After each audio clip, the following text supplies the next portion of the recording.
The Colors of Space. The Lhari spaceport didn't belong on Earth. Bart Steele had thought that a long time ago, when he first saw it.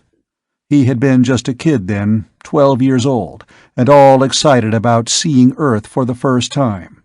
Earth, the legendary home of mankind before the age of space. The planet of Bart's far-back ancestors. And the first thing he'd seen on Earth when he got off the starship was the Lhari spaceport. And he'd thought, right then, it doesn't belong on Earth. He'd said so to his father, and his father's face had gone strange, bitter, and remote. "A lot of people would agree with you, son," Captain Rupert Steele had said softly. "The trouble is, if the Lhari spaceport wasn't on Earth, we wouldn't be on Earth either. Remember that." Bart remembered it 5 years later, as he got off the strip of moving sidewalk. He turned to wait for Tommy Crendon, who was getting his baggage off the center strip of the moving roadway. Bart Steele and Tommy Kendron had graduated together, the day before, from the Space Academy of Earth. Now Tommy, who had been born on the 9th planet of the star Capella, was taking the Lhari starship to his faraway home, and Bart's father was coming back to Earth, on the same starship, to meet his son. 5 years, Bart thought. That's a long time. I wonder if Dad will know me. "Let me give you a hand with that stuff, Tommy." "I can manage," Tommy chuckled, hefting the plastic cases. "They don't allow you much baggage weight on the Lhari ships. Certainly not more than I can handle." The two lads stood in front of the spaceport gate for a minute. Over the gate, which was high and pointed and made of some clear, colorless material like glass, was a jagged symbol resembling a flash of lightning. The sign, in Lhari language, for the home world of the Lhari. They walked through the pointed glass gate, and stood for a moment, by mutual consent, looking down over the vast expanse of the Lhari spaceport. This had once been a great desert. Now it was all floored in with some strange substance that was neither glass, metal, nor concrete. It looked like gleaming crystal, though it felt soft underfoot, and in the glare of the noonday sun it gave back the glare in a million rainbow flashes. Tommy put his hands up to his eyes to shield them. "The Lhari must have funny eyes if they can stand all this glare." Inside the glass gate, a man in a guard's uniform gave them each a pair of dark glasses. "Put them on now, boys, and don't look directly at the ship when it lands." Tommy hooked the earpieces of the dark glasses over his ears and sighed with relief. Bart frowned, but finally put them on. Bart's mother had been a Mentorian, from the planet Mentor, of the star Deneb, 100 times brighter than the sun. Bart had her eyes. But Mentorians weren't popular on Earth, and Bart had learned to be quiet about his mother. Through the dark lenses, the glare was only a pale gleam. Far out in the very center of the spaceport, a high, clear glass skyscraper rose, catching the sunlight in a million colors. Around the building, small copters and robot cabs veered, discharging passengers, and the moving sidewalks were crowded with people coming and going. Here and there in the crowd, standing out because of their height and the silvery metallic cloaks they wore, were the strange, tall figures of the Lhari. "Well, how about going down?" Tommy glanced impatiently at his timepiece. "Less than half an hour before the starship touches down." "All right, we can get a sidewalk over here." Reluctantly, Bart tore his eyes from the fascinating spectacle and followed Tommy, stepping onto one of the sidewalks. It bore them down a long, sloping ramp toward the floor of the spaceport, then sped toward the glass skyscraper, came to rest at the wide pointed doors, depositing them in the midst of the crowd. The jagged lightning flash was there over the doors of the building, and the words, "Here, by the grace of the Lhari, is the doorway to all the stars." Bart remembered, as if it were yesterday, how he and his father had first passed through this doorway. And his father, looking up, had said under his breath, "Not for always, son. Some day men will have a doorway to the stars, and the Lhari won't be standing in the door." Inside the building, it was searingly bright. The high, open rotunda was filled with immense mirrors, and glass ramps running up and down, moving staircases, confusing signs, and flashing lights on tall, oddly shaped pillars. The place was crowded with men from all over the planet, but the dark glasses they all wore gave them a strange sort of family resemblance.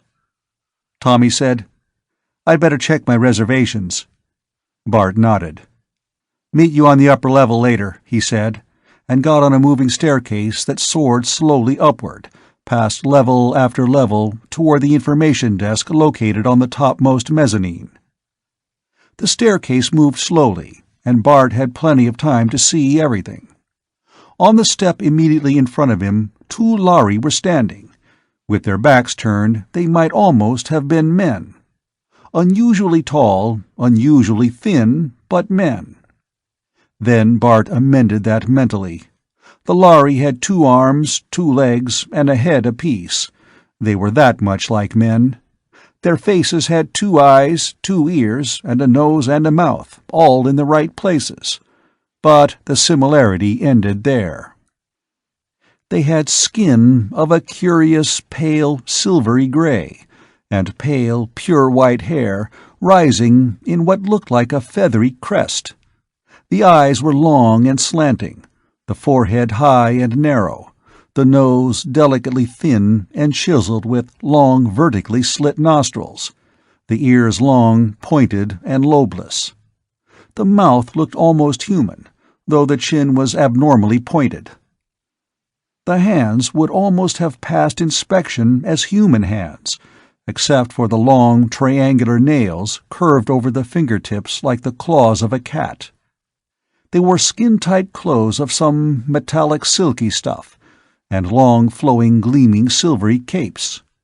They looked unearthly, elfin, and strange, and in their own way they were beautiful. The 2 Lhari in front of Bart had been talking softly, in their fast, twittering speech. But as the hum of the crowds on the upper levels grew louder, they raised their voices, and Bart could hear what they were saying. He was a little surprised to find that he could still understand the Lhari language. He hadn't heard a word of it in years, not since his Mentorian mother died. The Lhari would never guess that he could understand their speech. Not one human in a million could speak or understand a dozen words of Lhari, except the Mentorians. "Do you really think that human," the first Lhari spoke the word as if it were a filthy insult, "will have the temerity to come in by this ship?" "No reasonable being can tell what humans will do," said the second Lhari. "But then, no reasonable being can tell what our own port authorities will do either. If the message had only reached us sooner, it would have been easier. Now, I suppose it will have to clear through a dozen officials and a dozen different kinds of formalities." The younger Lhari sounded angry. "And we have only a description, no name, nothing. How do they expect us to do anything under those conditions? What I can't understand is how it ever happened, or how the man managed to get away. What worries me is the possibility that he may have communicated with others we don't know about. Those bungling fools who let the first man get away can't even be sure—" "Do not speak of it here," said the older Lhari sharply. "There are Mentorians in the crowd who might understand us." He turned and looked straight at Bart, and Bart felt as if the slanted, strange eyes were looking right through to his bones. The Lhari said, in universal, "Who are you, boy? What is your businesses here?" Bart replied in the same language, politely, "My father's coming in on this ship. I'm looking for the information desk." "Up there," said the old Lhari, pointing with a clawed hand, and lost interest in Bart. He said to his companion, in their own language, "Always I regret these episodes. I have no malice against humans. I suppose even this vegan that we are seeking has young and a mate who will regret his loss." "Then he should not have pried into Lhari matters," said the younger Lhari fiercely. "If they'd killed him right away—" The soaring staircase swooped up to the top level, and the two Lhari stepped off and mingled swiftly with the crowd, being lost to sight. Bart whistled in dismay as he got off and turned toward the information desk. A vegan. Some poor guy from his own planet was in trouble with the Lhari. He felt a cold, crawling chill down his insides. The Lhari had spoken regretfully, but the way they'd speak of a fly they couldn't manage to swat fast enough. Sooner or later, you had to get down to it, they just weren't human. Here on Earth, nothing much could happen, of course. They wouldn't let the Lhari hurt anyone. Then Bart remembered his course in universal law. The Lhari spaceport in every system, by treaty, was Lhari territory. Once you walked beneath the lightning flash sign, the authority of the planet ceased to function. You might as well be on that unbelievably remote world in another galaxy that was the Lhari home planet. That world no human had ever seen. On a Lhari spaceport, or on a Lhari ship, you were under the jurisdiction of Lhari law. Tommy stepped off a moving stair and joined him. "The ship's on time. It reported past Luna City a few minutes ago. I'm thirsty. How about a drink?" There was a refreshment stand on this level. They debated briefly between orange juice and a drink with a Lhari name that meant simply cold sweet, and finally decided to try it. The name proved descriptive. It was very cold, very sweet, and indescribably delicious. "Does this come from the Lhari world, I wonder?" "I imagine it's synthetic," Bart said. "I suppose it won't hurt us." Bart laughed. "They wouldn't serve it to us if it would. No, men and Lhari are alike in a lot of ways. They breathe the same air, eat about the same food. Their bodies were adjusted to about the same gravity. They had the same body chemistry. In fact, you couldn't tell Lhari blood from human, even under a microscope. And in the terrible Orion spaceport wreck 60 years ago, doctors had found that blood plasma from humans could be used for wounded Lhari and vice versa, though it wasn't safe to transfuse whole blood. But then, even among humans, there were 5 blood types. And yet, for all their likenesses, they were different. Bart sipped the cold Lhari drink, seeing himself in the mirror behind the refreshment stand, a tall teenager looking older than his 17 years. He was lithe and well-muscled from 5 years of sports and acrobatics at the Space Academy. He had curling red hair and gray eyes, and he was almost as tall as a Lhari. "Will Dad know me? I was just a little kid when he left me here, and now I'm grown up." Tommy grinned at him in the mirror. "What are you going to do, now we've finished our so-called education?" "What do you think? Go back to Vega with Dad, by Lhari ship, and help him run Vega Interplanet. Why else would I bother with all that astrogation and math?" "You're the lucky one, with your father owning a dozen ships. He must be almost as rich as the Lhari." Bart shook his head. "It's not that easy. Space travel inside a system these days is small stuff. All the real travel and shipping goes to the Lhari ships." It was a sore point with everyone. Thousands of years ago, men had spread out from Earth, first to the planets, then to the nearer stars, crawling in ships that could travel no faster than the speed of light. They had even believed that was an absolute limit, that nothing in the universe could exceed the speed of light. It took years to go from Earth to the nearest star. But they'd done it. From the nearer stars, they had sent out colonizing ships all through the galaxy. Some vanished and were never heard from again, but some made it. And in a few centuries, man had spread all over hundreds of star systems. And then man met the people of the Lhari. It was a big universe, with measureless millions of stars, and plenty of room for more than 2 intelligent civilizations. It wasn't surprising that the Lhari, who had only been traveling space for a couple of thousand years themselves, had never come across humans before. But they had been delighted to meet another intelligent race, and it was extremely profitable. Because men were still held mostly to the planets of their own star systems, ships traveling between the stars by light drive were rare and ruinously expensive. But the Lhari had the warp drive, and almost overnight the whole picture changed. By warp drive, hundreds of times faster than light at peak, the years-long trip between Vega and Earth, for instance, was reduced to about 3 months, at a price anyone could pay. Mankind could trade and travel all over their galaxy, but they did it on Lhari ships. The Lhari had an absolute, unbreakable monopoly on star travel. "That's what hurts," Tommy said. "It wouldn't do us any good to have the star drive. Humans can't stand faster-than-light travel, except in cold sleep." Bart nodded. The Lhari ships traveled at normal speeds, like the regular planetary ships, inside each star system. Then, at the borders of the vast gulf of emptiness between stars, they went into warp drive. But first, every human on board was given the cold sleep treatment that placed them in suspended animation, allowing their bodies to endure the warp drive. He finished his drink.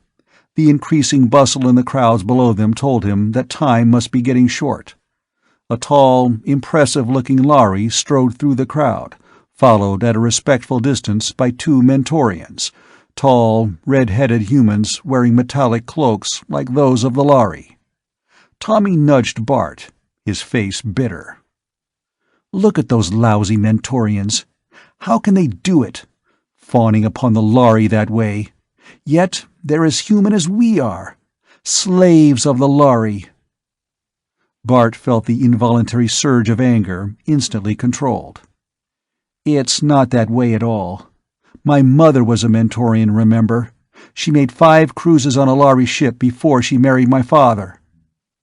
Tommy sighed. "I guess I'm just jealous, to think the Mentorians can sign on the Lhari ship as crew, while you and I will never pilot a ship between the stars. What did she do?" "She was a mathematician. Before the Lhari met up with men, they used a system of mathematics as clumsy as the old Roman numerals. You have to admire them when you realize that they learned stellar navigation with their old system, though most ships use human math now. And of course, you know their eyes aren't like ours. Among other things, they're colorblind. They see everything in shades of black or white or gray. So they found out that humans aboard their ships were useful. You remember how humans, in the early days in space, used certain birds, who were more sensitive to impure air than they were? When the birds keeled over, they could tell it was time for humans to start looking over the air systems. The Lhari used Mentorians to identify colors for them. And since Mentor was the first planet of humans that the Lhari had contact with, they've always been closer to them." Tommy looked after the 2 Mentorians enviously. "The fact is, I'd ship out with the Lhari myself if I could, wouldn't you?" Bart's mouth twisted in a wry smile. "No," he said. "I could. I'm half Mentorian. I can even speak Lhari." "Why don't you? I would." "Oh, no you wouldn't," Bart said softly. "Not even very many Mentorians will. You see, the Lhari don't trust humans too much. In the early days, men were always planting spies on Lhari ships to try and steal the secret of warp drive. They never managed it, but nowadays the Lhari give all the Mentorians what amounts to a brainwashing, deep hypnosis, before and after every voyage, so that they can neither look for anything that might threaten the Lhari monopoly of space, nor reveal it, even under a truth drug, if they find it out. You have to be pretty fanatical about space travel to go through that. Oh, my mother could tell us a lot of things about her cruises with the Lhari. The Lhari can't tell a diamond from a ruby, except by spectrographic analysis, for instance. And she— A high gong note sounded somewhere, touching off an explosion of warning bells and buzzers all over the enormous building. Bart looked up. The ship must be coming in to land. "I'd better check into the passenger side," Tommy said. He stuck out his hand. "Well, Bart, I guess this is where we say goodbye."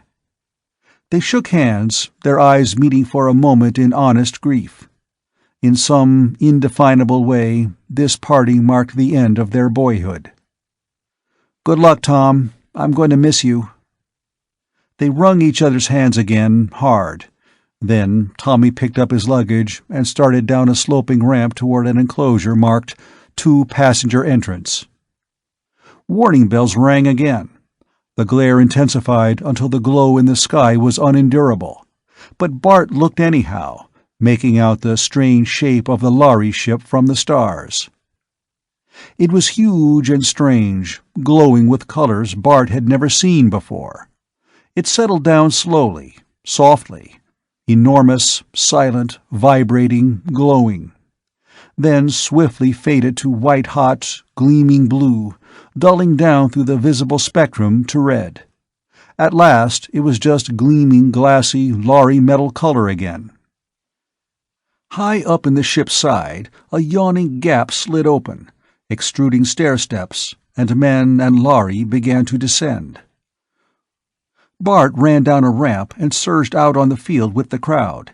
His eyes, alert for his father's tall figure, noted with surprise that the ship's stairs were guarded by 4 cloaked Lhari, each with a Mentorian interpreter. They were stopping each person who got off the starship, asking for identity papers. Bart realized he was seeing another segment of the same drama he had overheard discussed, and wished he knew what it was all about. The crowd was thinning now. Robot cabs were swerving in, hovering above the ground to pick up passengers, then veering away. The gap in the starship's side was closing, and still Bart had not seen the tall, slim, flame-haired figure of his father. The port on the other side of the ship, he knew, was for loading passengers. Bart moved carefully through the thinning crowd, almost to the foot of the stairs. One of the Lhari checking papers stopped, and fixed him with an inscrutable gray stare, but finally turned away again. Bart began really to worry. Captain Steele would never miss his ship. But he saw only one disembarking passenger who had not yet been surrounded by a group of welcoming relatives, or summoned a robot cab and gone. The man was wearing vegan clothes, but he wasn't Bart's father. He was a fat little man with ruddy cheeks and a fringe of curling gray hair all around his bald dome. Maybe he'd know if there was another vegan on the ship. Then Bart realized that the little fat man was staring straight at him. He returned the man's smile rather hesitantly, then blinked, for the fat man was coming straight toward him. "Hello, son," the fat man said loudly. Then, as 2 of the Lhari started toward him, the strange man did an incredible thing. He reached out his 2 hands and grabbed Bart. "Well, boy, you're sure grown," he said in a loud, cheerful voice. "But you're not too grown up to give your old dad a good hug, are you?" He pulled Bart roughly into his arms. Bart started to pull away and stammered that the fat man had made a mistake, but the pudgy hand gripped his wrist with unexpected strength.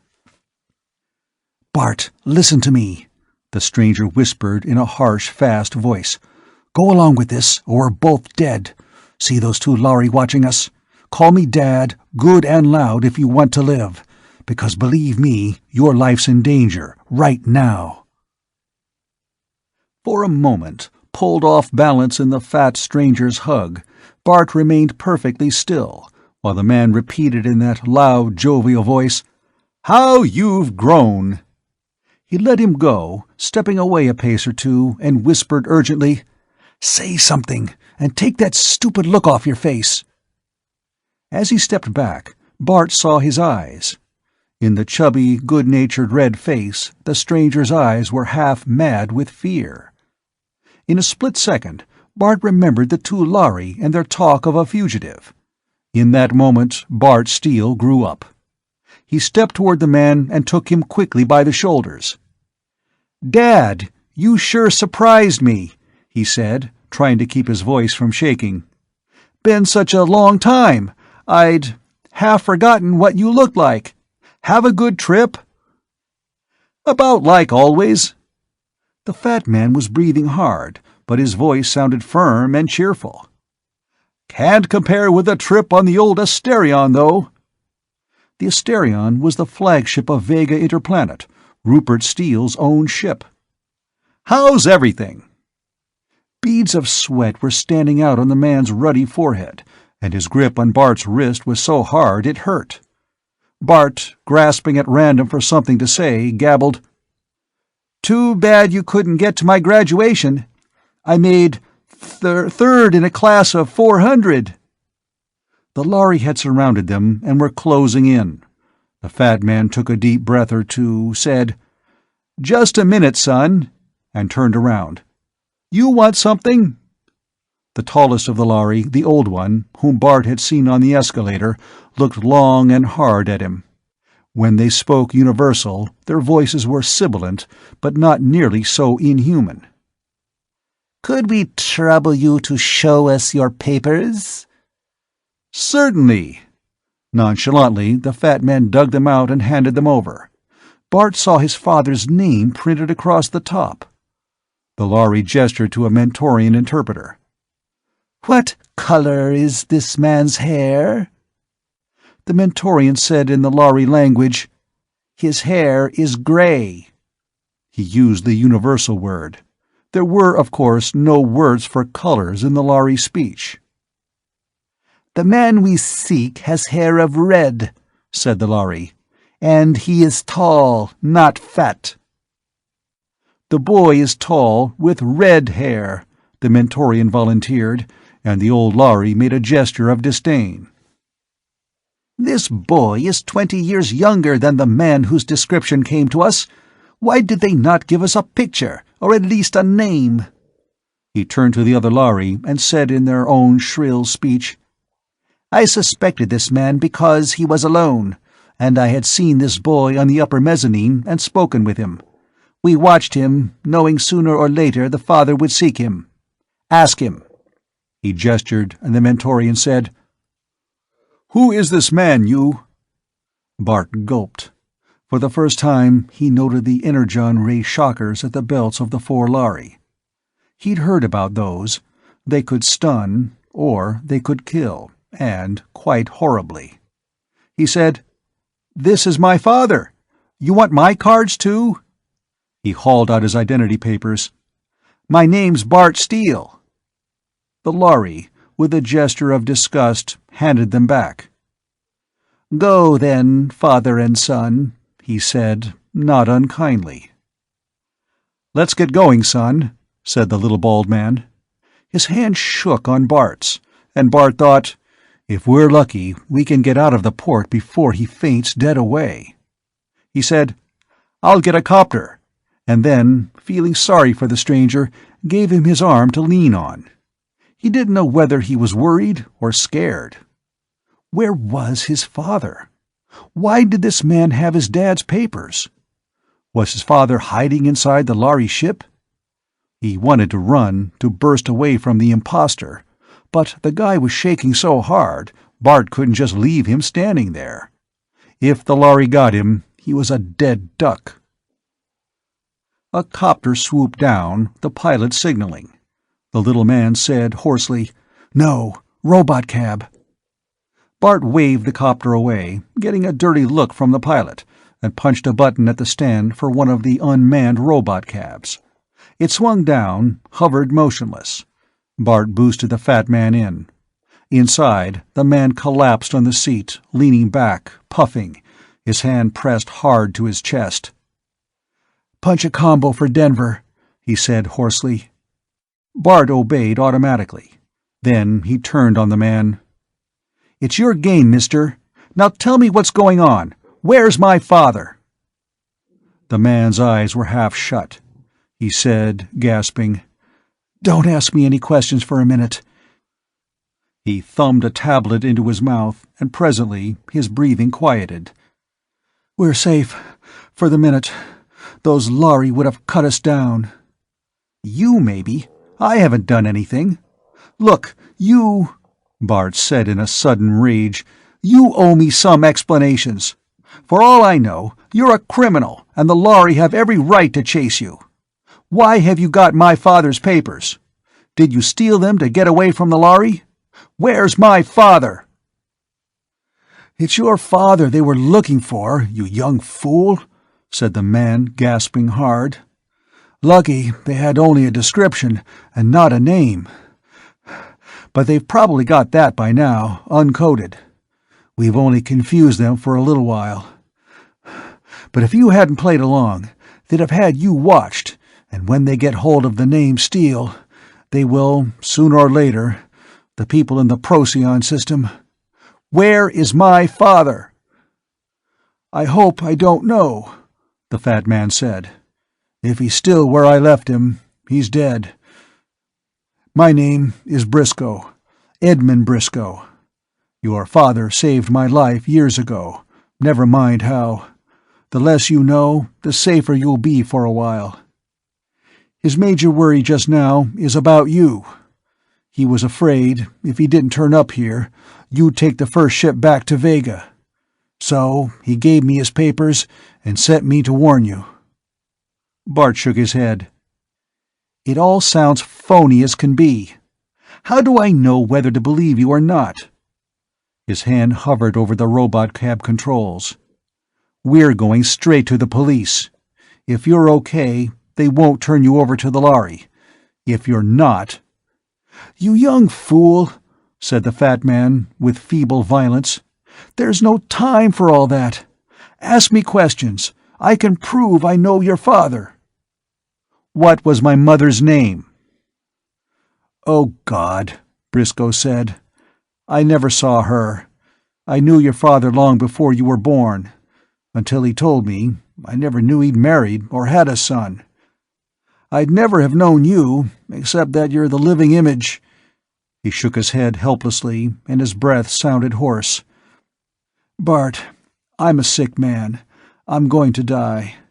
I want to do what I came here to do, because your father saved my life once when I was young and healthy, and gave me 20 good years before I got old and fat and sick. Win or lose, I won't live to see you hunted down like a dog, like my own son." "Don't talk like that," Bart said, a creepy feeling coming over him. "If you're sick, let me take you to a doctor." Briscoe did not even hear. "Wait, there is something else. Your father said, 'Tell Bart I've gone looking for the 8th color. Bart will know what I mean.'" "That's crazy. I don't know—" He broke off, for the memory had come, full-blown. He was very young, 5, 6, 7. His mother, tall and slender and very fair, was bending over a blueprint, pointing out with a delicate finger at something, straightening, saying in her light, musical voice, "The fuel catalyst, it's a strange color, a color you never saw anywhere. Can you think of a color that isn't red, orange, yellow, green, blue, violet, indigo, or some combination of them? It isn't any of the colors of the spectrum at all. The fuel is a real 8th color." And his father had used the phrase, almost adopted it. "When we know what the 8th color is, we'll have the secret of the star drive too." Briscoe saw his face change, nodded weakly. "I see it means something to you. Now will you do as I tell you? Within a couple of hours they'll be combing the planet for you, but by that time the ship I came in on will have taken off again. They only stop a short time here, for mail, passengers, no cargo. They may get underway again before all the messages are cleared and decoded." He stopped and breathed hard. "The Earth authorities might protect you, but you would never be able to board on a Lhari ship again, and that would mean staying on Earth for the rest of your life. You've got to get away before they start comparing notes. Here." His hand went into his pockets. "For your hair, it's a dye, a spray." He pressed a button on the bulb in his hand. Bart gasped, feeling cold wetness on his head. His own hand came away stained black. "Keep still," Briscoe said irritably. "You'll need it at the Procyon end of the run. Here." He stuck some papers into Bart's hand, then punched some buttons on the robot cab's control. It wheeled and swerved so rapidly that Bart fell against the fat man's shoulder. "Are you crazy? What are you going to do?" Briscoe looked straight into Bart's eyes. In his hoarse, sick voice he said, "Bart, don't worry about me. It's all over for me, whatever happens. Just remember this. What your father is doing is worth doing, and if you start stalling, arguing, demanding explanations, you can foul up 100 people and kill about half of them." He closed Bart's fingers roughly over the papers. The robot cab hovered over the spaceport. "Now, listen to me, very carefully. When I stop the cab, down below, jump out. Don't stop to say goodbye or ask questions or anything else. Just get out, walk straight through the passenger door and straight up the ramp of the ship. Show them that ticket and get on. Whatever happens, don't let anything stop you. Bart!" Briscoe shook his shoulder. "Promise! Whatever happens, you'll get on that ship!" Bart swallowed, feeling as if he'd been shoved into a silly cops and robbers game.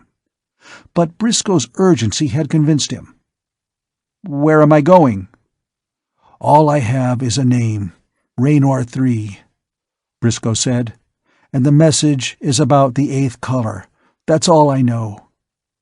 His mouth twisted again in that painful gasp. The cab swooped down.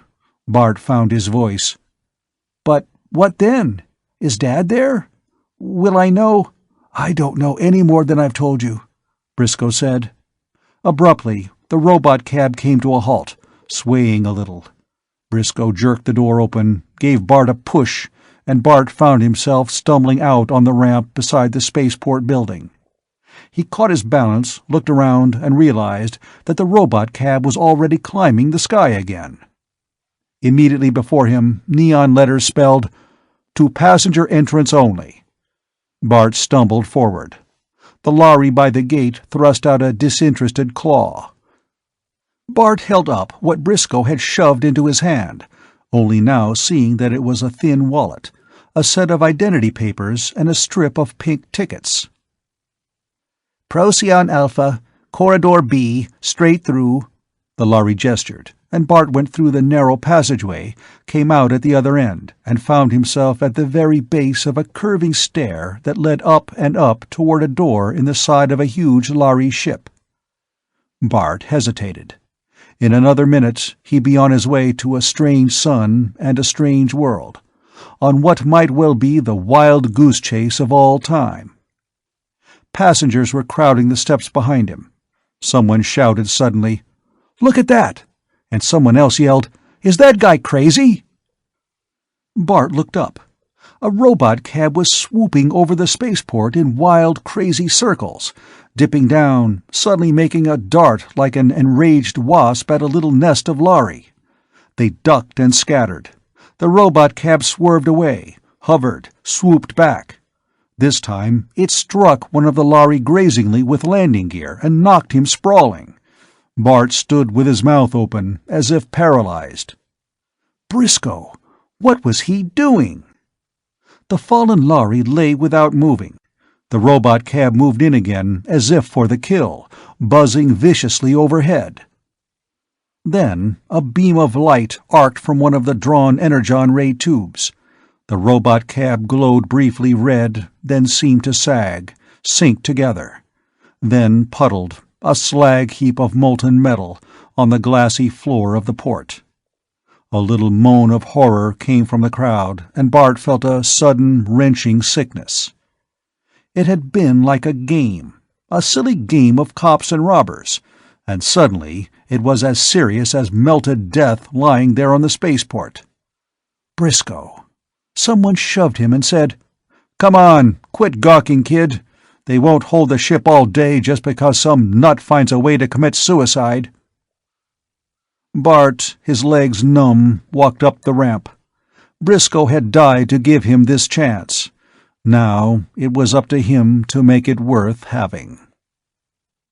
At the top of the ramp, a Lhari glanced briefly at his papers, motioned him through. Bart passed through the airlock and into a brightly lit corridor half full of passengers. The line was moving slowly, and for the first time Bart had a chance to think. He had never seen violent death before. In this civilized world, you didn't. He knew if he thought about Briscoe, he'd start bawling like a baby, so he swallowed hard a couple of times, set his chin, and concentrated on the trip to Procyon Alpha. That meant this ship was outbound on the Aldebaran run: Proxima Centauri, Sirius, Pollux, Procyon, Capella, and Aldebaran. The line of passengers was disappearing through a doorway. A woman ahead of Bart turned and said nervously, "We won't be put into cold sleep right away, will we?" No. The ship won't go into warp drive until we're well past Pluto. It will be several days at least." Beyond the doorway, the lights dwindled, and a Mentorian interpreter took off his dark glasses, saying, "Kindly remove your belt, shoes, and other accessories of leather or metal before stepping into the decontamination chamber. They will be separately decontaminated and returned to you. Papers, please." With a small twinge of fright, Bart surrendered them. Would the Mentorian ask why he was carrying 2 wallets? Inside the other one, he still had his Academy ID card, which identified him as Bart Steele, and if the Mentorian looked through them to check and found out he was carrying 2 sets of identity papers. But the Mentorian merely dumped all his pocket paraphernalia, without looking at it, into a sack. "Just step through here." Holding up his trousers with both hands, Bart stepped inside the indicated cubicle. It was filled with faint bluish light. Bart felt a strong tingling and a faint electrical smell, and along his forearms there was a slight prickling where the small hairs were all standing on end. He knew that the invisible R-rays were killing all the microorganisms in his body, so that no disease germ or stray fungus would be carried from planet to planet. The bluish light died. Outside, the Mentorian gave him back his shoes and belt, handed him the paper sack of his belongings and a paper cup full of greenish fluid. "Drink this." "What is it?" The medic said patiently, "Remember, the R-rays killed all the microorganisms in your body, including the good ones, the antibodies that protect you against disease, and the small yeasts and bacteria that live in your intestines and help in the digestion of your food. So we have to replace those you need to stay healthy. See?" The green stuff tasted a little brackish, but Bart got it down all right. He didn't much like the idea of drinking a solution of germs, but he knew that was silly. There was a big difference between disease germs and helpful bacteria. Another Mentorian official, this one a young woman, gave him a key with a numbered tag, and a small booklet with "Welcome Aboard" printed on the cover. The tag was numbered 246B, which made Bart raise his eyebrows. B-class was normally too expensive for Bart's father's modest purse. It wasn't quite the luxury class A, reserved for planetary governors and ambassadors, but it was plenty luxurious. Briscoe had certainly sent him traveling in style. B-deck was a long corridor with oval doors. Bart found one numbered 246, and not surprisingly, the key opened it. It was a pleasant little cabin, measuring at least 6 feet by 8, and he would evidently have it to himself. There was a comfortably big bunk, a light that could be turned on and off instead of the permanent glow walls of the cheaper class, a private shower and toilet, and a placard on the walls informing him that passengers in B class had the freedom of the observation dome and the recreation lounge. There was even a row of buttons dispensing synthetic foods, in case a passenger preferred privacy, or didn't want to wait for meals in the dining hall. A buzzer sounded, and a Mentorian voice announced, 5 minutes to room check. Passengers will please remove all metal in their clothing and deposit in the lead drawers. Passengers will please recline in their bunks and fasten the retaining straps before the steward arrives. Repeat. Passengers will please— Bart took off his belt, stuck it and his cufflinks in the drawer, and lay down. Then, in a sudden panic, he got up again. His papers as Bart Steele were still in the sack. He got them out, and with a feeling as if he were crossing a bridge and burning it after him, tore up every scrap of paper that identified him as Bart Steele of Vega 4, graduate of the Space Academy of Earth. Now, for better or worse, he was— who was he? He hadn't even looked at the new papers Briscoe had given him. He glanced through them quickly. They were made out to David Warren Briscoe of Aldebaran 4. According to them, David Briscoe was 20 years old, hair black, eyes hazel, height 6 foot 1 inch. Bart wondered, painfully, if Briscoe had a son, and if David Briscoe knew where his father was. There was also a license, validated with 4 runs on the Aldebaran Intrasatellite Cargo Company, planetary ships, with the rank of apprentice astrogator, and a considerable sum of money. Bart put the papers in his pants pocket and the torn-up scraps of his old ones into the trash bin before he realized that they looked exactly like what they were: torn-up legal identity papers and a broken plastic card. Nobody destroyed identity papers for any good reason. What could he do? Then he remembered something from the Academy. Starships were closed-system cycles.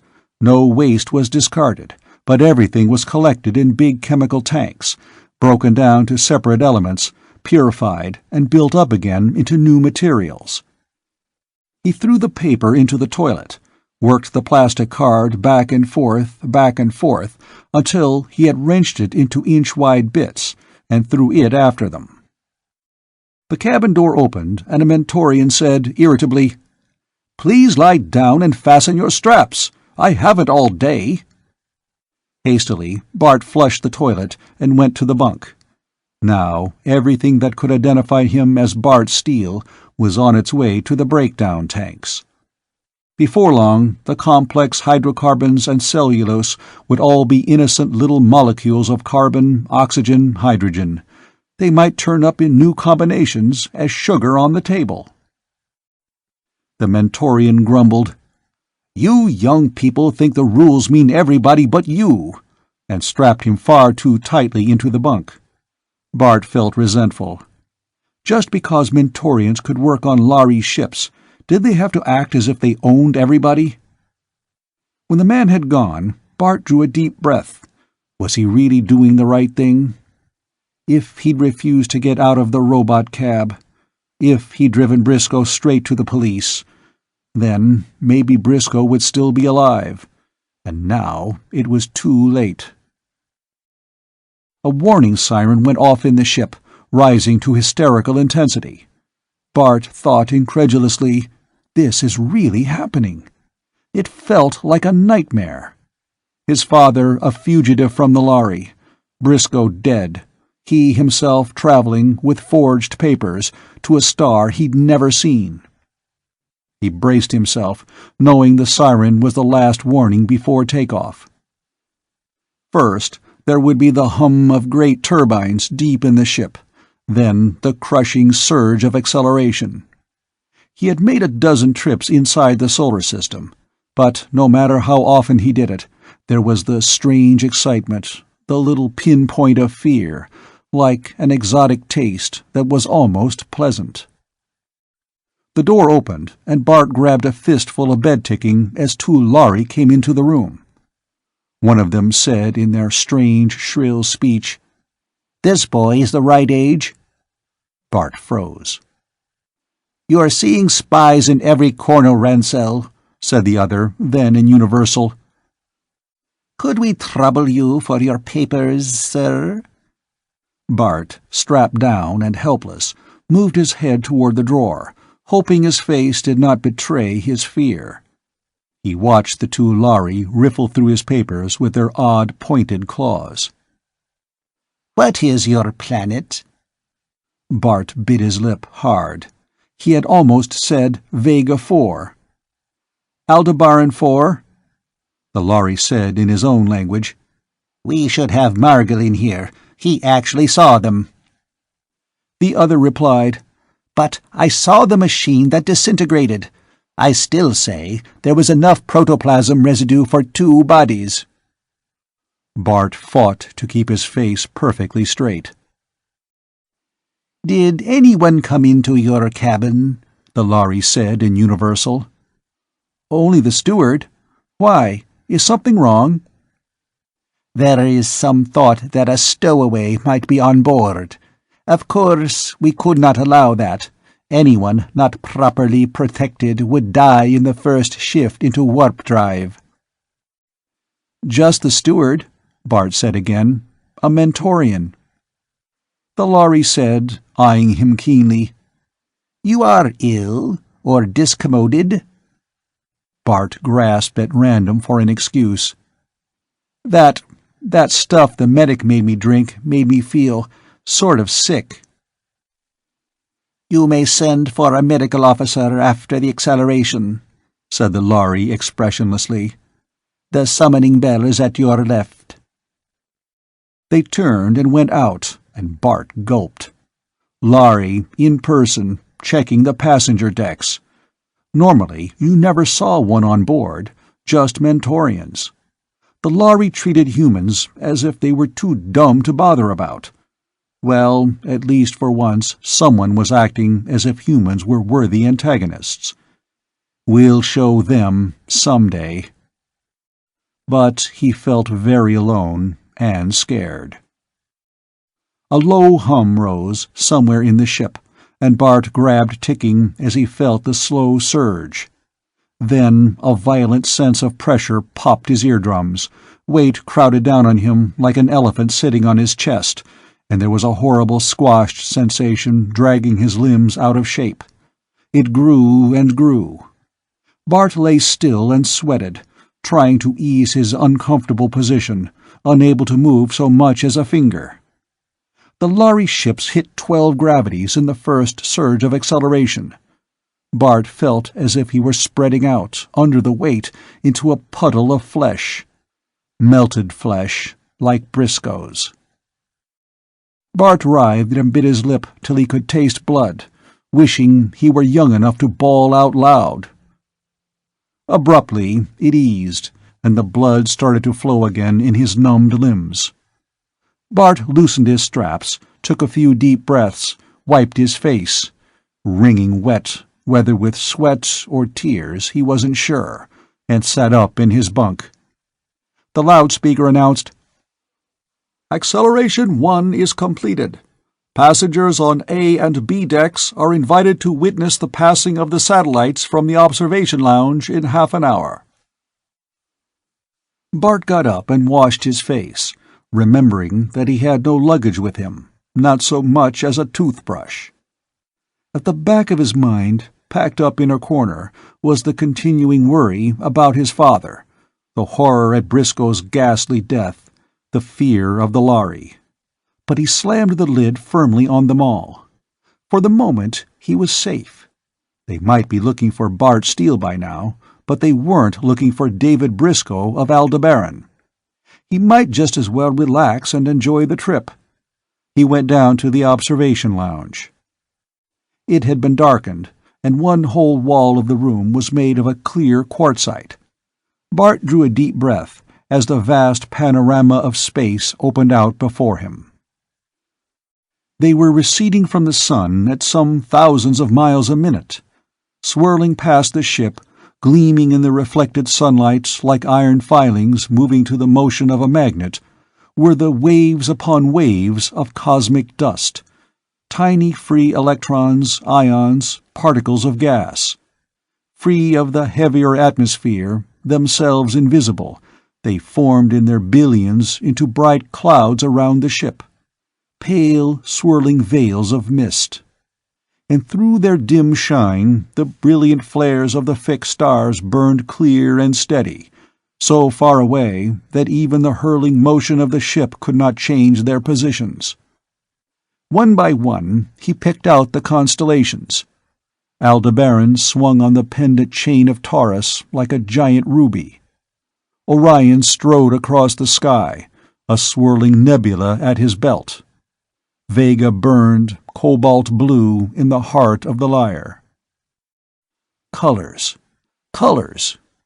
Inside the atmosphere of Earth's night, the stars had been pale white sparks against black. Here, against the misty pale swirls of cosmic dust, they burned with color heaped on color. The bloody, burning crimson of Antares, the metallic gold of Capella, the sullen pulsing of Betelgeuse. They burned, each with its own inward flame and light, like handfuls of burning jewels flung by some giant hand upon the swirling darkness. It was a sight Bart felt he could watch forever and still be hungry to see, the never-changing, ever-changing colors of space. Behind him, in the darkness, after a long time, someone said softly, "Imagine being a Lhari and not being able to see anything out there but bright or brighter light." A bell rang melodiously in the ship, and the passengers in the lounge began to stir and move toward the door, to stretch limbs cramped like Bart's by tranced watching, to talk quickly of ordinary things. "I suppose that bell means dinner," said a vaguely familiar voice at Bart's elbow. "Synthetics, I suppose, but at least we can all get acquainted." The light from the undarkened hall fell on their faces as they moved toward the door. "Bart! Why, it can't be!" In utter dismay, Bart looked down into the face of Tommy Kendron. In the rush of danger, he had absolutely forgotten that Tommy Kendron was on this ship, to make his alias useless.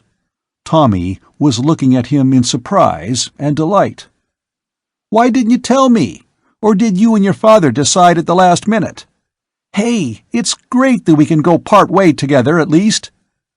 Bart knew he must cut this short very quickly. He stepped out into the full corridor light so that Tommy could see his black hair. "I'm sorry, you're confusing me with someone else." "Bart, come off it!" Tommy's voice died out. "Sorry, I'd have sworn you were a friend of mine." Bart wondered suddenly, had he done the wrong thing? He had a feeling he might need a friend, badly. Well, it was too late now. He stared Tommy in the eye and said, "I've never seen you before in my life." Tommy looked deflated. He stepped back slightly, shaking his head. "Never saw such a resemblance. Are you a vegan?" "No," Bart lied flatly. "Aldebaran. David Briscoe." "Glad to know you, Dave." With undiscourageable friendliness, Tommy stuck out a hand. "Say, that bell means dinner. Why don't we go down together? I don't know a soul on the ship, and it looks like luck running into a fellow who could be my best friend's twin brother." Bart felt warmed and drawn, but sensibly he knew he could not keep up the pretense. Sooner or later he'd give himself away, use some habitual phrase or gesture Tommy would recognize. Should he take a chance, reveal himself to Tommy and ask him to keep quiet? No, this wasn't a game. One man was already dead. He didn't want Tommy to be the next. There was only one way out.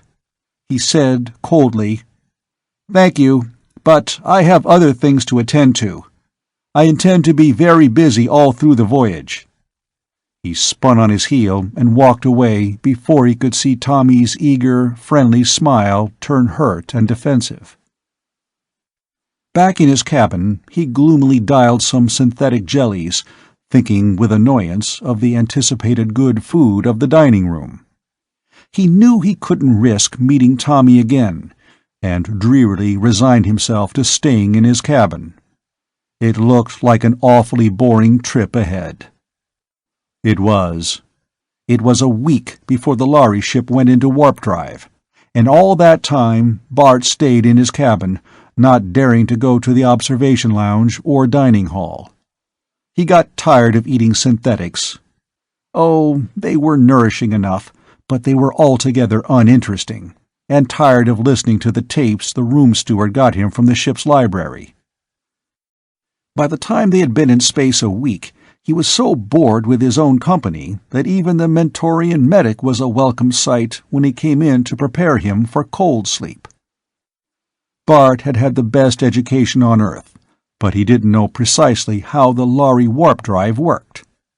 He'd been told that only a few of the Lhari understood it, just as the man who flew a copter didn't need to understand Newton's 3 laws of motion in order to get himself back and forth to work. But he knew this much. When the ship generated the frequencies which accelerated it beyond the speed of light, in effect, the ship went into a sort of 4th dimension, and came out of it a good many light-years away. As far as Bart knew, no human being had ever survived warp drive except in the suspended animation which they called cold sleep. While the medic was professionally reassuring him and strapping him in his bunk, Bart wondered what humans would do with the Lhari star drive if they had it. Well, he supposed they could use automation in their ships. The Mentorian paused, needle in hand. "Do you wish to be wakened for the week we shall spend in each of the Proxima, Sirius, and Pollux systems, sir? You can, of course, be given enough drug to keep you in cold sleep until we reach the Procyon system." Bart wondered if the room steward had mentioned the passenger so bored with the trip that he didn't even visit the observation lounge. He felt tempted. He was getting awfully tired of staring at the walls. On the other hand, he wanted very much to see the other star systems. When he passed through them on the trip to Earth, he'd been too young to pay much attention. Firmly, he put the temptation aside. Better not to risk meeting other passengers, Tommy especially, if he decided he couldn't take the boredom. The needle went into his arm. He felt himself sinking into sleep, and, in sudden panic, realized that he was helpless. The ship would touch down on 3 worlds, and on any of them the Lhari might have his description, or his alias. He could be taken off, drugged and unconscious, and might never wake up. He tried to move, to protest, to tell them he was changing his mind, but already he was unable to speak. There was a freezing moment of intense, painful cold. Then he was floating in what felt like waves of cosmic dust, swirling many-colored before his eyes. And then there was nothing, no color, nothing at all, except the nowhere night of sleep. Bart felt cold. He stirred, moved his head in drowsy protest. Then memory came flooding back, and in sudden panic he sat up, flinging out his arms as if to ward away anyone who would lay hands on him. "Easy," said a soothing voice. A Mentorian, not the same Mentorian, bent over him. "We have just entered the gravitational field of Procyon Planet Alpha, Mr. Briscoe. Touchdown in 4 hours." Bart mumbled an apology. "Think nothing of it. Quite a number of people who aren't used to the cold sleep drug suffer from minor lapses of memory. How do you feel now?" Bart's legs were numb, and his hands tingled when he sat up. But his body processes had been slowed so much by the cold sleep that he didn't even feel hungry. The synthetic jelly he'd eaten just before going to sleep wasn't even digested yet. When the Mentorian left for another cabin, Bart looked around and suddenly felt he would stifle if he stayed here another minute. He wasn't likely to run into Tommy twice in a row, and if he did, well, Tommy would probably remember the snub he'd had and stay away from Dave Briscoe. And he wanted another sight of the stars before he went into worry and danger. He went down to the observation lounge. The cosmic dust was brighter out here, and the constellations looked a little flattened. Textbook tables came back to him. He had traveled 47 light-years. He couldn't remember how many billions of miles that was. Even so, it was only the tiniest hop, skip, and jump in the measureless vastness of space. The ship was streaking toward Procyon, a Sol-type star, bright yellow. The 3 planets, Alpha, Beta, and Gamma, ringed like Saturn and veiled in shimmering layers of cloud, swung against the night. Past them, other stars, brighter stars, faraway stars he would never see, glimmered through the pale dust. "Hello, Dave. Been spacesick all this time? Remember me? I met you about 6 weeks ago in the lounge down here, just out from Earth." "Oh, no." Bart turned, with a mental groan, to face Tommy. "I've been in cold sleep," he said. He couldn't be rude again. "What a dull way to face a long trip," Tommy said cheerily. "I've enjoyed every minute of it myself." It was hard for Bart to realize that, for Tommy, their meeting had been 6 weeks ago. It all seemed dreamlike. The closer he came to it, the less he could realize that in a few hours he'd be getting off on a strange world, with only the strange name Raynor 3 as a guide. He felt terribly alone, and having Tommy close at hand helped, even though Tommy didn't know he was helping. "Maybe I should have stayed awake." "You should," Tommy said. "I only slept for a couple of hours at each warp drive shift. We had a day-long stopover at Sirius 18, and I took a tour of the planet. And I've spent a lot of time down here just stargazing. Not that it did me much good. Which one is Antares? How do you tell it from Aldebaran? I'm always getting them mixed up." Bart pointed. "Aldebaran, that's the big red one there," he said. "Think of the constellation Taurus as a necklace, with Aldebaran hanging from it like a locket. Antares is much further down in the sky, in relation to the arbitrary sidereal axis, and it's a deeper red, like a burning coal, while Aldebaran is like a ruby." He broke off in mid-word, realizing that Tommy was gazing at him in a mixture of triumph and consternation. Too late, Bart realized, he had been tricked. Studying for an exam the year before, he had explained the difference between the 2 red stars in almost the same words. "Bart," Tommy said in a whisper, "I knew it had to be you. Why didn't you tell me, fella?" Bart felt himself start to smile, but it only stretched his mouth. He said, very low, "Don't say my name out loud, Tom. I'm in terrible trouble." "Why didn't you tell me? What's a friend for?" "We can't talk here, and all the cabins are wired for sound in case somebody stops breathing or has a heart attack in space," Bart said, glancing around. They went and stood at the very foot of the quartz window, seeming to tread the brink of a dizzying gulf of cosmic space, and talked in low tones while Alpha and Beta and Gamma swelled like blown-up balloons in the port. Tommy listened, almost incredulous. "And you're hoping to find your father, with no more information than that? It's a big universe," he said, waving at the gulf of stars. "The Lhari ships, according to the little tourist pamphlet they gave me, touched down at 922 different stars in this galaxy." Bart visibly winced, and Tommy urged, "Come to Capella with me. You can stay with my family as long as you want, and appeal to the Interplanet Authority to find your father.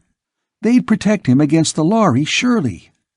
You can't chase all over the galaxy playing interplanetary spy all by yourself, Bart.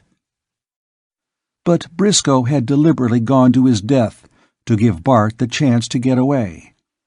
He wouldn't have died to send Bart into a trap he could easily have sprung on Earth. "Thanks, Tommy, but I've got to play it my way," Tommy said firmly. "Count me in, then. My ticket has stopover privileges. I'll get off at Procyon with you." It was a temptation to have a friend at his back. He put his hand on Tommy's shoulder, grateful beyond words.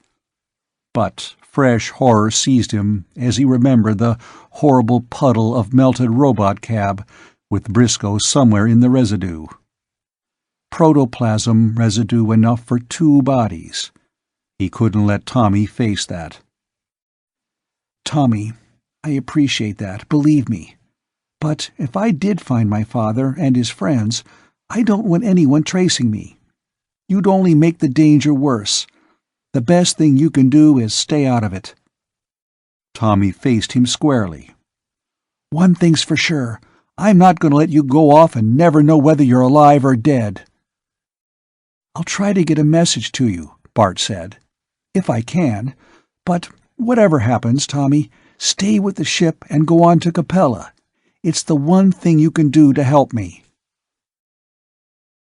A warning bell rang in the ship. He broke sharply away from Tommy, saying over his shoulder, "It's all you can do to help, Tom. Do it, please. Just stay clear." Tommy reached out and caught his arm. "Okay," he said reluctantly. "I will. But you be careful," he added fiercely. "You hear me?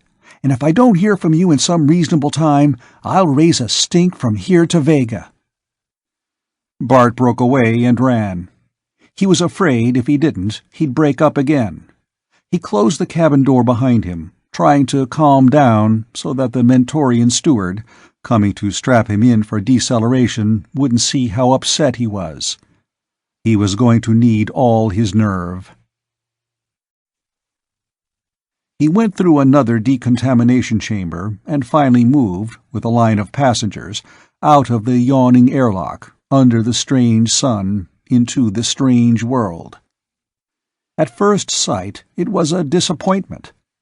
It was a Lhari spaceport that lay before him, to all appearances identical with the one on Earth. Sloping glass ramps, tall, colorless pylons, a skyscraper terminus crowded with men of all planets. But the sun overhead was brilliant and clear gold, the shadows sharp and violet on the spaceport floor. Behind the confines of the spaceport he could see the ridges of tall hills and unfamiliarly colored trees. He longed to explore them, but he got a grip on his imagination, surrendering his ticket stub and false papers to the Lhari and Mentorian interpreter who guarded the ramp. The Lhari said to the Mentorian in the Lhari language, "Keep him for questioning, but don't tell him why." Bart felt a cold chill icing his spine. This was it. The Mentorian said briefly, "We wish to check on the proper antibody component for Aldebaran natives. There will be a delay of about 30 minutes. Will you kindly wait in this room here?"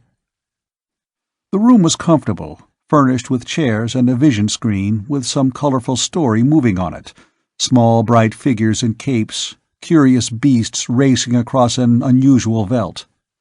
But Bart paced the floor restlessly. There were 2 doors in the room. Through one of them he had been admitted. He could see, through the glass door, the silhouette of the Mentorian outside. The other door was opaque and marked in large letters, "Danger! Humans must not pass without special lenses Type X. Ordinary space lenses will not suffice. Danger! Lhari opening. Adjust X lenses before opening." Bart read the sign again. Well, that was no way out, for sure. He had heard that the Lhari sun was almost 500 times as bright as Earth's. The Mentorians, alone among humans, could endure Lhari lights. He supposed the warning was for ordinary spaceport workers. A sudden, rather desperate plan occurred to Bart. He didn't know how much light he could tolerate. He'd never been on Mentor. But he had inherited some of his mother's tolerance for light. And blindness would be better than being burned down with an energon gun. He went hesitantly toward the door and pushed it open. His eyes exploded into pain. Automatically, his hands went up to shield them. Light, light! He had never known such cruelly glowing light. Even through the lids, there was pain and red afterimages. But after a moment, opening them a slit, he found that he could see, and made out other doors, glass ramps, pale Lhari figures coming and going. But for the moment, he was alone in the long corridor beyond which he could see the glass ramps. Nearby, a door opened to a small office with glass walls. On a peg, one of the silky metallic cloaks worn by Mentorians doing spaceport work was hanging. On an impulse, Bart caught it up and flung it around his shoulders. It felt cool and soft, and the hood shielded his eyes a little. The ramp leading down to what he hoped was a street level was terribly steep, and there were no steps. Bart eased himself over the top of the ramp and let go. He whooshed down the slick surface on the flat of his back, feeling the metal of the cloak heat with the friction, and came to a breathless, jarring stop at the bottom. Phew, what a slide!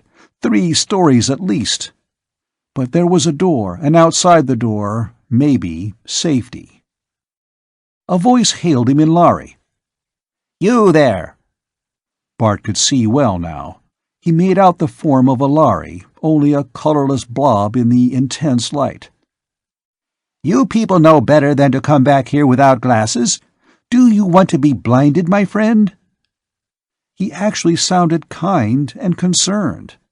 Bart tensed, his heart pounding. Now that he was caught, could he bluff his way out? He hadn't actually spoken the Lhari language in years, though his mother had taught it to him when he was young enough to learn it without a trace of accent. Well, he must try.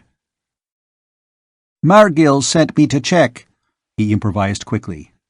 "They were holding someone for questioning, and he seems to have gotten away somehow, so I wanted to make sure he didn't come through here." "What is the matter that one man can give us all the slip this way?" the Lhari said curiously. "Well, one thing is sure. He's Vegan, or Solarian, or Capellan, one of the dim star people. If he comes through here, we'll catch him easily enough while he's stumbling around half-blind. You know that you shouldn't stay long." He gestured. "Out this way, and don't come back without special lenses." Bart nodded, jerking the cloak around his shoulders, forcing himself not to break into a run as he stepped through the door the Lhari indicated. It closed behind him. Bart blinked, feeling as if he had stepped into pitch darkness. Only slowly did his eyes adapt, and he became aware that he was standing in a city street, in the full glow of Procyon sunlight, and apparently outside the Lhari spaceport entirely. He'd better get to cover. He took off the Mentorian cloak, thrust it under his arm. He raised his eyes, which were adjusting to ordinary light again, and stopped dead. Just across the street was a long, low, rainbow-colored building. And the letters. Bart blinked, thinking his eyes deceived him, spelled out 8 Colors Transshipping Corporation. Cargo, Passengers, Messages, Express A. Raynor 1, Manager. For a moment, the words swirled before Bart's still watering eyes. He wiped them, trying to steady himself. Had he so soon reached the end of his dangerous quest? Somehow he had expected it to lie in deep, dark concealment. Raynor 1. The existence of Raynor 1 presupposed a Raynor 2, and probably a Raynor 3. For all he knew, Raynors 4, 5, 6, and 66. The building looked solid and real. It had evidently been there a long time. With his hand on the door, he hesitated. Was it, after all, the right 8 colors? But it was a family saying, hardly the sort of thing you'd be apt to hear outside. He pushed the door and went in. The room was filled with brighter light than the Procyon sun outdoors, the edges of the furniture rimmed with neon in the Mentorian fashion. A prim-looking girl sat behind a desk, or what should have been a desk, except that it looked more like a mirror, with little sparkles of lights, different colors, in regular rows along one edge. The mirror top itself was blue-violet and gave her skin and her violet eyes a bluish tinge. She was smooth and lacquered, and glittering, and she raised her eyebrows at Bart as if he were some strange form of life she hadn't seen very often. "I'd, like to see Raynor 1, he said. Her dainty pointed fingernail, varnished blue, stabbed at points of light. "On what business?" she asked, not caring. "It's a personal matter." "Then I suggest you see him at his home." "It can't wait that long." The girl studied the glassy surface and punched at some more of the little lights. "Name, please?" "David Briscoe." He had thought her perfect painted face could not show any emotion except disdain, but it did. She looked at him in open, blank consternation. She said into the vision screen, "He calls himself David Briscoe. Yes, I know. Yes, sir, yes." She raised her face, and it was controlled again, but not bored. "Raynor 1 will see you, through that door and down to the end of the hall." At the end of the hallway was another door. He stepped through into a small cubicle, and the door slid shut like a closing trap. He whirled in panic, then subsided in foolish relief as the cubicle began to rise. It was just an automatic elevator. It rose higher and higher, stopping with an abrupt jerk, and slid open into a lighted room and office. A man sat behind a desk, watching Bart step from the elevator. The man was very tall and very thin, and the gray eyes and the intensity of the lights told Bart that he was a Mentorian. Raynor 1? Under the steady, stern gray stare, Bart felt the slow, clutching suck of fear again. Was this man a slave of the Lhari, who would turn him over to them? Or someone he could trust? His own mother had been a Mentorian. "Who are you?" Raynor 1's voice was harsh, and gave the impression of being loud, though it was not. "David Briscoe." It was the wrong thing. The Mentorian's mouth was taut, forbidding. "Try again. I happen to know that David Briscoe is dead." "I have a message for Raynor 3. The cold gray stare never altered. "On what business?" On a sudden inspiration, Bart said, "I'll tell you that, if you can tell me what the 8th color is." There was a glint in the grim eyes now, though the even stern voice did not soften. "I never knew myself. I didn't name it 8 colors. Maybe it's the original owner you want." On a sudden hope, Bart asked, "Was he, by any chance, named Rupert Steele?" Raynor 1 made a suspicious movement. "I can't imagine why you think so," he said guardedly. "Especially if you've just come in from Earth. It was never very widely known. He only changed the name to 8 colors a few weeks ago, and it's for sure that your ship didn't get any messages while the Lhari were in warp drive.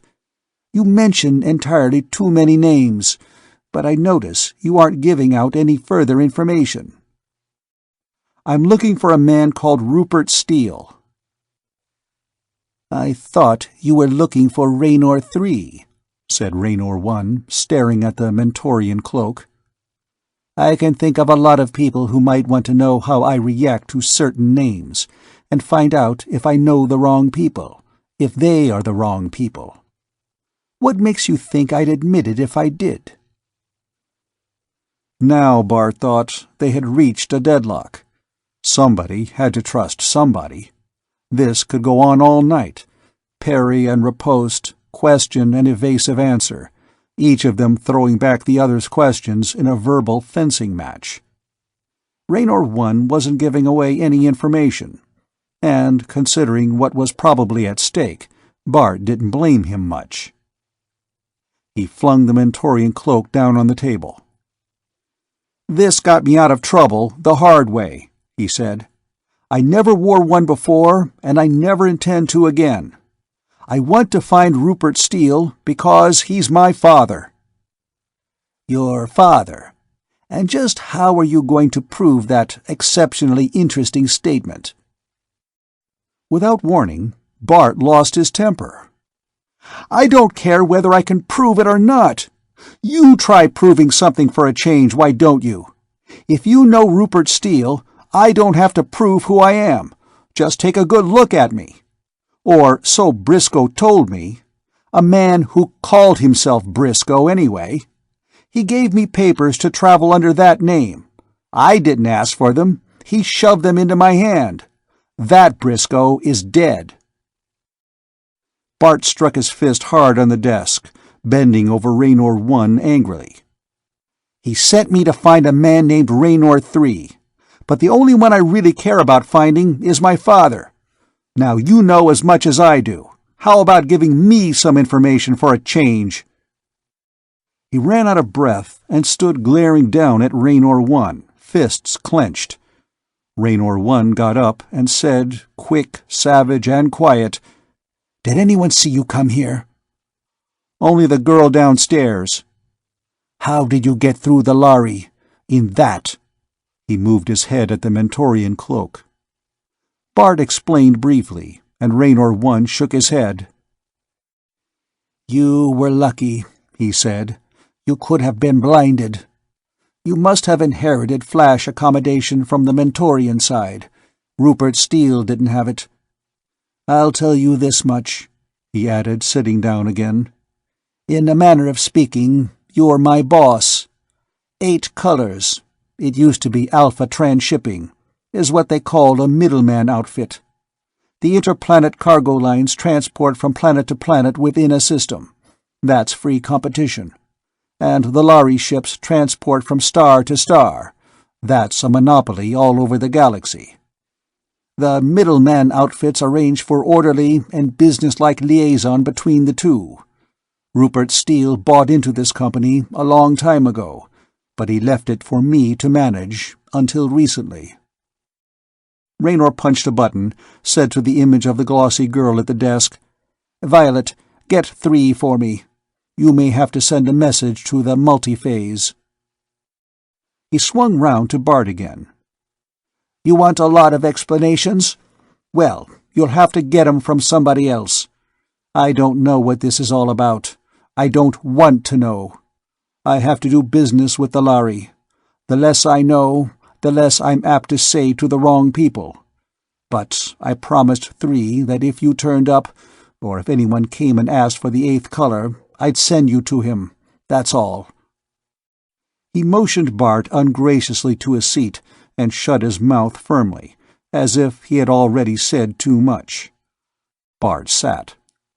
After a while, he heard the elevator again. The panel slid open, and Raynor 3 came into the room. It had to be Raynor 3. There was no one else he could have been. He was as like Raynor 1 as Tweedledum to Tweedledee, tall, stern, ascetic, and grim.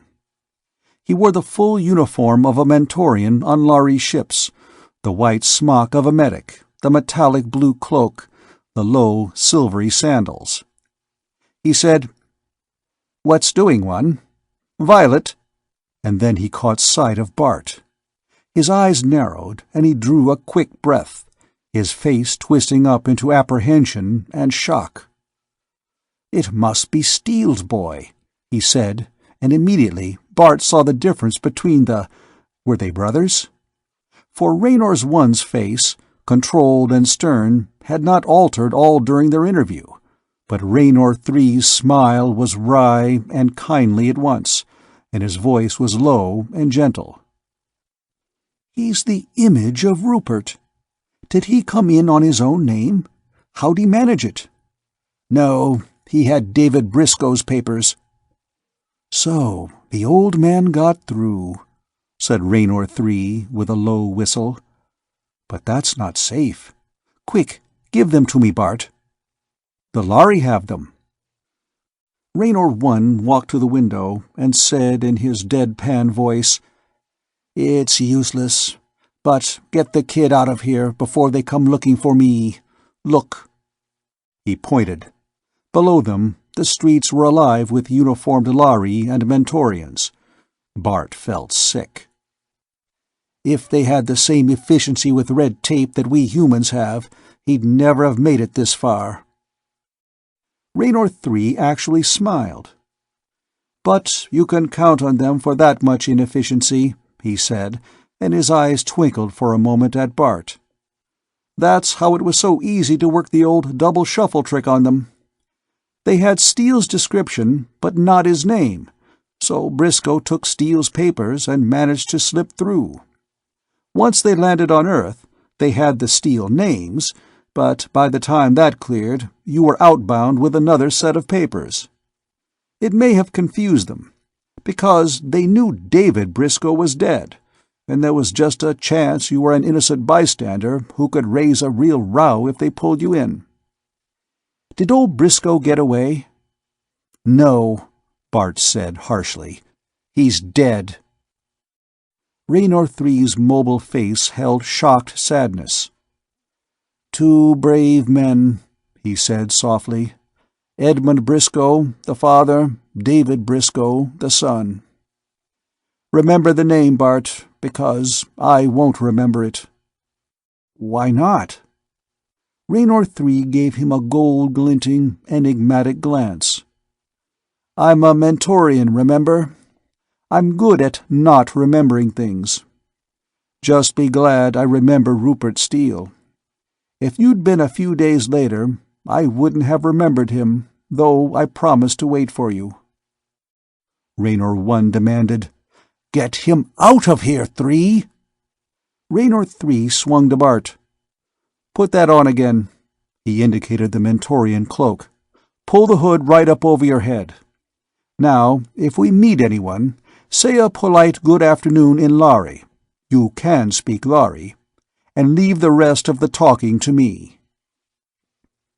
Bart felt like cringing as they came out into the street full of Lhari, but Raynor III whispered, "Attack is the best defense," and went up to one of the Lhari.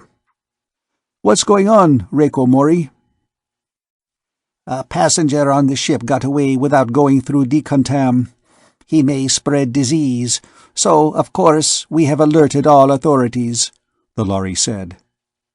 As the Lhari strode past, Raynor III grimaced. "Clever, that. Now the whole planet will be hunting for any stranger, worrying themselves into fits about some unauthorized germ. We'd better get you to a safe place. My country house is a good way off, but I have a copter." Bart demanded as they climbed in, "Are you taking me to my father?" "Wait till we get to my place," Raynor III said, taking the controls and putting the machine in the air. "Just lean back and enjoy the trip, huh?" Bart relaxed against the cushions, but he still felt apprehensive. Where was his father? If he was a fugitive from the Lhari, he might by now be at the other end of the galaxy. But if his father couldn't travel on Lhari ships, and if he had been here, the chances were that he was still somewhere in the Procyon system. They flew for a long time, across low hills, patchwork agricultural districts, towns, and then for a long time over water. The copter had automatic controls, but Raynor III kept it on manual, and Bart wondered if the Mentorian just didn't want to talk. It began to descend at last, toward a small green hill, bright in the last gold rays on sunset. A small dome-like pink bubble rose out of the hill. Raynor 3 set the copter neatly down on a platform that slid shut after them, unfastened their seat belts, and gave Bart a hand to climb out. He ushered him into a living room of glass and chrome, softly lighted, but deserted and faintly dusty. Raynor pushed a switch. Soft music came on, and the carpets caressed his feet. He motioned Bart to a chair.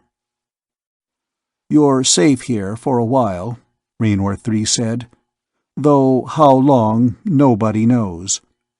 But so far, I've been above suspicion." Bart leaned back. The chair was very comfortable, but the comfort could not help him to relax. "Where is my father?" he demanded. Raynor 3 stood looking down at him, his mobile face drawn and strange. "I guess I can't put it off any longer," he said softly. Then he covered his face with his hands. From behind them, hoarse words came, choked with emotion.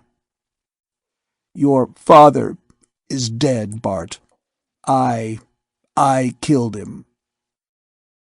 For a moment Bart stared, frozen, unable to move, his very ears refusing the words he heard. Had this all been another cruel trick, then a trap, a betrayal? He rose and looked wildly around the room, as if the glass walls were a cage closing in on him. "Murderer!" He flung at Raynor and took a step toward him, his clenched fists coming up. He'd been shoved around too long, and here he had one of them right in front of him, and for once he'd hit back. He'd start by taking Raynor 3 apart, in small pieces. You rotten murderer!" Raynor 3 made no move to defend himself. "Bart," he said compassionately, "sit down and listen to me. No, I'm no murderer. I shouldn't have put it that way." Bart's hands dropped to his sides, but he heard his voice crack with pain and grief. "I suppose you'll tell me he was a spy or a traitor, and you had to kill him." "Not even that. I tried to save your father. I did everything I could.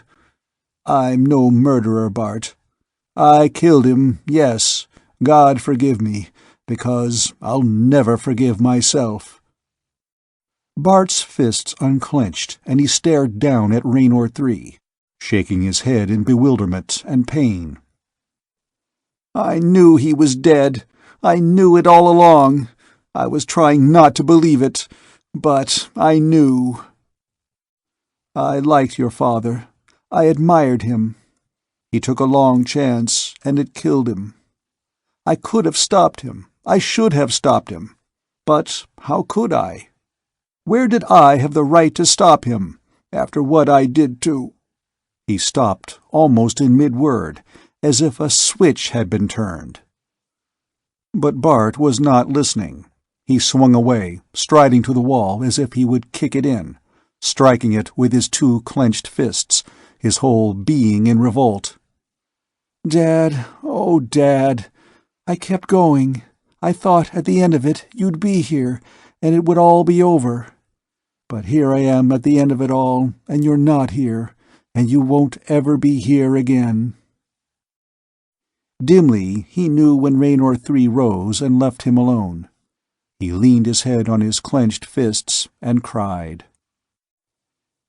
After a long time he raised his head and blew his nose, his face setting itself in new, hard, unaccustomed lines, slowly coming to terms with the hard, painful reality. His father was dead.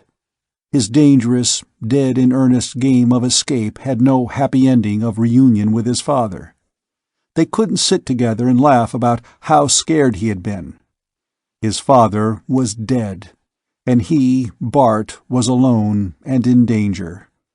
His face looked very grim indeed, and years older than he was. After a long time, Raynor 3 opened the door quietly. "Come and have something to eat, Bart." "I'm not hungry." "Well, I am," Raynor 3 said, "and you ought to be. You'll need it." He pulled knobs, and the appropriate tables and chairs extruded themselves from the walls. Raynor unsealed hot cartons and spread them on the table, saying lightly, "Looks good. Not that I can claim any credit. I subscribe to a food service that delivers them hot by pneumatic tube." Bart felt sickened by the thought of eating, but when he put a polite fork in the food, he discovered that he was famished and ate up everything in sight. When they had finished, Raynor dumped the cartons into a disposal chute, went to a small portable bar, and put a glass into his hand. "Drink this." Bart touched his lips to the glass, made a face, and put it away. "Thanks, but I don't drink." "Call it medicine. You'll need something," Raynor 3 said crossly. "I've got a lot to tell you, and I don't want you going off half-primed in the middle of a sentence. If you'd rather have a shot of tranquilizer, all right. Otherwise, I prescribe that you drink what I gave you." He gave Bart a quick, wry grin. "I really am a medic, you know." Feeling like a scolded child, Bart drank. It burned his mouth, but after it was down, he felt a sort of warm burning in his insides that gradually spread a sense of well-being all through him. It wasn't alcohol, but whatever it was, it had quite a kick. "Thanks," he muttered. "Why are you taking this trouble, Raynor? There must be danger." "Don't you know?" Raynor broke off. "Obviously, you don't. Your mother never said much about your Mentorian family tree, I suppose. She was a Raynor." He smiled at Bart, a little ruefully. "I won't claim a kinsman's privileges until you decide how much to trust me." Raynor 3 settled back. "It's a long story, and I only know part of it," he began. "Our family, the Raynors, have traded with the Lhari for more generations than I can count. When I was a young man, I qualified as a medic on the Lhari ships, and I've been star-hopping ever since. People call us the slaves of the Lhari. Maybe we are," he added wryly. "But I began it just because space is where I belong, and there's nowhere else I've ever wanted to be. And I'll take it at any price." "I never questioned what I was doing until a few years ago.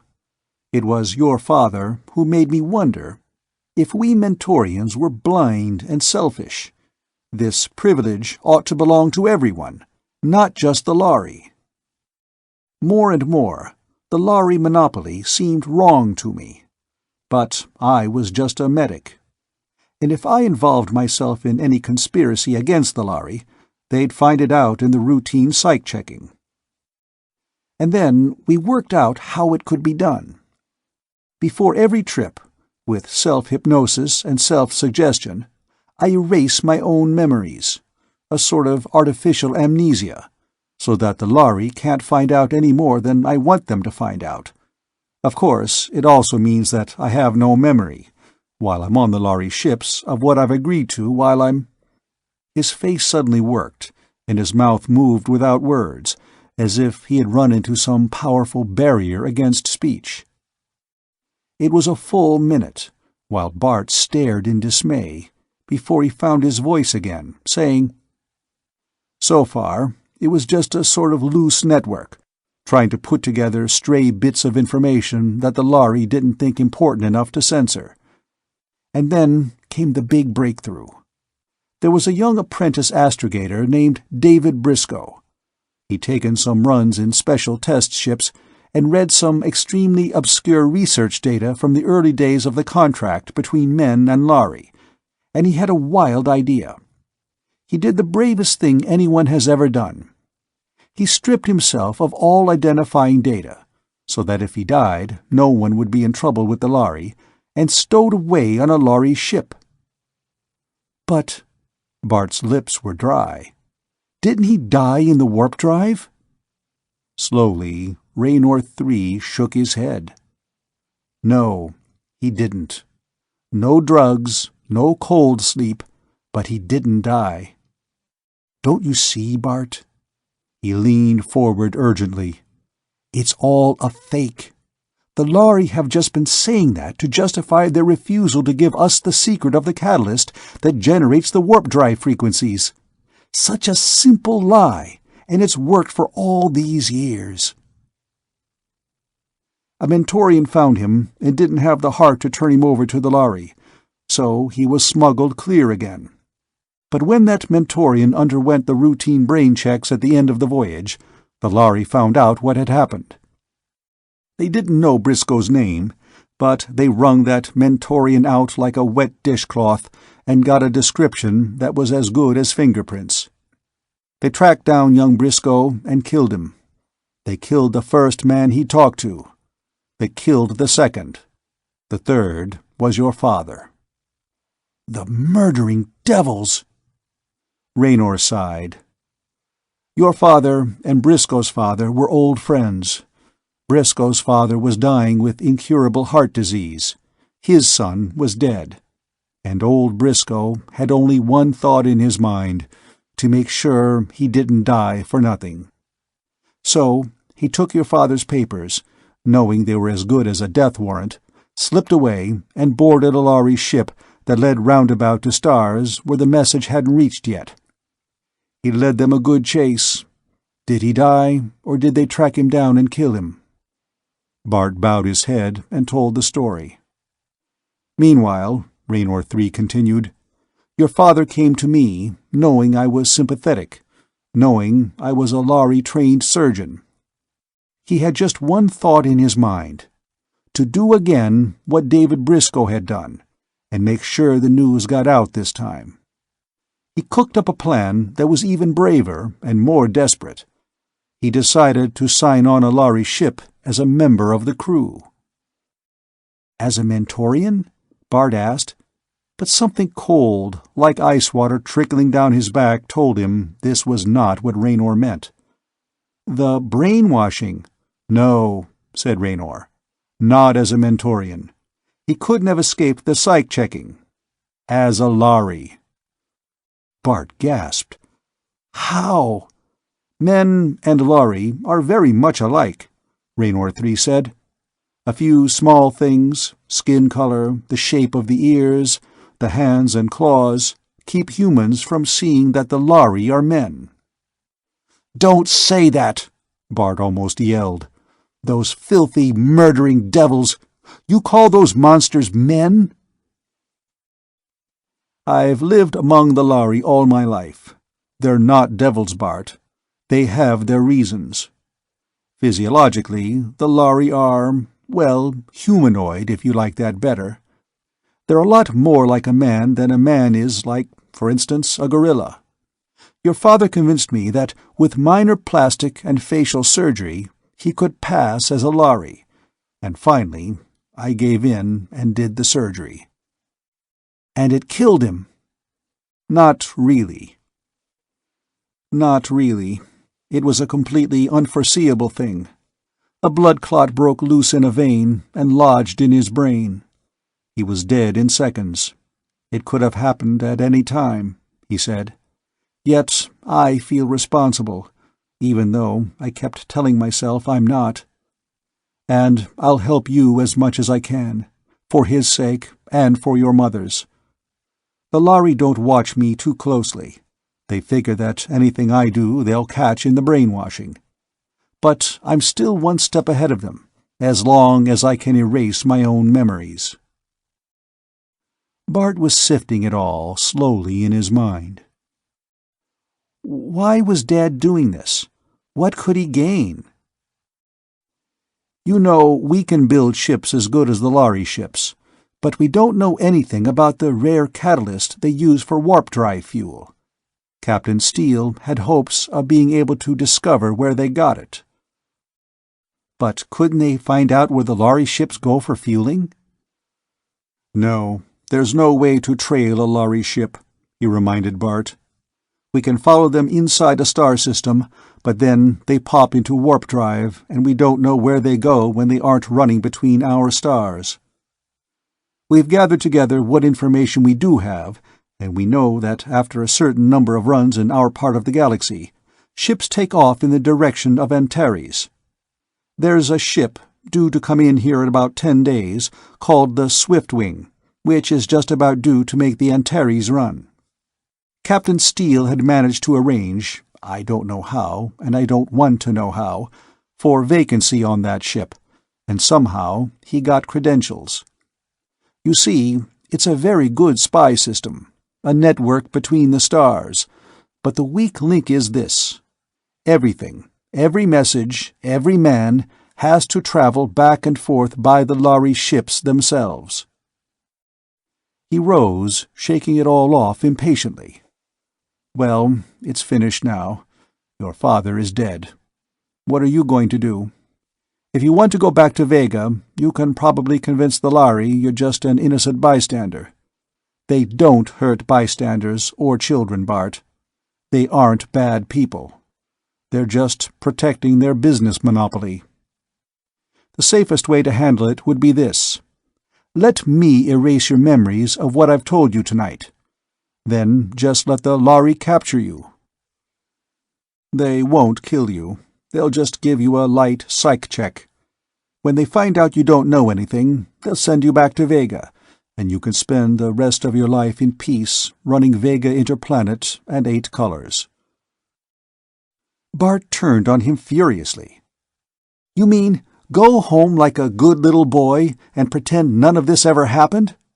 What do you think I am, anyhow? Bart's chin set in the new, hard line. What I want is a chance to go on where Dad left off. It won't be easy, and it could be dangerous, Raynor 3 said. But there's nothing else to be done. We had all the arrangements all made, and now somebody's got to take the dangerous risk of calling them off. Are you game for a little plastic surgery, just enough to change your looks again with new forged papers? You can't go by the Swiftwing. It doesn't carry passengers. But there's another route you can take. Bart sprang up. No, he said. I know a better way. Let me go on the Swiftwing, in Dad's place, as a Lhari. Bart, no, Raynor 3 said. You'd never get away with it. It's too dangerous. But his gold eyes glinted. Why not? I speak Lhari better than Dad ever did, and my eyes can stand Lhari lights. You said yourself, it's going to be a dangerous job just calling off all the arrangements. So let's not call them off. Just let me take Dad's place. Bart, you're only a boy. What was Dave Briscoe? No, Raynor. Dad left me a lot more than Vega Interplanet, and you know it. I'll finish what he started, and then maybe I'll begin to deserve what he left me. Raynor 3 gripped Bart's hand. He said, in a voice that shook, All right, Bart. You're your father's son. I can't say more than that. I haven't any right to stop you. All right, Bart. Today we'll let you have a look at yourself, Raynor 3 said. Bart smiled under the muffling layers of bandage around his face. His hands were bandaged too, and he had not been permitted to look in a mirror. But the transition had been surprisingly painless, or perhaps his sense of well-being had been due to Raynor 3 slipping him some drug. He had been given injections of a chemical that would change the color of his skin. There had been minor operations on his face, his hands, his feet. Let's see you get up and walk around. Bart obeyed awkwardly, and Raynor frowned. Hurt? Not exactly, but I feel as if I were limping. That's to be expected. I changed the angle of the heel tendon and the muscle of the arch. You're using a different set of muscles when you walk. Until they harden up, you'll have some assorted Charlie horses. Have any trouble hearing me? No, though I'd hear better without all these bandages. Bart said impatiently. "All in good time. Any trouble breathing?" "No, except for the bandages." "Fine. I changed the shape of your ears and nostrils, and it might have affected your hearing or your breathing. Now listen, Bart. I'm going to take the bandages off your hands first. Sit down." Bart sat across the table from him, obediently sticking out his hands. Raynor 3 said, "Shut your eyes." Bart did as he was told, and felt Raynor 3's long fingers working at the bandages. "Move each finger as I touch it." Bart obeyed, and Raynor said neutrally, "Good. Now take a deep breath, and then open your eyes." Impatiently, Bart flicked his lids open. In spite of the warning, his breath went out in a harsh, jolting gasp. His hands lay on the table before him, but they were not his hands. The narrow, long fingers were pearl gray, tipped with whitish-pink claws that curved out over the tips. Nervously, Bart moved one finger, and the long claw flicked out like a cat's, retracted. He swallowed. Golly, he felt strangely wobbly. "A beautiful job, if I do say so. Be careful not to scratch yourself, and practice picking up small things." Bart saw that the long grayish claws were trembling.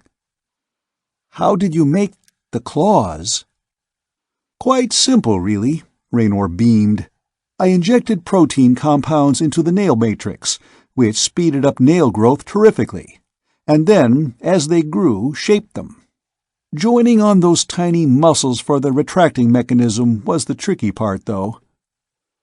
Bart was moving his hands experimentally. Once over the shock, they felt quite normal.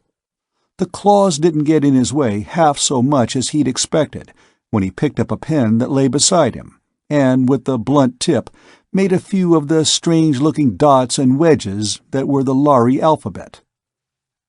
"Practice writing this," said Raynor 3, and laid a plastic-encased folder down beside him.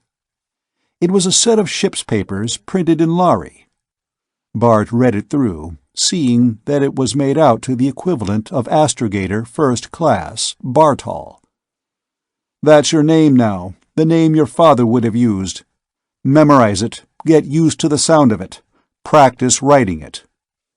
Don't worry too much about the rating. It's an elementary one, what we'd call apprentice rating, and I have a training tape for you anyhow. My brother got hold of it, don't ask me how, and don't ask him." "When am I going to see my face?" "When I think you're ready for the shock," Raynor said bluntly. "It almost threw you when I showed you your hands." He made Bart walk around some more briefly. Slowly, he unwound the bandages, then turned and picked up a mirror at the bottom of his medic's case, turning it right side up.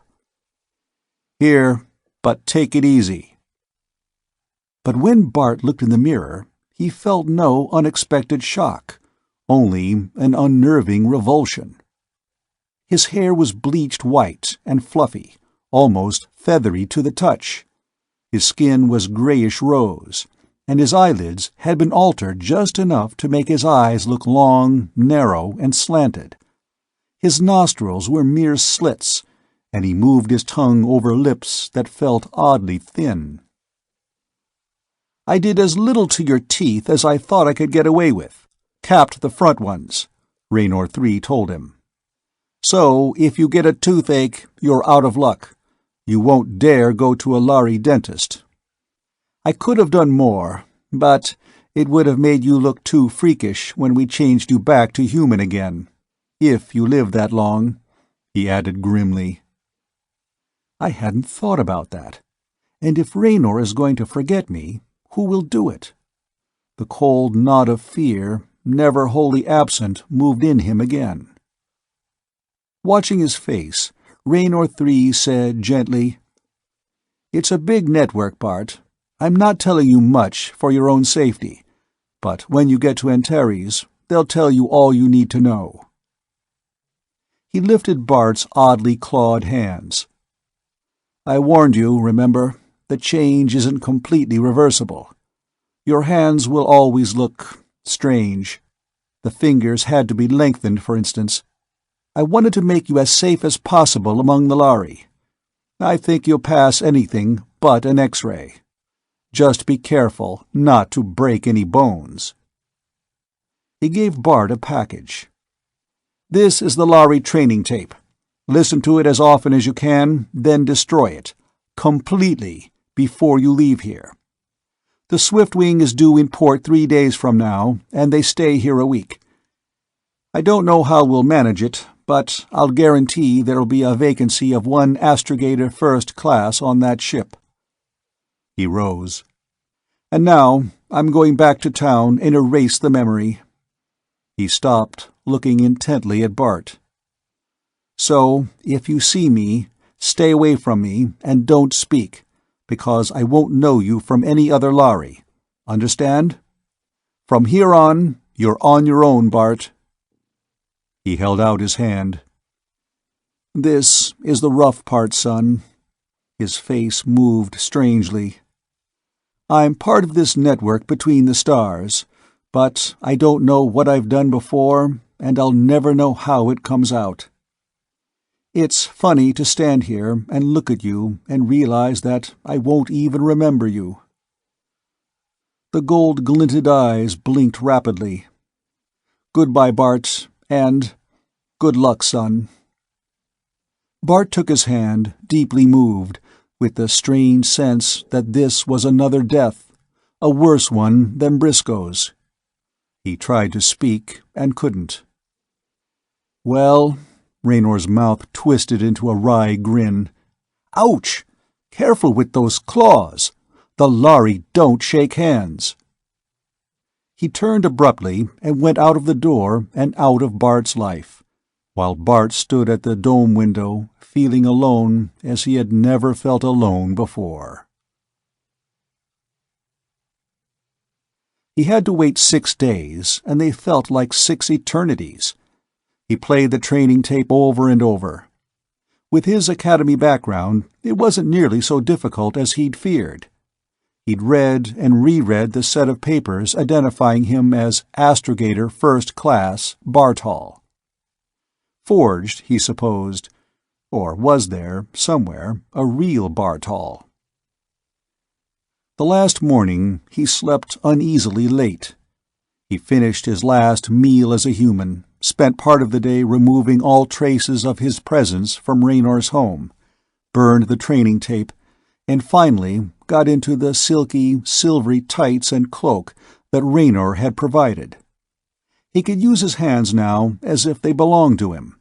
He even found the claws handy and useful. He could write his signature and copy out instructions from the training tape without a moment's hesitation. Toward dusk, a young Lhari slipped unobserved out of Raynor's house and hiked unnoticed to the edges of a small city nearby, where he mingled with the crowd and hired a skycab from an unobservant human driver to take him to the spaceport city. The skycab driver was startled, but not, Bart judged, unusually so, to pick up a Lhari passenger. "Been doing a little sightseeing on our planet, eh?" "That's right," Bart said in universal, not trying to fake his idea of the Lhari accent. Raynor had told him that only a few of the Lhari had that characteristic sibilant R and S, and warned him against trying to imitate it. "Just speak naturally.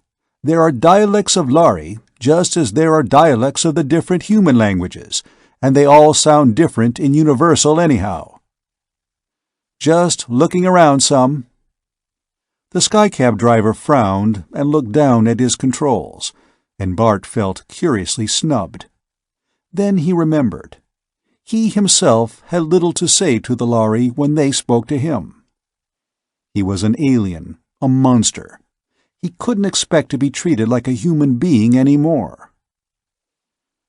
When the skycab let him off before the spaceport, it felt strange to see how the crowds edged away from him as he made a way through them. He caught a glimpse of himself in one of the mirror ramps, a tall, thin, strange form in a metallic cloak, head crested with feathery white, and felt overwhelmingly homesick for his own familiar face.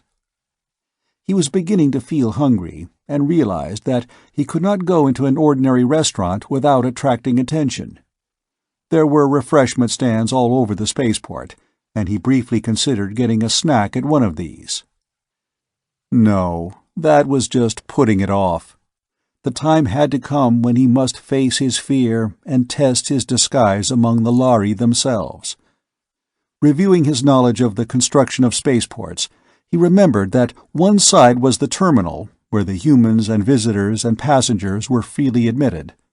The other side, for Lhari and their Mentorian employees only, contained, along with business offices of many sorts, a sort of arcade with amusement centers, shops, and restaurants catering to the personnel of the Lhari ships.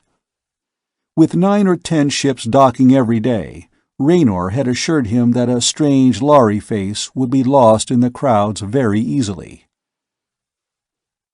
He went to one of the doors marked "Danger, Lhari Lights Beyond," and passed through the glaring corridor of offices and storage warehouses, finally coming out into a sort of wide mall. The lights were fierce, but he could endure them without trouble now, though his head ached faintly.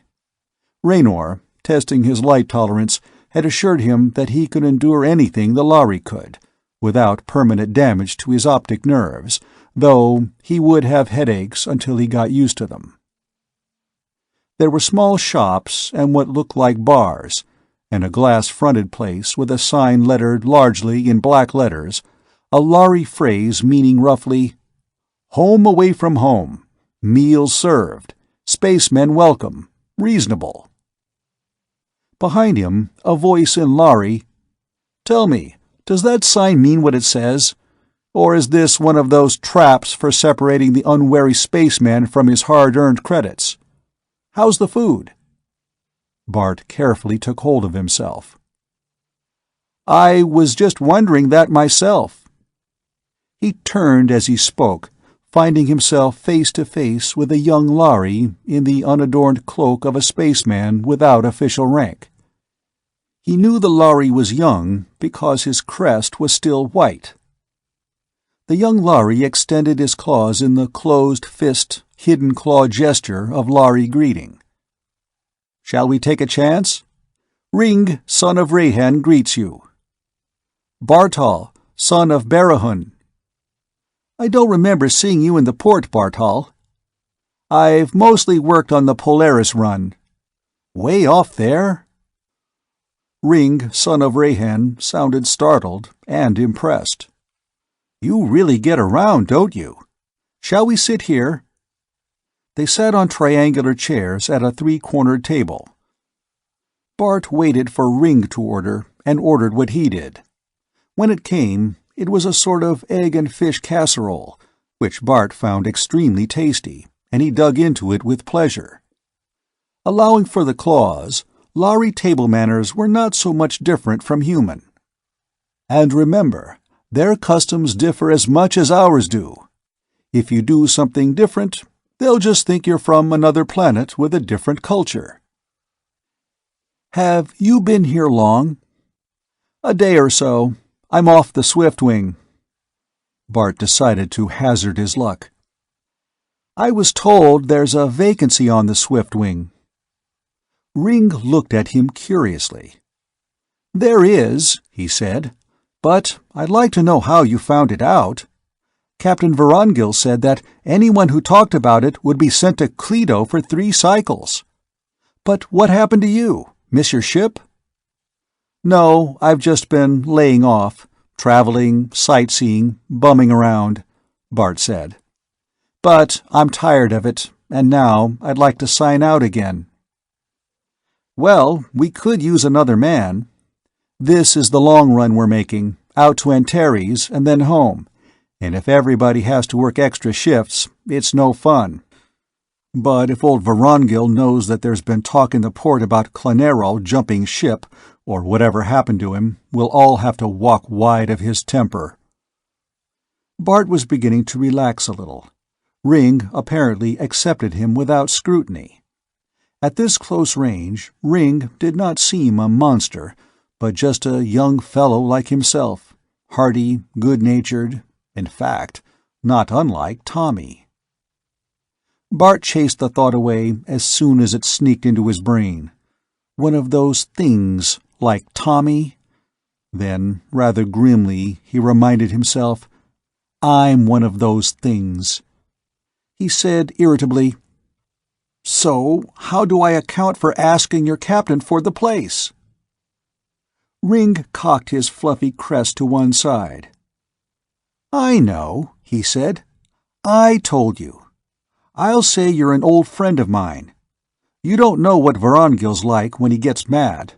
But what he doesn't know, he won't shout about. He shoved back the triangular chair. Who did tell you anyway? This was the first real hurdle, and Bart's brain raced desperately. But Ring was not listening for an answer. I suppose somebody gossiped, or one of those fool Mentorians picked it up. Got your papers? What rating? Astrogator first class? Clanero was second, but you can't have everything, I suppose. Ring led the way through the arcades, out across a guarded sector, passing half a dozen of the huge ships lying in their pits. Finally, Ring stopped and pointed. This is the old hulk. Bart had traveled only in Lhari passenger ships, which were new and fresh and sleek. This ship was enormous, ovoid like the egg of some space monster, the sides dented and discolored, thin films of chemical discoloration lying over the glassy metallic hull. Bart followed Ring. This was real. It was happening. He was signing out for his first interstellar cruise on one of the Lhari ships. Not a Mentorian assistant, half trusted, half tolerated, but one of the crew themselves. If I'm lucky, he reminded himself grimly. There was Lhari, in the black banded officer's cloak at the doorway. He glanced at Ring's papers. "Friend of mine," Ring said, and Bart proffered his folder. The Lhari gave it a casual glance, handed it back. "Old Baldy on board?" Ring asked. "Where else?" The officer laughed. "You don't think he'd relax with cargo not loaded, do you?" They seemed casual and normal, and Bart's confidence was growing. They had accepted him as one of themselves. But the great ordeal still lay before him, an interview with the Lhari captain, and the idea had Bart sweating scared. The corridors and decks seemed larger, wider, more spacious, but shabbier than on the clean, bright commercial passenger decks Bart had seen. Dark-lensed men were rolling bales of cargo along on wheel dollies. The corridor seemed endless. More to hear the sound of his own voice and reassure himself of his ability to speak and be understood than because he cared, he asked Ring, "What's your rating?" "Well, according to the logbooks, I'm an expert Class 2 metals fatigue," said Ring. "That sounds very technical and interesting, but what it means is just that I go all over the ship inch by inch, and when I finish, start all over again at the other end. Most of what I do is just boss around the maintenance crews and snarl at them about spots of rust on the paint." They got into a small round elevator, and Ring punched buttons. It began to rise slowly and creakily toward the top. "This, for instance," Ring said. "I've been yelling for a new cable for 6 months." He turned. "Take it easy, Bartol. Don't let Vorongil scare you. He likes to hear the sound of his own voice, but we'd all walk out the lock without spacesuits for him." The elevator slid to a stop. The sign in Lhari letters said, "Level of Administration, Officer's Deck." Ring pushed at a door and said, "Captain Vorongil?" "I thought you were on leave," said a Lhari voice, deeper and slower than most. What are you doing back here more than 10 milliseconds before strap-in checks?" Ring stepped back for Bart to go inside. The small cabin, with an elliptical bunk slung from the ceiling and a triangular table, was dwarfed by a tall, thin Lhari, in a cloak with 4 of the black bands that seemed to denote rank among them. He had a deeply lined face with a lacework of tiny wrinkles around the slanted eyes. His crest was not the high, fluffy white of a young Lhari, but broken short near the scalp, grayish-pink showing through, the little feathery ends yellowed with age. He growled, "Come in, then, don't just stand there. I suppose Ring's told you what a tyrant I am? What do you want, Feathertop?" Bart remembered being told that this was the Lhari equivalent of kid or youngster. He fumbled in the capacious folds of his cloak for his papers.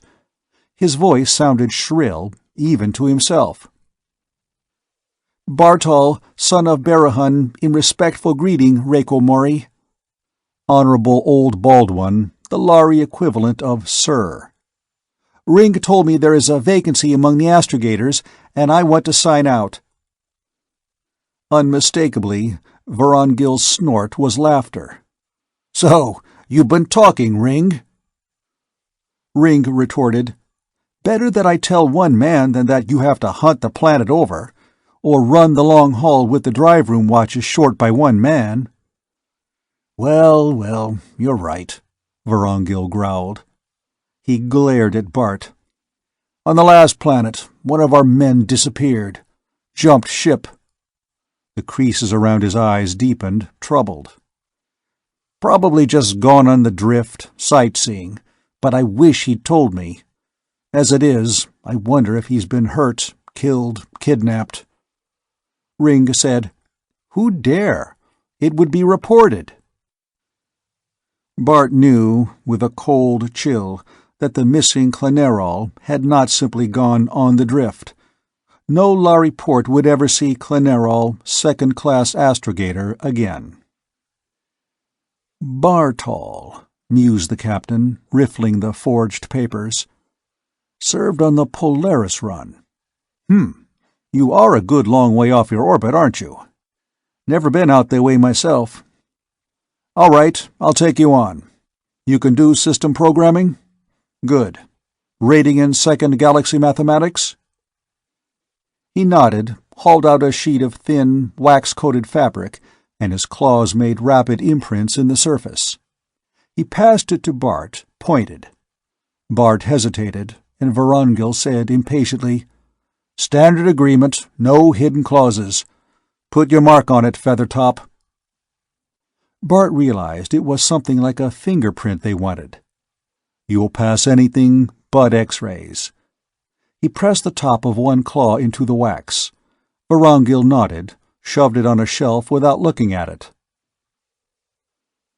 "So much for that," said Ring, laughing, as they came out. "The Bald One was in a good temper. I'm going to the port and celebrate. Not that this dim place is very festive. You?" I think I'll stay aboard." "Well, if you change your mind, I'll be down there somewhere," Ring said. "See you later, shipmate." He raised his closed fist in farewell and went. Bart stood in the corridor, feeling astounded and strange. He belonged here. He had a right to be on board the ship. He wasn't quite sure what to do next. A Lhari, as short and fat as a Lhari could possibly be and still be a Lhari, came, or rather waddled, out of the captain's office. He saw Bartol and called, "Are you the new first class? I'm Rugel, coordinator." Rugel had a huge, cleft, darkish scar across his lip, and there were 2 bands on his cloak. He was completely bald, and he puffed when he walked. "Vorongil asked me to show you around. You'll share quarters with Ring. No sense shifting another man. Come down and see the chart rooms, or do you want to leave your kit in your cabin first?" "I don't have much," Bart said. Rugel's seamed lip widened. "That's the way. Travel light when you're on the drift," he confirmed. Rugel took him down to the drive rooms, and here for a moment, in wonder and awe, Bart almost forgot his disguise. The old Lhari led him to the huge computer which filled one wall of the room, and Bart was smitten with the universality of mathematics. Here was something he knew he could handle. He could do this programming easily enough. But as he stood before the banks of complex, yet beautifully familiar levers, the sheer, exquisite complexity of it overcame him. To compute the movements of thousands of stars, all moving at different speeds in different directions in the vast, swirling, directionless chaos of the universe, and yet to be sure that every separate movement would come out to within a quarter of a mile. It was something that no finite brain, man or Lhari, could ever accomplish. Yet their limited brains had built these computers that could do it. Rugel watched him, laughing softly. "Well, you'll have enough time down here. I'd like to have youngsters who are still in the middle of a love affair with their work. Come along, I'll show you your cabin." Rugel left him in a cabin amidships, small and cramped, but tidy, 2 of the oval bunks slung at opposite ends, a small table between them, and drawers filled with pamphlets and manuals and maps. Furtively, ashamed of himself, yet driven by necessity, Bart searched Ring's belongings, wanting to get some idea of what possessions he ought to own. He looked around the shower and toilet facilities with extra care. This was something he couldn't slip up on and be considered even halfway normal. He was afraid Ring would come in and see him staring curiously at something as ordinary, to a Lhari, as a cake of soap. He decided to go down to the port again and look around the shops. He was not afraid of being unable to handle his work. What he feared was something subtler, that the small items of everyday living, something as simple as a nail file, would betray him. On his way, he looked into the recreation lounge, filled with comfortable seats, vision screens, and what looked like simple pinball machines and mechanical games of skill. There were also stacks of tape reels and headsets for listening, not unlike those humans used. Bart felt fascinated, and wanted to explore, but decided he could do that later. Somehow, he took the wrong turn coming out of the recreation lounge and went through a door where the sudden dimming of lights told him he was in Mentorian quarters. The sudden darkness made him stumble, thrust out his hands to keep from falling, and an unmistakably human voice said, "Ouch!" "I'm sorry," Bart said in Universal, without thinking. "I admit the lights are dim," said the voice tartly, and Bart found himself looking down, as his eyes adjusted to the new light level, at a girl. She was small and slight, in a metallic blue cloak that swept out like wings around her thin shoulders. The hood framed a small, kitten-like face. She was a Mentorian, and she was human, and Bart's eyes rested with comfort on her face. She, on the other hand, was looking up with anxiety and uneasy distrust. "That's right, I'm a Lhari, a non-human freak. I seem to have missed my way." "What are you looking for, sir? The medical quarters are through there." "I'm looking for the elevator down to the crew exits." "Through here," she said, reopening the door through which he had come, and shading her large, lovely, long-lashed eyes with a slender hand. "You took the wrong turn. Are you new on board? I thought all ships were laid out exactly alike." "I've only worked on passenger ships." "I believe they are somewhat different," said the girl in good Lhari. "Well, that is your way, sir." He felt as if he had been snubbed and dismissed. "What is your name?" She stiffened, as if about to salute. "Meta, of the House of Marne 3, sir." Bart realized he was doing something wholly out of character for a Lhari, chatting casually with a Mentorian. With a wistful glance at the pretty girl, he said a stiff "thank you" and went down the ramp she had indicated. He felt horribly lonely. Being a freak wasn't going to be much fun. He saw the girl again next day, when they checked in for blastoff. She was seated at a small desk, triangular like so much of the Lhari furniture, checking a register as they came out of the decontam room, making sure they downed their greenish solution of microorganisms. "Papers, please," she marked, and Bart noticed that she was using a red pencil. "Bartol," she said aloud. "Is that how you pronounce it?" She made small scribbles in a sort of shorthand with the red pencil, then made other marks with the black one in Lhari. He supposed the red marks were her own private memoranda, unreadable by the Lhari. "Next, please." She handed a cup of the greenish stuff to Ring, behind him. Bart went down toward the drive room, and to his own surprise, found himself wishing the girl were a mathematician rather than a medic. It would have been pleasant to watch her down there. Old Rugel, on duty in the drive room, watched Bart strap himself in before the computer. "Make sure you check all dials at null," he reminded him, and Bart felt a last surge of panic. This was his first cruise, except for practice runs at the academy. Yet his rating called him an experienced man on the Polaris run. He'd had the Lhari training tape, which was supposed to condition his responses, but would it? He tried to clench his fists, drove a claw into his palm, winced, and commanded himself to stay calm and keep his mind on what he was doing. It calmed him to make the routine check of his dials. "Strap-down check," said a Lhari with a yellowed crest and a rasping voice. "New man, eh?" He gave Bart straps perfunctory tugs at shoulders and waist, tightened a buckle. "Carol, son of Garen." Bells rang in the ship, and Bart felt the odd, tonic touch of fear. This was it. Vorongil strode through the door, his banded cloak sweeping behind him, and took the control couch. "Ready from fueling room, sir." "Position," Vorongil snapped. Bart heard himself reading off a string of figures in Lhari. His voice sounded perfectly calm. "Communication." "Clear channels from pylon dispatch, sir." It was old Rugel's voice. "Well," Vorongil said, slowly and almost reflectively, "let's take her up, then." He touched some controls. The humming grew. Then, swift, hard, and crushing, weight mashed Bart against his couch. "Position!" Vorongil's voice sounded harsh, and Bart fought the crushing weight of it.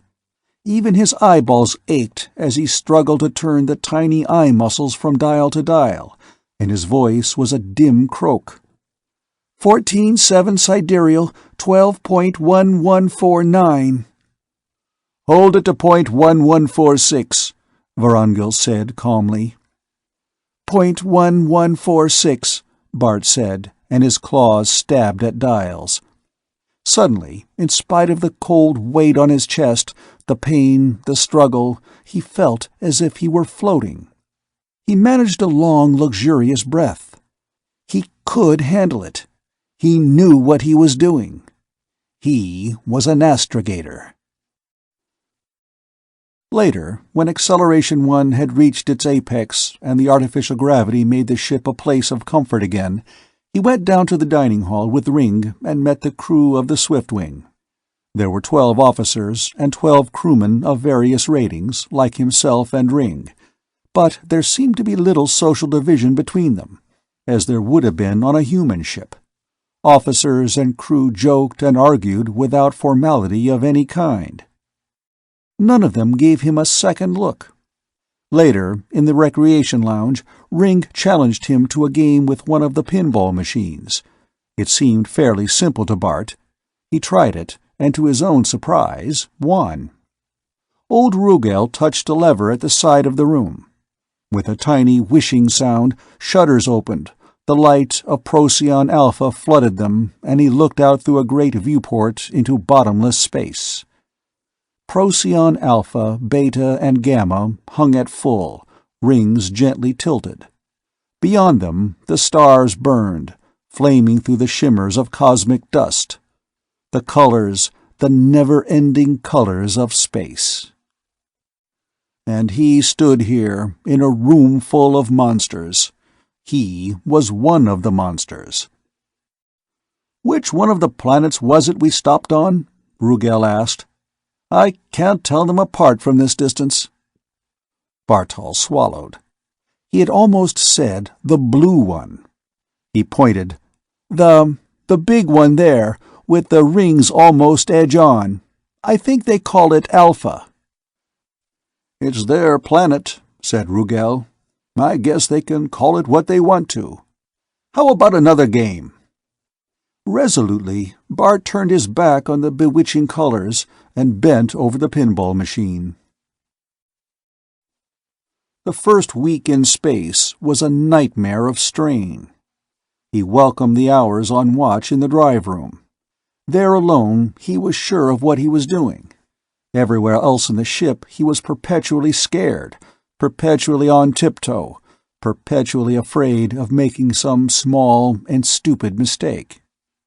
Once, he actually called Aldebaran a red star, but Rugal either did not hear the slip or thought he was repeating what one of the Mentorians, there were two aboard besides the girl, had said. The absence of color from speech and life was the hardest thing to get used to.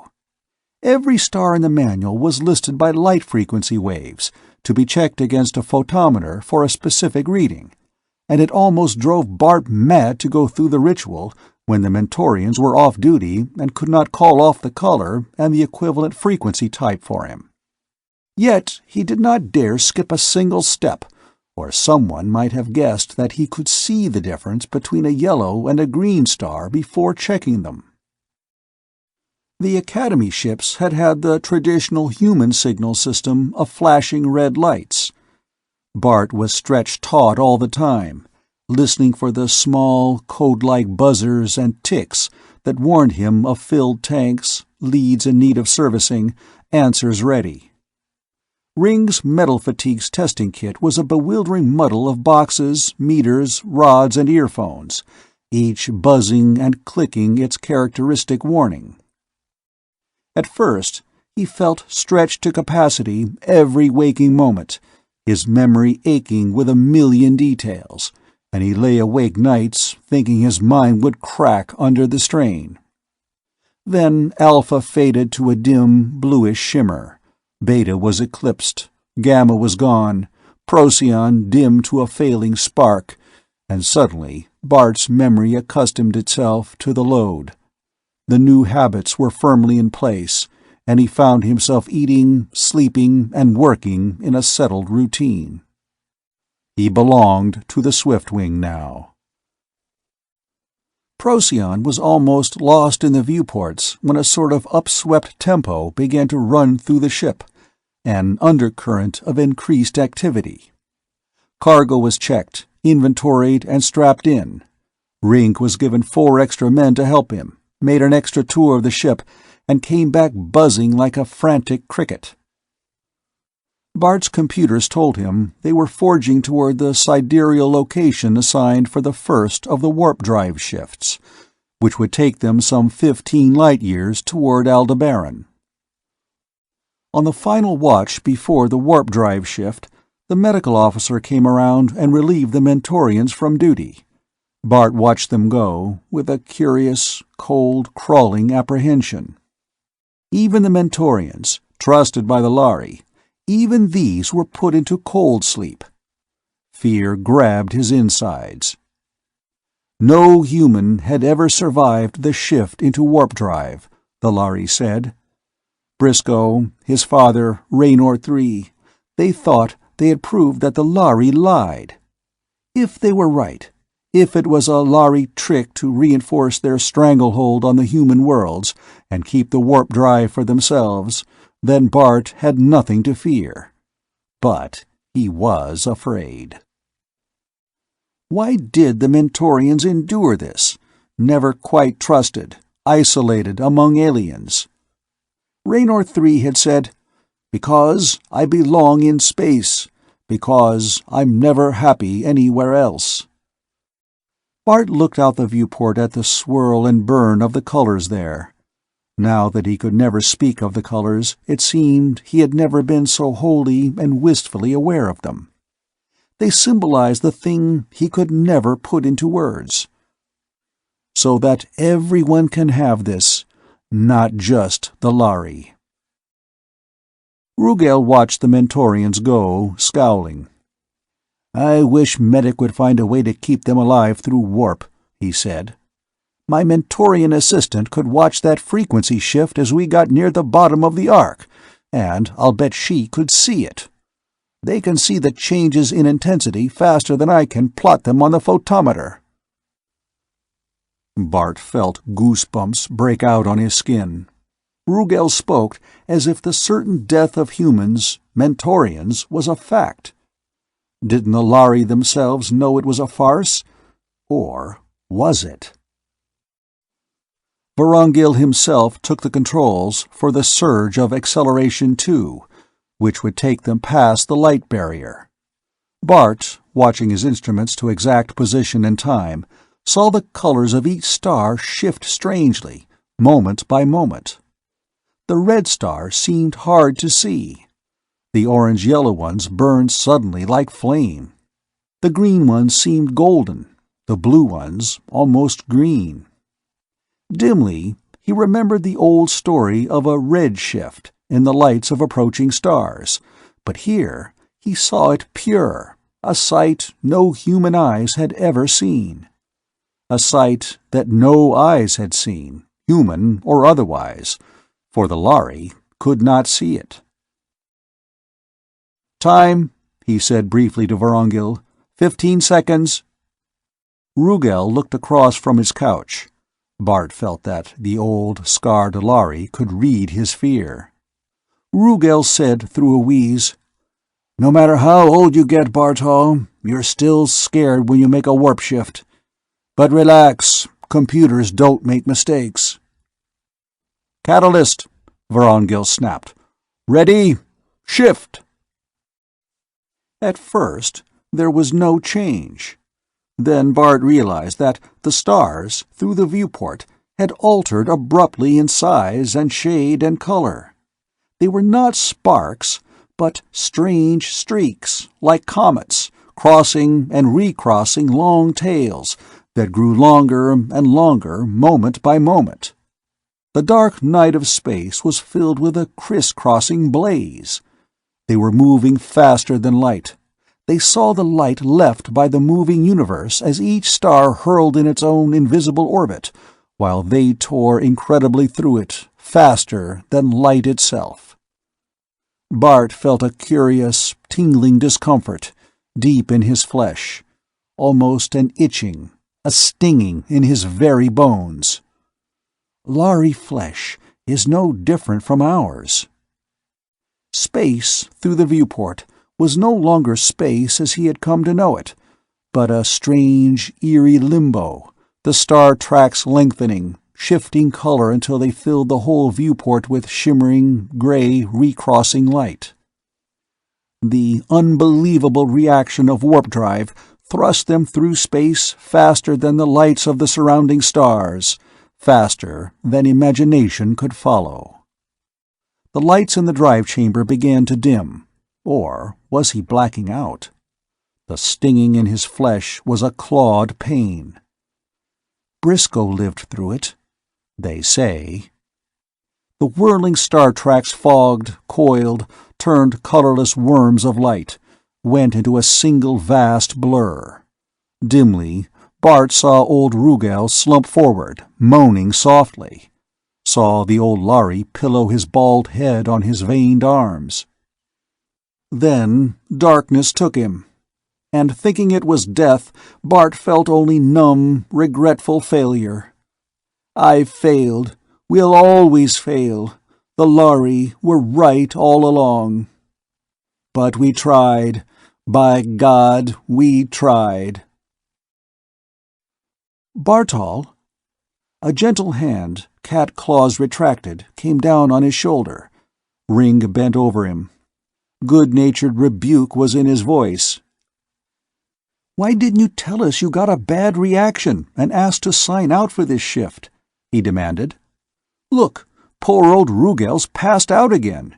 He just won't admit he can't take it. But one idiot on a watch is enough. Some people just feel as if the bottom's dropped out of the ship, and that's all there is to it." Bart hauled his head upright, fighting a surge of stinging nausea. His bones itched inside, and he was damnably uncomfortable. But he was alive. "I'm fine." "You look it," Ring said in derision. "Think you can help me get Rugel to his cabin?" Bart struggled to his feet, and found that when he was upright he felt better. "Wow," he muttered, then clamped his mouth shut. He was supposed to be an experienced man, a Lhari hardened to space. He said woozily, "How long was I out?" "The usual time," Ring said briskly. "About 3 seconds, just while we hit peak warp drive. Feels longer, so they tell me sometimes. Time's funny beyond light speeds. The medic says it's purely psychological. I'm not so sure. I itch, blast it." He moved his shoulders in a squirming way, then bent over Rugel, who was moaning, half insensible. "Catch hold of his feet, Bartol. Here, ease him out of his chair. No sense bothering the medics this time. Think you can manage to help me carry him down to the deck?" "Sure," Bart said, finding his feet and his voice. He felt better as they moved along the hallway, the limp, muttering form of the old Lhari insensible in their arms. They reached the officer's deck, got Rugel into his cabin and into his bunk, hauled off his cloak and boots. Ring stood, shaking his head. "And they say Captain Varangel's so tough." Bart made a questioning noise. "Why, just look," said Ring. "He knows it would make poor old Rugel feel as if he wasn't good for much, to order him into his bunk and make him take dope like a Mentorian for every warp shift. So we have this to go through at every jump." He sounded cross and disgusted, but there was a rough, boyish gentleness as he hauled the blanket over the bald old Lhari. He looked up, almost shyly. "Thanks for helping me with old Baldy. We usually try to get him out before Varangel officially takes notice. Of course, he sort of keeps his back turned," Ring said, and they laughed together as they turned back to the drive room. Bart found himself thinking, "Ring's a good kid," before he pulled himself up in sudden shock. He had lived through warp drive. Then, indeed, the Lhari had been lying all along, the vicious lie that maintained their stranglehold monopoly of star travel. He was their enemy again, the spy within their gates, like Briscoe, to be hunted down and killed, but to bring the message loud and clear to everyone. The Lhari lied. The stars can belong to us all. When he got back to the drive room, he saw through the viewport that the blur had vanished. The star trails were clear, distinct again, their comet tails shortening by the moment, their colors more distinct. The Lhari were waiting, a few poised over their instruments, a few more standing at the quartz window watching the star trails, some squirming and scratching and grousing about space fleas, the characteristic itching reaction that seemed to be deep down inside the bones. Bart checked his panels, noted the time when they were due to snap back into normal space, and went to stand by the viewport. The stars were reappearing, seeming to steady and blaze out in cloudy splendor through the bright dust. They burned in great streamers of flame, and for the moment he forgot his mission again, lost in the beauty of the fiery lights. He drew a deep, shaking gasp. It was worth it all to see this.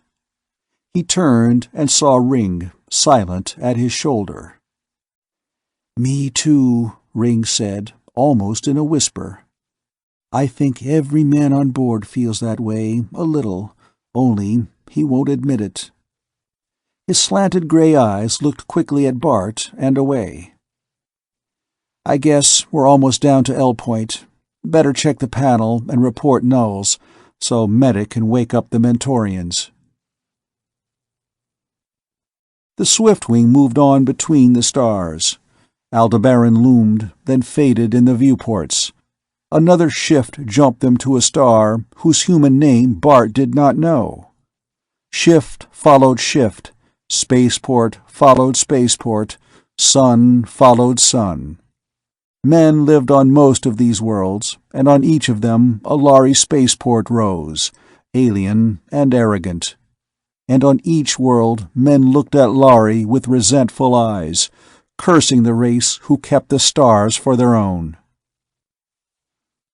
Cargo amassed in the holds of the Swiftwing, from worlds beyond all dreams of strangeness. Bart grew, not bored, but hardened to the incredible. For days at a time, no word of human speech crossed his mind. The blackout at peak of each warp shift persisted. Vorongil had given him permission to report off duty, but since the blackouts did not impair his efficiency, Bart had refused. Rugel told him that this was the moment of equilibrium, the peak of the faster-than-light motion. "Perhaps a true limiting speed beyond which nothing will ever go," Vorongil said, touching the charts with a varnished claw. Rugel's scarred old mouth spread in a thin smile. "Maybe there's no such thing as a limiting speed. Someday we'll reach true simultaneity, enter warp and come out just where we want to be, at the same time, just a split-second interval. That will be real transmission." Ring scoffed. "And suppose you get even better and come out of warp before you go into it. What then, Honorable Bald One?" Rugel chuckled and did not answer. Bart turned away. It was not easy to keep on hating the Lhari.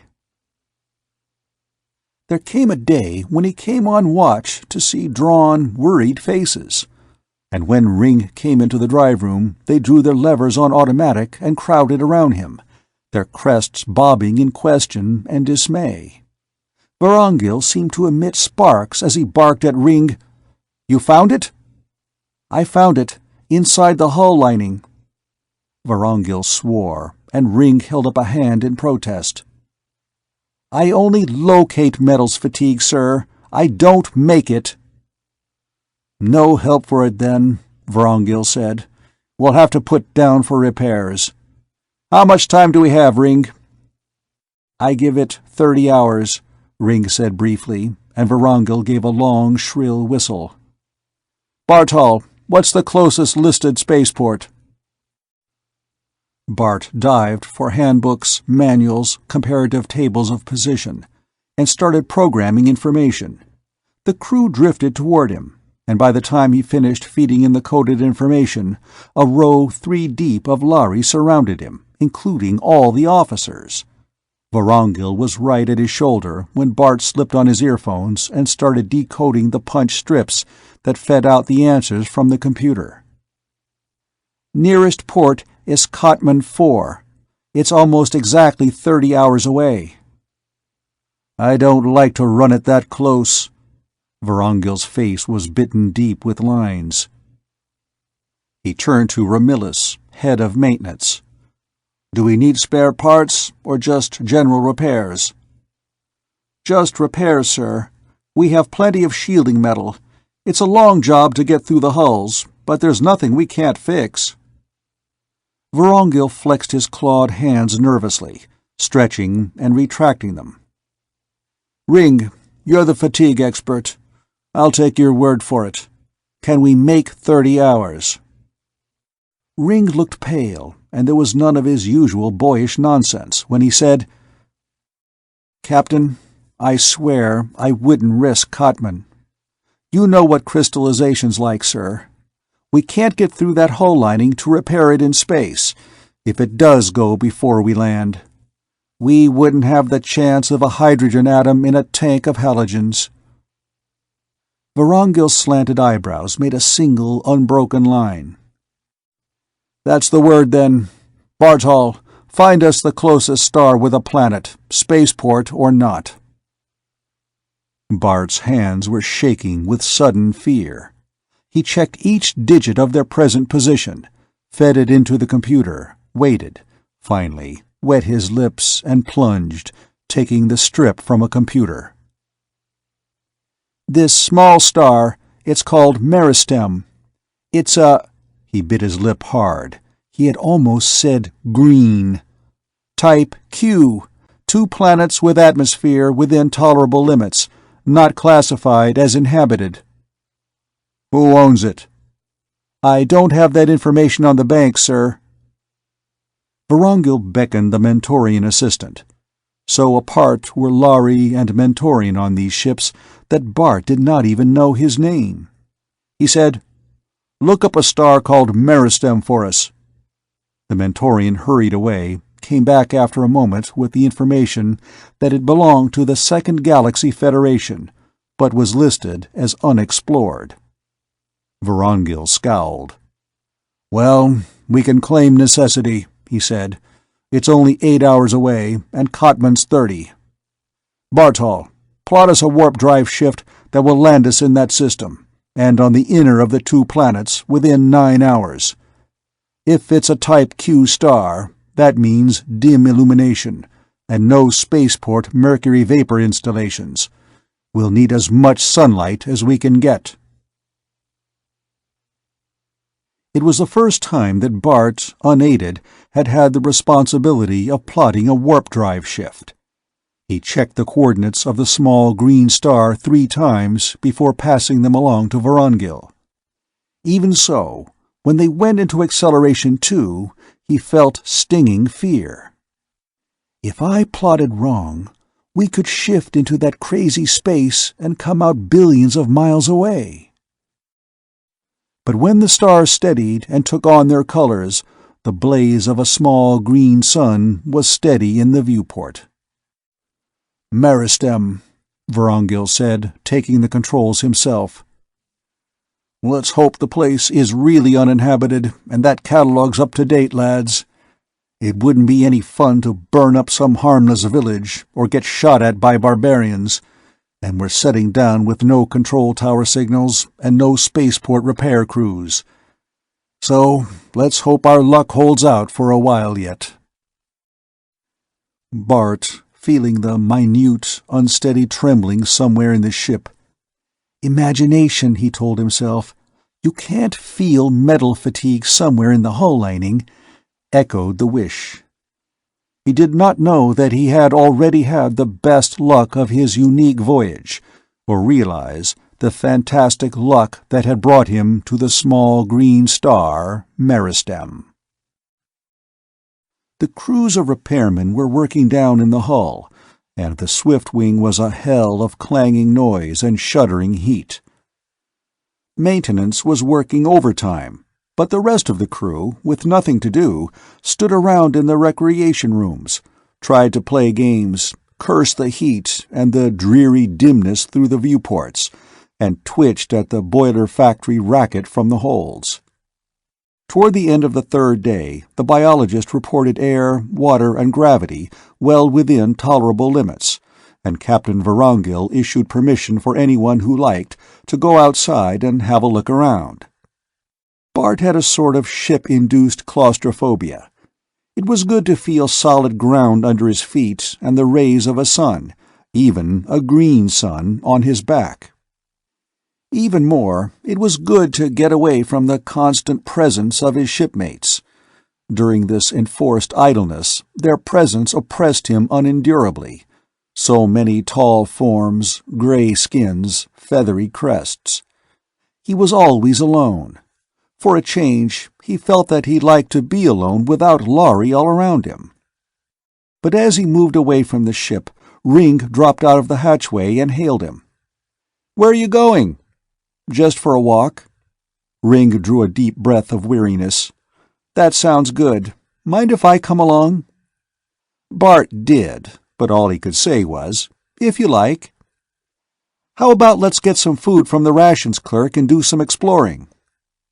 The sun overhead was a clear greenish gold, the sky strewn with soft pale clouds that cast racing shadows on the soft grass underfoot, fragrant pinkish-yellow stuff strewn with bright vermilion puffballs. Bart wished he were alone to enjoy it. "How are the repairs coming?" "Pretty good, but Carroll got his hand half scorched off, poor fellow.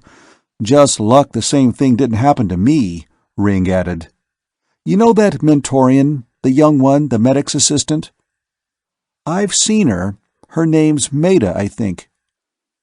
Suddenly, Bart wished the Mentorian girl were with him here. It would be nice to hear a human voice. "Oh, is it a female?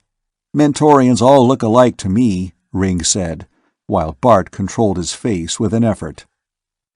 "Be that as it may, she saved me from having the same thing happen. I was just going to lean against a strip of sheet metal when she screamed at me. Do you think they can really see heat vibrations? She called it red hot."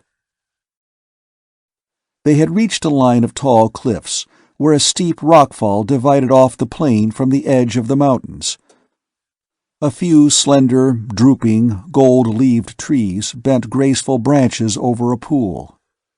Bart stood fascinated by the play of green sunlight on the emerald ripples, but Ring flung himself down full length on the soft grass and sighed comfortably.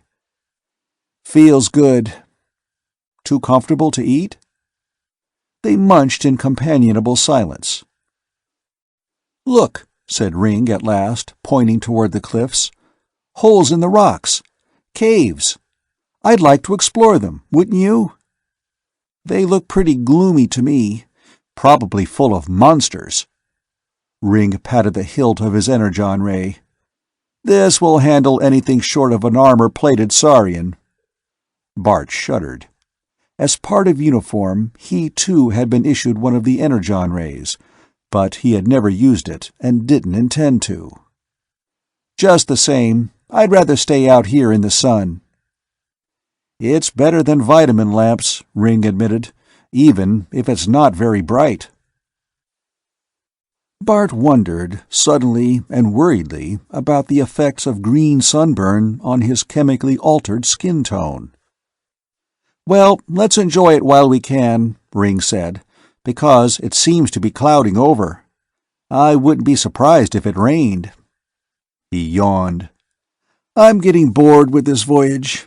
And yet I don't want it to end, because then I'll have to fight it out all over again with my family. My father owns a hotel, and he wants me in the family business, not 500 light-years away.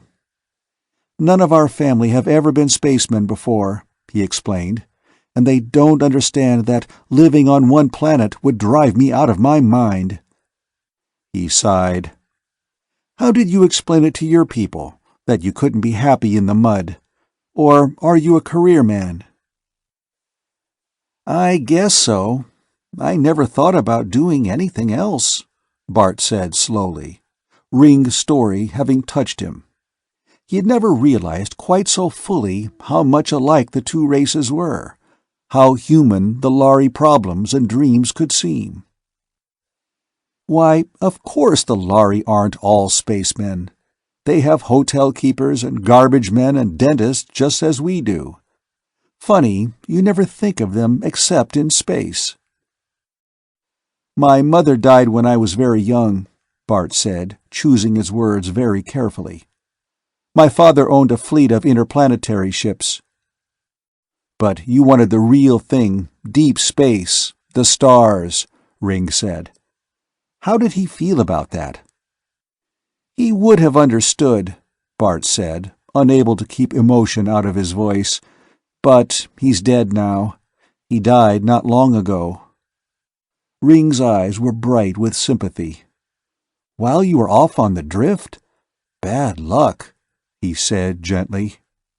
He was silent, and when he spoke again it was in a very different tone. "But some of the older generation. I had a professor in training school, funny old chap, bald as the hull of the Swiftwing. Taught us cosmic ray analysis, and what he didn't know about the spiral nebulae could be engraved in my fifth toe claw, and he'd never been off the face of the planet. Not even to one of the moons. He was the supervisor of my student lodge, and oh, was he, the phrase Ring used meant literally a soft piece of cake. His feet may have been buried in mud, but his head was off in the great nebula. We had some wild times," Ring reminisced. "We'd slip away to the city, strictly against rules.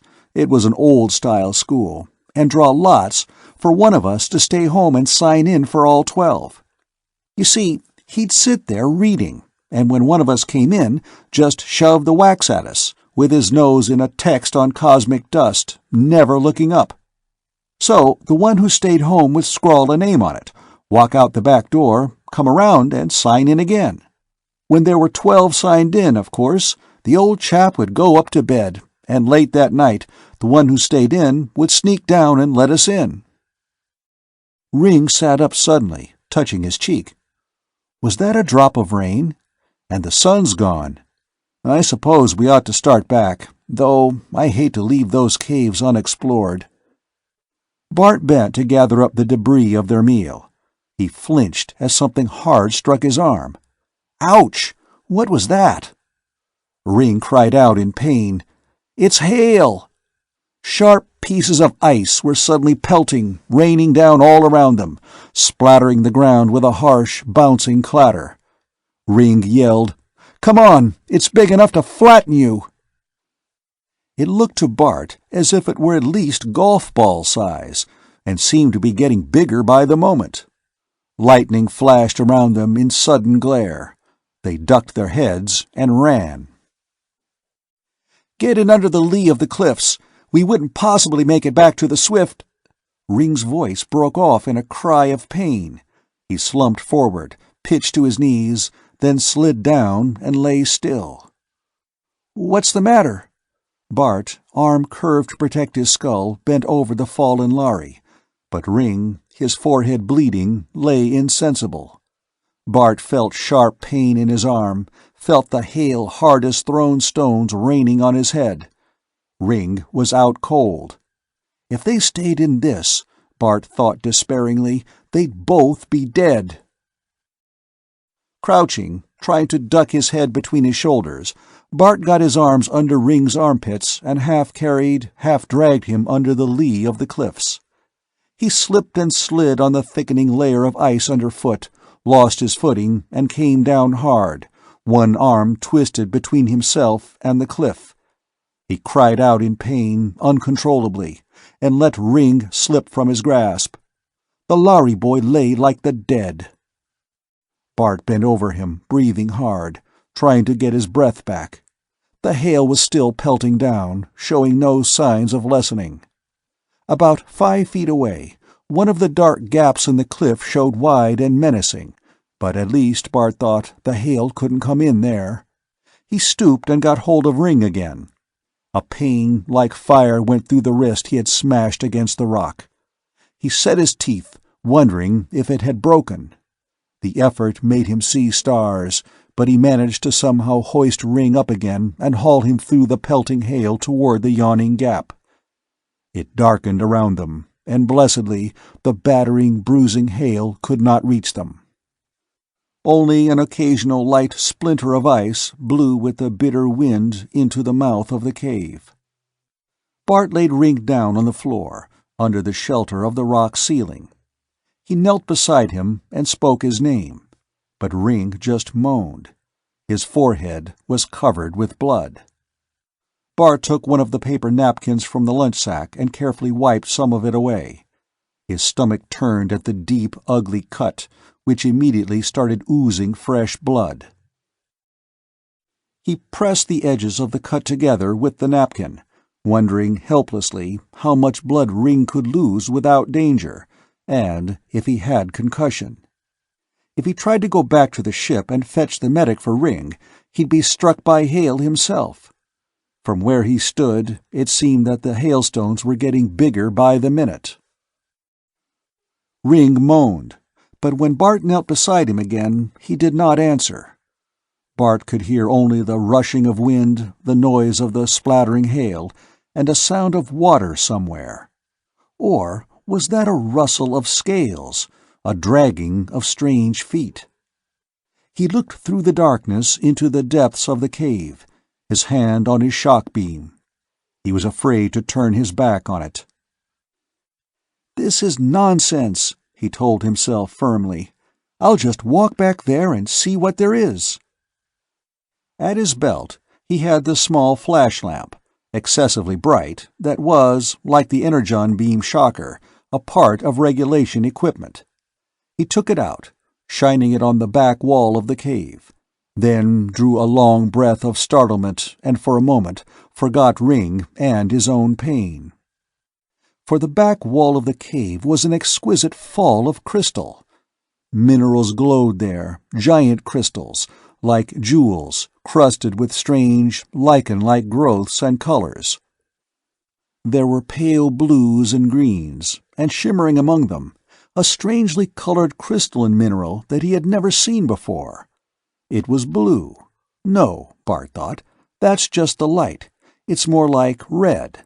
No, it can't be like both of them at once, and it isn't really like either. In this light— Ring moaned, and Bart, glancing round, saw that he was struggling to sit up. He ran back to him, dropping to his knees at Ring's side. "It's all right, Ring. Lie still. We're under cover now." "What happened?" Ring said blurrily. "Head hurts. All sparks. All the pretty lights. Can't see you." He fumbled with loose, uncoordinated fingers at his head, and Bart grabbed at him before he poked a claw in his eye. "Don't do that," Ring complained. "Can't see." He must have a bad concussion then. That's a nasty cut. Gently, he restrained the Lhari boy's hands. "Bartol, what happened?" Bart explained. Ring tried to move, but fell limply back. "Weren't you hurt? I thought I heard you cry out." "A cut or two, but nothing serious," Bart said. "I think the hail stopped.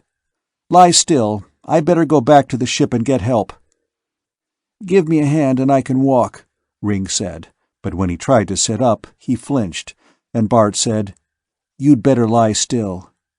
He knew that head injury should be kept very quiet. He was almost afraid to leave Ring for fear the Lhari boy would have another delirious fit and hurt himself, but there was no help for it. The hail had stopped, and the piled heaps were already melting, but it was bitterly cold. Bart wrapped himself in the silvery cloak, glad of its warmth, and struggled back across the slushy, ice-strewn meadow that had been so pink and flowery in the sunshine. The Swiftwing, a monstrous dark egg looming in the twilight, seemed like home. Bart felt the heavenly warmth close around him with a sigh of pure relief. But the second officer, coming up the hatchway, stopped in consternation. "You're covered with blood! The hailstorm!" "I'm all right," Bart said, "but Ring's been hurt. You'll need a stretcher." Quickly, he explained. "I'll come with you and show you." "You'll do no such thing," the officer said. "You look as if you'd been caught out in a meteor shower, Feathertop. We can find the place. You go and have those cuts attended to. And what's wrong with your wrist? Broken?" Bart heard, like an echo, the frightening words, "Don't break any bones. You won't pass an X-ray." "It's all right, sir. When I get washed up—" "That's an order!" snapped the officer. "Do you think, on this pestilential, unlucky planet, we can afford any more bad luck? Metals fatigue. Carol burned so badly the medic thinks he may never use his hand again. And now you and Ring getting yourselves laid up and out of action." The medic will help me with Ring. That Mentorian girl can look after you. Get moving!" He hurried away, and Bart, his head beginning to hurt, walked slowly up the ramp. His whole arm felt numb, and he supported it with his good hand. In the small infirmary, Carol lay groaning in a bunk, his arm bound in bandages, his head moving from side to side. The Mentorian girl Meta turned, charging a hypo. She looked pale and drawn. She went to Carol, uncovering his other arm, and made the injection. Almost immediately the moaning stopped, and Carol lay still. Meta sighed and drew a hand over her brow, brushing away feathery wisps that escaped from the cap tied over her hair. "Bartol, you're hurt? Not more burns, I hope." "She looks just like a fluffy little kitten," Bart thought incongruously. Fatigue was beginning to blur his reactions. "Only a few cuts," he said, in universal, though Meta had spoken Lhari. In his weariness and pain, he was homesick for the sound of a familiar word. "Ring and I were both caught in the hailstorm. He's badly hurt." "Sit down here." Bart sat. Meta's hands were skillful and cool as she sponged the blood away from his forehead and sprayed it with some pleasantly cold, mint-smelling antiseptic. Bart leaned back, tireder than he knew, half closing his eyes. "That hail must have been enormous. We heard it through the hull. Whatever possessed you to go out into it?" "It wasn't hailing when we left," Bart said wearily. "The sun was as nice and green as it could be." He bit the words off, realizing he had made a slip, but the girl seemed not to hear, fastening a strip of plastic over a cut. She picked up his wrist. Bart flinched in spite of himself, and Meta nodded. "I was afraid of that. It may be broken. Better let me X-ray it." "No," Bart said harshly. "It's all right. I just twisted it. Nothing's broken. Just strap it up." "It's pretty badly swollen," the girl said, moving it gently. "Does that hurt?" "I thought so." Bart set his teeth against a cry. "It's all right, I tell you, just because it's black and blue." He heard her breath jolt out, her fingers clenched painfully on his wounded wrist. She did not hear his cry this time. "And the sun was nice and green," she whispered. "What are you?" Bart felt himself slip sidewise. He thought for a moment that he would faint where he sat. Terrified, he looked up at Meta. Their eyes met, and she said, hardly moving her pale lips, "Your eyes, they're like mine. Your eyelashes, dark, not white. You're not a Lhari." The pain in his wrist suddenly blurred everything else, but Meta suddenly realized she was gripping it. She gave a little, gentle cry and cradled the abused wrist in her palm. "No wonder you didn't want it X-rayed," she whispered. Biting her lip, she glanced, terrified, at Carol, unconscious in the bunk. "No, he can't hear us. I gave him a heavy shot of hypnin, poor fellow." "Go ahead," Bart said bitterly. "Yell for your keepers." Her gray eyes blazed at him for a moment. Then, gently, she laid his wrist on the table, went to the infirmary door, and locked it on the inside. She turned around, her face white. Even her lips had lost their color. "Who are you?" she whispered. "Does it matter now?" Shocked comprehension swept over her face. "You don't think I'd tell them," she whispered. "I heard talk, in the Procyon port, of a spy that had managed to get through on a Lhari ship." Her face twisted. You must know about the man on the multiphase. You know they'll make sure I can't hide anything dangerous to the Lhari at the end of the voyage." "Meta," concern for her swept over him, "what will they do to you when they find out that you know and didn't tell?" Her gray eyes were wide as a kitten's. "Why, nothing. The Lhari would never hurt anyone, would they?" Brainwashed? He set his mouth grimly. I hope you never find out different. Why would they need to? She asked reasonably. They could just erase the memory. I never heard of a Lhari actually hurting anyone. But something like this... She wavered, looking at him. You look so much like a Lhari. How was it done? How could they do it? Poor fellow, you must be the loneliest man in the universe. Her voice was compassionate. Bart felt his throat tighten, and had the awful feeling that he was going to cry. He reached with his good hand for hers, seeking the comfort of a human touch, but she flinched instinctively away. He was a monster to this pretty girl. It looks so real, she said helplessly. Yes, now I can see. You have tiny moons at the base of the nail, and the Lhari don't. Her face worked. It's horrifying. How could you? There was a noise in the corridor. Maida gasped and ran to unlock the door, stood back as the medic and the second officer came in, staggering under Ring's weight. Carefully, they put him into a bunk. The medic straightened, shaking his crest. "Did you get that wrist taken care of, Bartol?" Maida stepped between Bart and the officer, reaching for a roll of bandage. "I'm working on it now, Reiko Mori," she said. "It only wants strapping up." But her fingers trembled as she wound the gauze, pulling each fold tight. "How's Ring?" "Needs quiet," grunted the medic, "and a few sutures. Lucky you got him under cover when you did." Ring said weakly from his bunk, "Bartol saved my life. I can think of plenty who'd have run for cover instead of staying out in that stuff long enough to drag me inside. Thanks, shipmate." Maida's hand, with a swift, hard pressure, lingered on Bart's shoulder as she cut the bandage and fastened the end. "I don't think that will bother you much now," she whispered fleetingly. "I didn't dare say it was broken, or they'd insist on X-rays. If it hurts, I'll get you something later for the pain, if you keep it strapped up tight."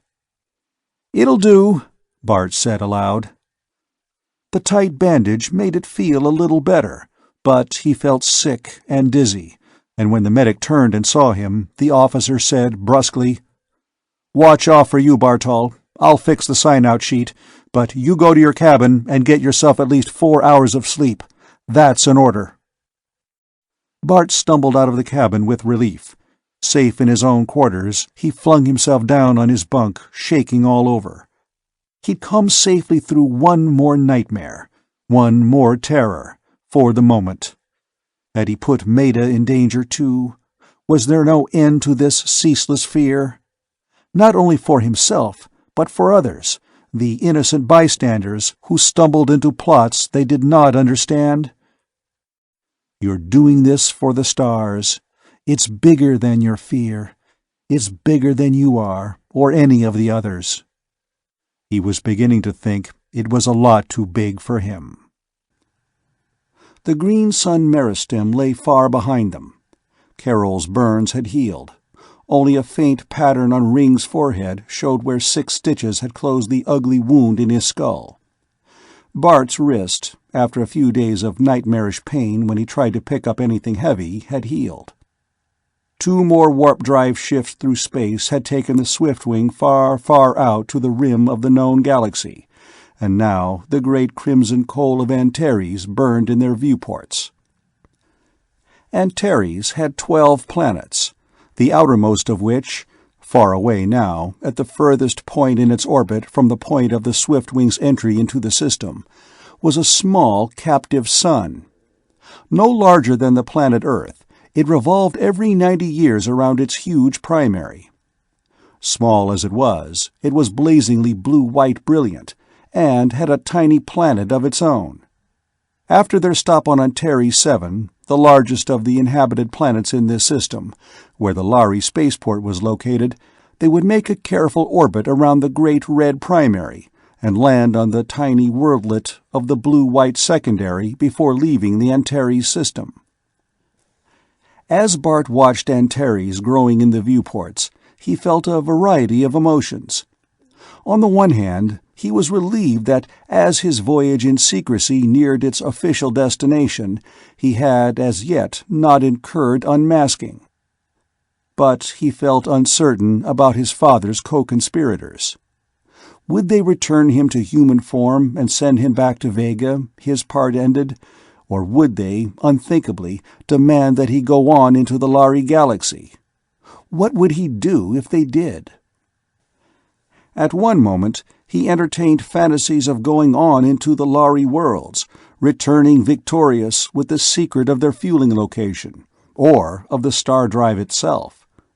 At another, he could not wait to be free of it all. He longed for the society of his own people, yet ached to think that this voyage between the stars must end so soon. They made planetfall at the largest Lhari spaceport Bart had seen.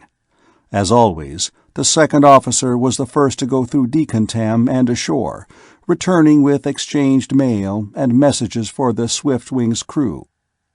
He laughed when he gave Bartol a sealed packet. "So, you're not quite the orphan we've always thought." Bart took it, his heart suddenly pounding, and walked away through the groups of officers and crew, eagerly debating how they would spend their port leave. He knew what it would be. It was on the letterhead of 8 colors, and it contained no message, only an address and a time. He slipped away unobserved to the Mentorian part of the ship to borrow a cloak from Meta. She did not ask why he wanted it, and stopped him when he would have told her. "I'd rather not know." She looked very small and very scared, and Bart wished he could comfort her, but he knew she would shrink from him, repelled and horrified by his Lhari skin, hair, claws. Yet she reached for his hand, gripping it hard in her own dainty one. "Bartol, be careful," she whispered, then stopped. "Bartol, that's a Lhari name. What's your real one?"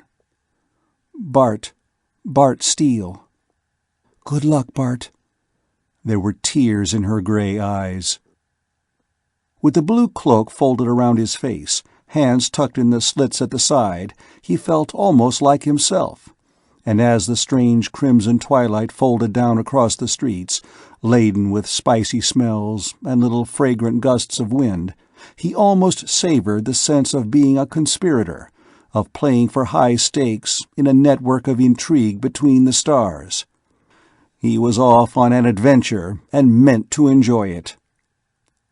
The address he had been given was a lavish estate, not far from the spaceport, across a little gleaming lake that shimmered red, indigo, violet in the crimson sunset, surrounded by a low wall of what looked like purple glass. Bart, moving slowly through the gate, felt that eyes were watching him, and forced himself to walk with slow dignity. Up the path, up a low flight of black marble stairs. A door swung open and shut again, closing out the red sunset, letting him into a room that seemed dim after the months of Lhari lights. There were 3 men in the room, but his eyes were drawn instantly to one, standing against an old-fashioned fireplace. He was very tall and quite thin, and his hair was snow-white, though he did not look old. Bart's first incongruous thought was, "He'd make a better Lhari than I would." His firm, commanding voice told Bart at once that this was the man in charge. "You are Bartol?" He extended his hand. Bart took it, and found himself gripped in a judo hold. The other 2 men, leaping to place behind him, felt all over his body, not gently. "No weapons, Montano." "Look here, save it," Montano said. "If you're the right person, you'll understand. If not, you won't have much time to resent it. A very simple test. What color is that divan?" "Green." "And those curtains?" "Darker green, with gold and red figures." The men released him, and the white-haired man smiled. "So, you actually did it, Steele. I thought for sure the code message was a fake." He stepped back and looked Bart over from head to foot, whistling. "Raynor 3 is a genius. Claws and everything. What a deuce of a risk to take, though." "You know my name," Bart said, "but who are you?" Suspicion came back into the dark eyes. "Does that Mentorian cloak mean you've lost your memories too?" "No," said Bart. "It's simpler than that. I'm not Rupert Steele. I'm—" His voice caught. "I'm his son." The man looked startled and shocked. "I suppose that means Rupert is dead. Dead! It came a little before he expected it, then. So, you're Bart." He sighed. "My name's Montano. This is Hedrick, and I suppose you recognize Raynor too." Bart blinked. It was the same face, but it was not grim like Raynor 1's, nor expressive and kindly like that of Raynor 3. This one just looked dangerous. "But sit down," Montano said with a wave of his hand. "Make yourself comfortable." Hedrick relieved Bart of his cloak. Raynor 2 put a cup of some steaming drink in his hand, passed him a tray of small hot fried things that tasted crisp and delicious. Bart relaxed, answering questions. "How old? Only 17? And you came all alone on a Lhari ship, working your way as an astrogator? I must say, you've got guts, kid." It was dangerously like the fantasy he had invented. But Montano interrupted at last. "All right, this isn't a party, and we haven't all night. I don't suppose Bart has either. Enough time wasted. Since you walked into this, young Steele, I take it you know what our plans are after this?" Bart shook his head. "No. Raynor 3 sent me to call off your plans because of my father." "That sounds like 3, interrupted Raynor 2. "Entirely too squeamish." Montano said irritably, "We couldn't have done anything without a man on the Swiftwing, and you know it. We still can't. Bart, I suppose you know about Lharillis." "Not by that name." "Your next stop. The planetoid of the captive sun. That little hunk of bare rock out there is the first spot the Lhari visited in this galaxy, even before Mentor. It's an inferno of light from that little blue-white sun, so of course they love it. It's just like home to them. When they found that the inner planets of Antares were inhabited, they built their spaceport here, so they'd have a better chance at trade." Montano scowled fiercely. "But they wanted that little worldlet. So we went all over it to be sure there were no rare minerals there, and finally leased it to them, a century at a time. They mine the place for some kind of powdered lubricant that's better than graphite. It's all done by robot machinery, no one stationed there. Every time a Lhari ship comes through this system, they stop there, even though there's nothing on Lharillis except a landing field and some concrete bunkers filled with robot mining machinery. They'll stop there on the way out of this system, and that's where you come in. We need you on board to put the radiation counter out of commission." He took a chart from a drawer, spread it out on a tabletop. "The simplest way would be to cut these 2 wires. When the Lhari land, we'll be there, waiting for them. On board the Lhari ship, there must be full records, coordinates of their home world, of where they go for their catalyst fuel, all that." Bart whistled. "But won't the crew defend the ship? You can't fight energon ray guns." Montano's face was perfectly calm. "No, we won't even try." He handed Bart a small strip of pale yellow plastic. "Keep this out of sight of the Mentorians," he said. "The Lhari won't be able to see the color, of course, but when it turns orange, take cover." "What is it?" "Radiation exposure film. It's exactly as sensitive to radiation as you are. When it starts to turn orange, it's picking up radiation. If you're aboard the ship, Get into the drive chambers. They're lead-lined, and you'll be safe. If you're out on the surface, you'll be all right inside one of the concrete bunkers. But get under cover before it turns red, because by that time, every Lhari of them will be stone-cold dead." Bart let the strip of plastic drop, staring in disbelief at Montano's cold, cruel face. "Kill them? Kill a whole shipload of them? That's murder!" "Not murder. War. We're not at war with the Lhari. We have a treaty with them." "The Federation has, because they don't dare do anything else," Montano said, his face taking on the fanatic's light. "But some of us dare do something. Some of us aren't going to sit forever and let them strangle all humanity, hold us down, let us die. It's war, Bart. War for economic survival. Do you suppose the Lhari would hesitate to kill anyone if we did anything to hurt their monopoly of the stars? Or didn't they tell you about David Briscoe, how they hunted him down like an animal?" "But how do we know that it was Lhari policy and not just some fanatic?" Bart asked suddenly. The thought of the death of the elder Briscoe, and as always he shivered with the horror of it, but for the first time it came to him. Briscoe had provoked his own death. He had physically attacked the Lhari, threatened them, goaded them to shoot him down in self-defense. "I've been on shipboard with them for months. They're not wanton murderers." Raynor too made a derisive sound. "Sounds like it might be 3 talking." Hedrick growled. "Why waste time talking? Listen, young Steele, you'll do as you're told, or else. Who gave you the right to argue?" "Quiet, both of you." Montano came and laid his arm around Bart's shoulders, persuasively. "Bart, I know how you feel. But can't you trust me? You're Rupert Steele's son, and you're here to carry on what your father left undone, aren't you? If you fail now, there may not be another chance for years. Maybe not in our lifetimes." Bart dropped his head in his hands.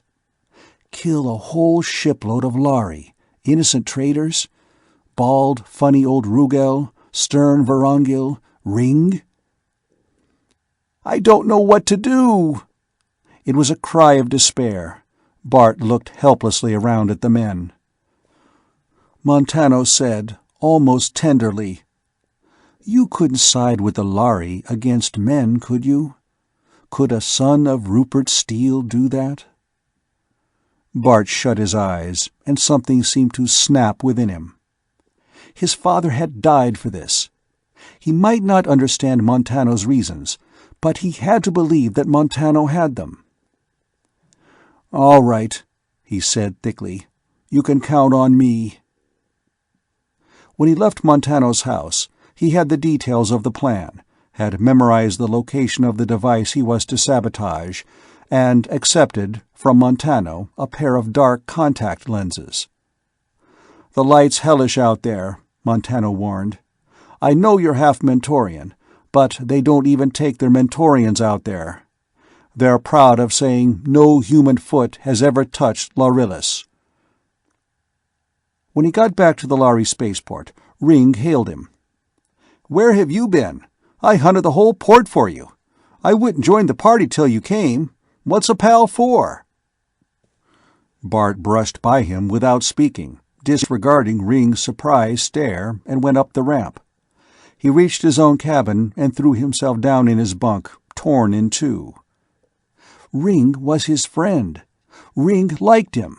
And if he did what Montano wanted, Ring would die. Ring had followed him and was standing in the cabin door, watching him in surprise. "Bartol, is something the matter? Is there anything I can do? Have you had more bad news?" Bart's torn nerves snapped. He raised his head and yelled at Ring. "Yes, there is something. You can quit following me around and just let me alone for a change." Ring took a step backward. Then he said, very softly, "Suit yourself, Bartol. Sorry." And, noiselessly, his white crest held high, he glided away. Bart's resolve hardened.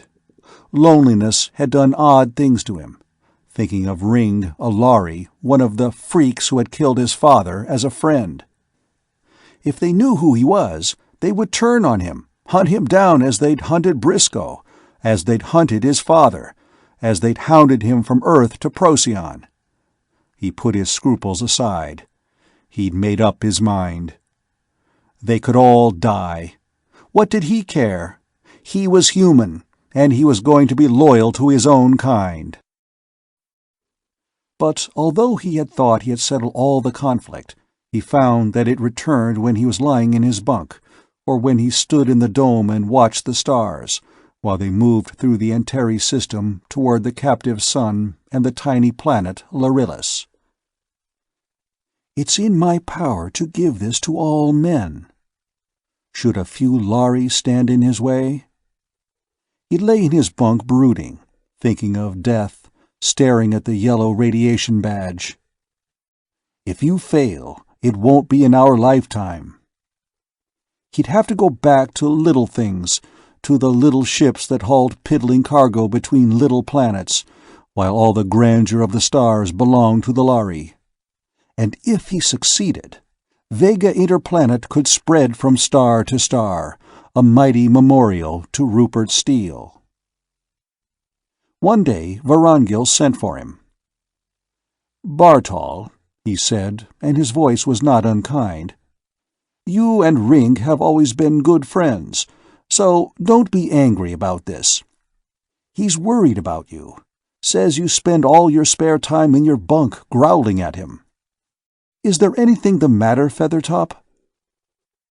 He sounded so concerned, so— the word struck Bart with hysterical humor— so fatherly, that Bart wanted insanely to laugh and to cry. Instead, he muttered, "Ring should mind his own business." "But it's not like that," Vorongil said. "Look, the Swiftwing's a world, young fellow, and a small one. If one being in that world is unhappy, it affects everyone." Bart had an absurd, painful impulse to blurt out the incredible truth to Vorongil and to try to get the old Lhari to understand what he was doing. But fear held him silent. He was alone, one small human in a ship of Lhari. Vorongil was frowning at him, and Bart mumbled, "It's nothing, Reiko Mori." "I suppose you're pining for home," Vorongil said kindly. "Well, it won't be long now." The glare of the captive sun grew and grew in the ports, and Bart's dread mounted. He had, as yet, had no opportunity to put the radiation counter out of order. It was behind a panel in the drive room, and try as he might, he could think of no way to get to it unobserved. Sometimes, in sleepless nights, it seemed that would be the best way. Just let it go. But then the Lhari would detect Montano's ship and kill Montano and his men. Did he believe that? He had to believe it. It was the only way he could possibly justify what he was doing. And then his chance came, as so many chances do when one no longer wants them. The second officer met him at the beginning of one watch, said worriedly, "Bartol, old Rugel's sick, not fit to be on his feet. Do you think you can hold down his shift alone? If I drop in and give you a hand from time to time?" "I think so," Bart said, carefully not overemphasizing it. The second officer, by routine, spent half of his time in the drive room and half his time down below in maintenance. When he left, Bart knew he would have at least half an hour uninterrupted in the drive room. He ripped open the panel, located the wires, and hesitated. He didn't quite dare to cut them outright. He jerked one wire loose, frayed the other with a sharp claw until it was almost in shreds, and would break with the first surge of current, pulled two more connections loose so that they were not making full contact. He closed the panel and brushed dust over it, and when the second officer came back, Bart was at his own station. As Antares fell toward them in the viewport, he found himself worrying about the Mentorians. They would be in cold sleep, presumably in a safe part of the ship behind shielding, or Montano would have made provisions for them. Still, he wished there were a way to warn Meta.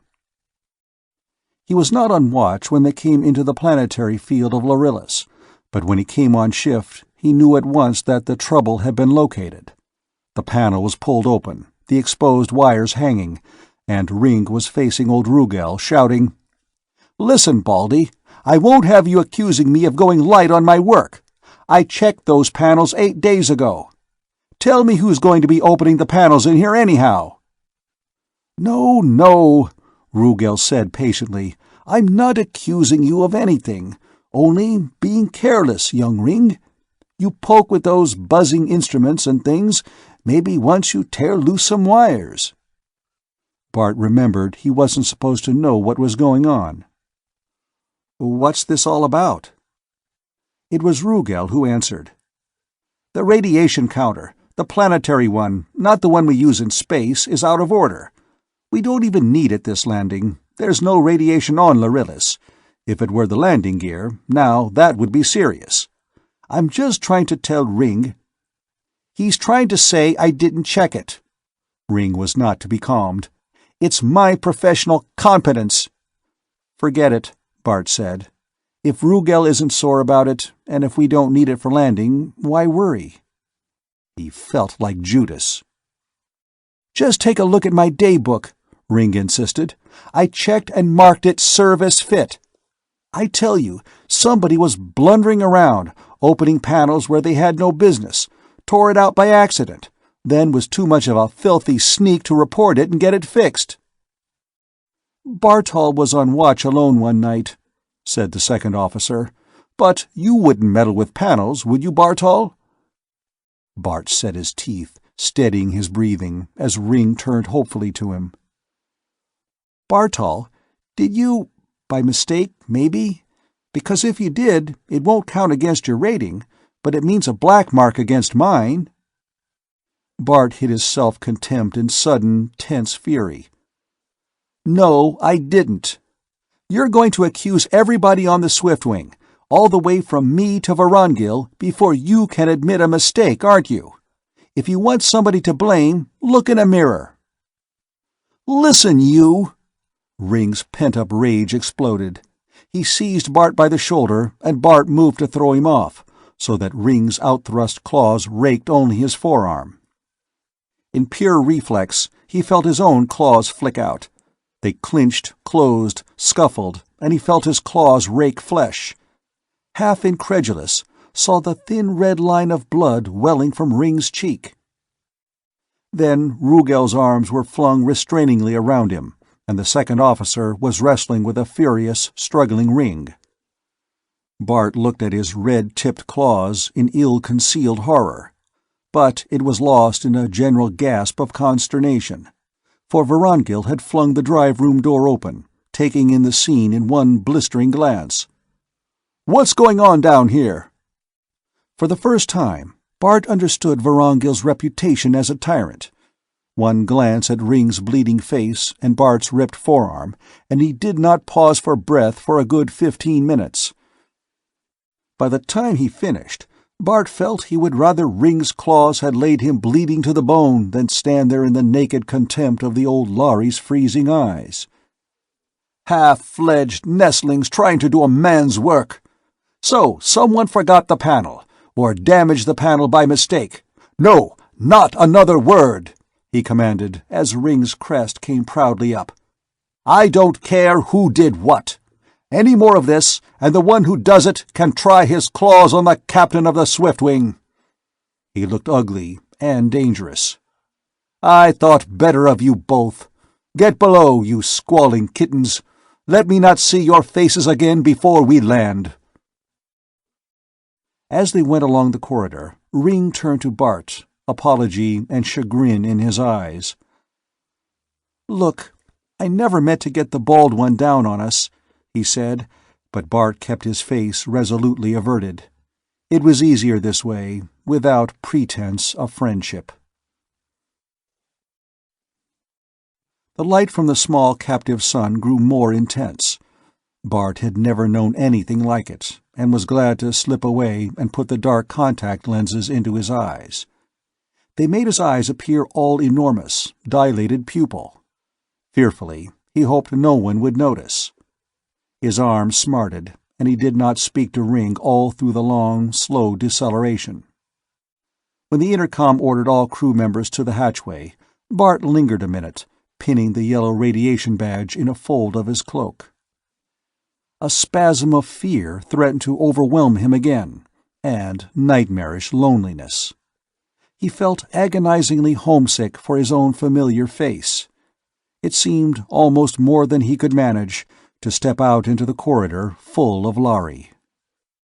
It won't be long now. The hatch opened. Even accustomed as he was to Lhari lights, Bart squeezed his eyes shut at the blue-white brilliance that assaulted him now. Then, opening slitted lids cautiously, he found that he could see. A weirdly desolate scene stretched away before them. Bare, burning sand, strewn with curiously colored rocks, lay piled in strange chaos. Then he realized there was an odd but perceptible geometry to their arrangement. They showed alternate crystal and opaque faces. Old Rugal noted his look of surprise. "Never been here before? That's right, you've always worked on the Polaris run. Well, those aren't true rocks, but living creatures of a sort. The crystals are alive. The opaque faces are lichens that have something like chlorophyll and can make their food from air and sunlight. The rocks and lichens live in symbiosis. They have intelligence of a sort, but fortunately they don't mind us or our automatic mining machinery. Every time, though, we find some new lichen that's trying to set up a symbiote cycle with the concrete of our bunkers." "And every time," Ring said cheerfully, "somebody, usually me, has to see about having them scraped down and repainted. Maybe someday I'll find a paint the lichens don't like the taste of." "Going to explore with Ring?" Rugal asked, and Ring, always ready to let bygones be bygones, grinned and said, "Sure." Bart could not face him. Vorongil stopped and said, "This is your first time here, young Bartol? How would you like to visit the monument with me? You can see the machinery on the way back." Relieved at not having to go with Ring, he followed the captain, falling into step beside him. They moved in silence along a smooth stone path. "The crystal creatures made this road," Vorongil said at last. "I think they read minds a little. There used to be a very messy, rocky desert here, and we used to have to scrabble and scratch our way to the monument. Then one day a ship, not mine, touched down and discovered that there was a beautiful smooth road leading up to the monument. And the lichens never touched that stone. But you probably had all this in school." "Excited, Bartol?" "No. No, sir. Why?" "Eyes look a bit odd. But who could blame you for being excited? I never come here without remembering Razon and his crew on that long jump.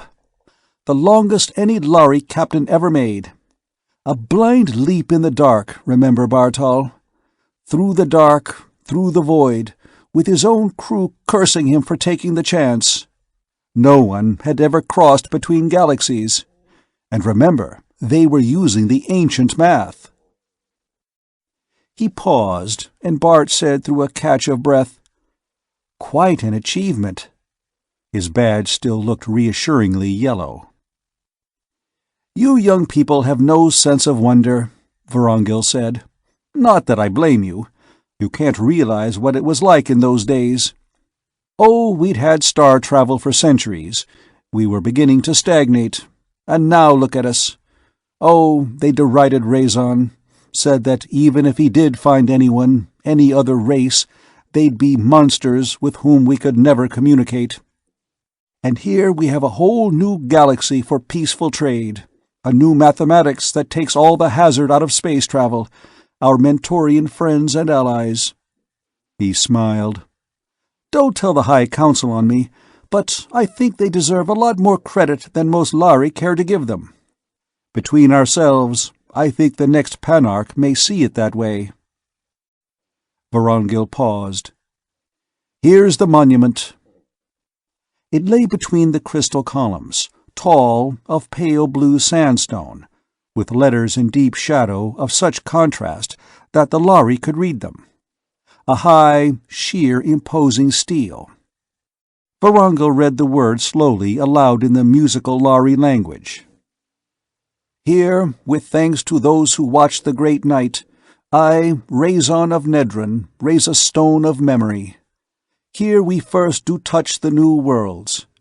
Let us never again fear to face the unknown, trusting that the mind of all knowledge still has many surprises in store for all the living."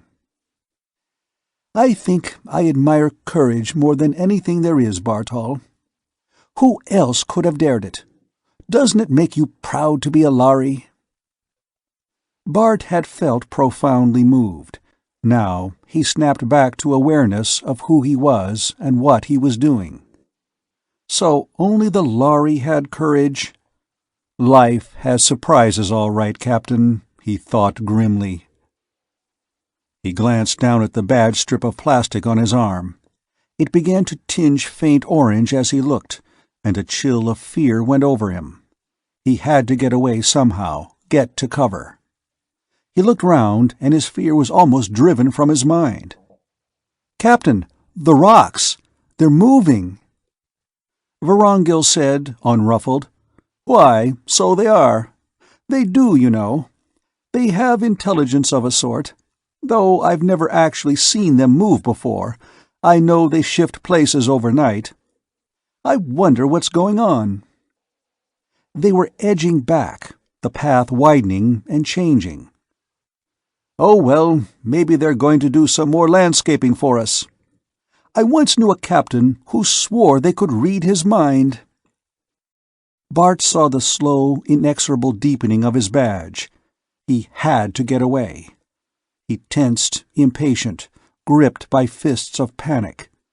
Somewhere on this world, Montano and his men were setting up their lethal radiations. Think of this. A Lhari ship of our own to study, to know how it works, to see the catalyst and find out where it comes from, to read their records and star routes. Now we know we can use it without dying in the warp drive. Think of this. To be human again, yet to travel the stars with men of my own race. It's worth a few deaths. Even Vorongil? Standing here, talking to him, he might... Say it! You talk to him as if he'd been your father. Oh, Dad, Dad, what would you do? His voice was steady as he said, "It's very good of you to show me all this, sir, but the other men will call me a slacker. Hadn't I better get to a work detail?" Maybe so, Feathertop," Vorongil said. "Let me see. Well, down this way is the last row of bunkers. See the humps? You can check inside to see if they're full or empty, and save us the trouble of exploring if they're all empty. Have a look round inside if you care to. The robot machinery's interesting." Bart tensed. He had wondered how he'd get hidden inside, but he asked, "Not locked?" "Locked?" The old Lhari's short, yellowed crest bobbed in surprise. "Why? Who ever comes here but our ships? And what could we do with the stuff but take it back with us? Why locked? You've been on the drift too long, among those thieving humans. It's time you got back to live among decent folk again. Well, go along." The sting of the words stiffened Bart as he took his leave. The color of the badge seemed deeper orange. When it's red, you're dead.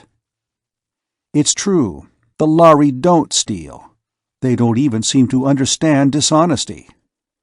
But they lied to us all. Knowing what we were like, maybe, that we'd steal their ships, their secrets, Their lives. The deepening color of the badge seemed the one visible thing in a strange, glaring world. He walked along the row of bunkers, realizing he need not check if they were full or empty. The Lhari wouldn't live long enough to harvest their better-than-graphite lubricant. They'd be dead. The last bunker was empty. He looked at his orange badge and stepped inside, heart pounding so loudly he thought it was an external sound. It was an external sound. A step. "Don't move an inch," said a voice in Universal, and Bart froze, trembling. He looked cautiously round. Montano stood there, spacesuited, his head bare, dark contact lenses blurring his eyes, and in his hand a drawn blaster was held level, trained straight at Bart's heart. After the first moment of panic, Bart realized Montano could not tell him from a Lhari. He remained motionless. "It's me, Montano, Bart Steele." The man lowered the weapon and put it away. "You nearly got yourself cut down," he said. "Did you make it all right?" He crossed behind Bart, inspecting the fastenings of the bunker. "It's just luck I didn't shoot you first and ask questions afterward." Montano drew a deep breath and sat down on the concrete floor. "Anyway, we're safe in here. We've got about half an hour before the radiation will reach lethal intensity. It has a very short half-life, though, only about 12 minutes. If we spend an hour in here, we'll be safe enough. Did you have any trouble putting the radiation counter out of commission?" So, in half an hour they would all be dead. Ring, Rugel, Captain Vorongil. 24 Lhari, all dead, so that Montano could have a Lhari ship to play with. And what then? More killing, more murder? Would Montano start killing everyone who tried to get the secret of the drive from him? The Lhari had the star drive. Maybe it belonged to them, maybe not. Maybe humans had a right to have it too. But this wasn't the right way. Maybe they didn't deserve it. He turned to look at Montano. The man was leaning back, whistling softly through his teeth. He felt like telling Montano that he couldn't go through with it. He started to speak, then stopped, his blood icing over. "If I try to argue with him, I'll never get out of here alive. It means too much to him." Do I just salve my conscience with that, then? Sit here and let them die? With a shock of remembrance, it came to Bart that he had a weapon. He was armed this time with the energon beam that was part of his uniform. Montano had evidently forgotten it. Could he kill Montano, even to save 24 Lhari? He reached hesitantly toward the beam gun, quickly thumbed the catch down to the lowest point, which was simple shock. He froze as Montano looked in his direction, hand out of sight under his cloak. "How many Lhari on board?" 23, and 3 Mentorians.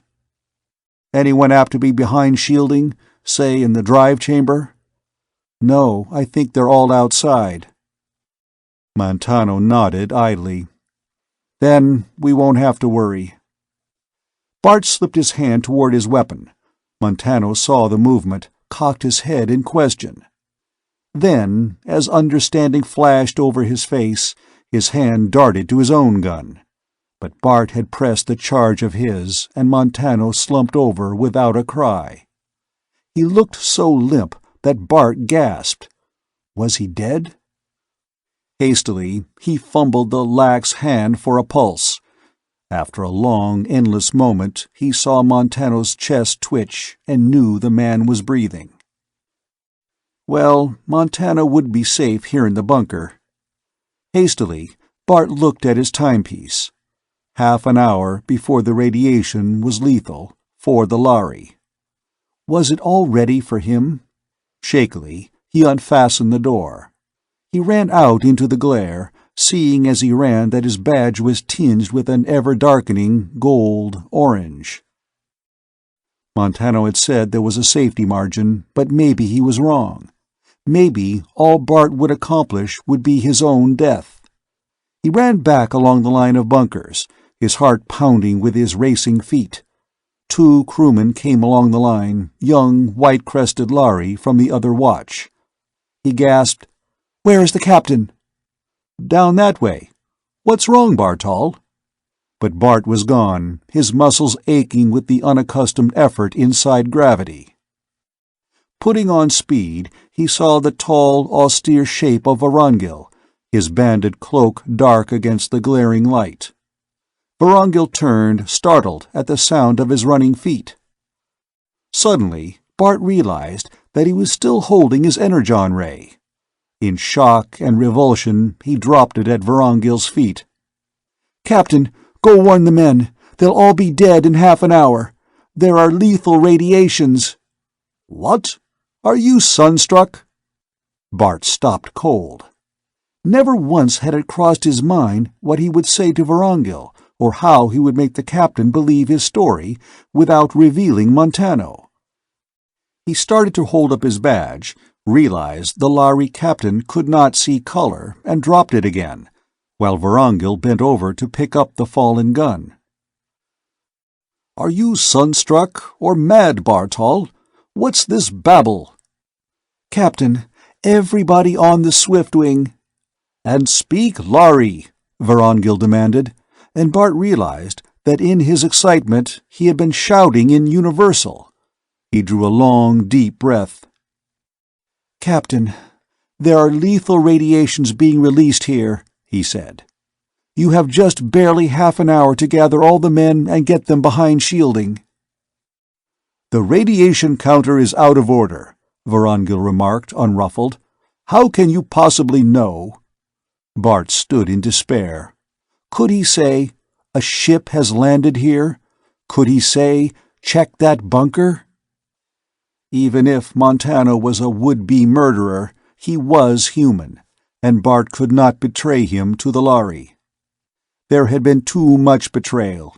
His voice rose in sudden hysteria. "Captain, there's no time. I tell you, you'll all be dead if you don't believe me. Get the men into the ship. Get them behind shielding and then check my story.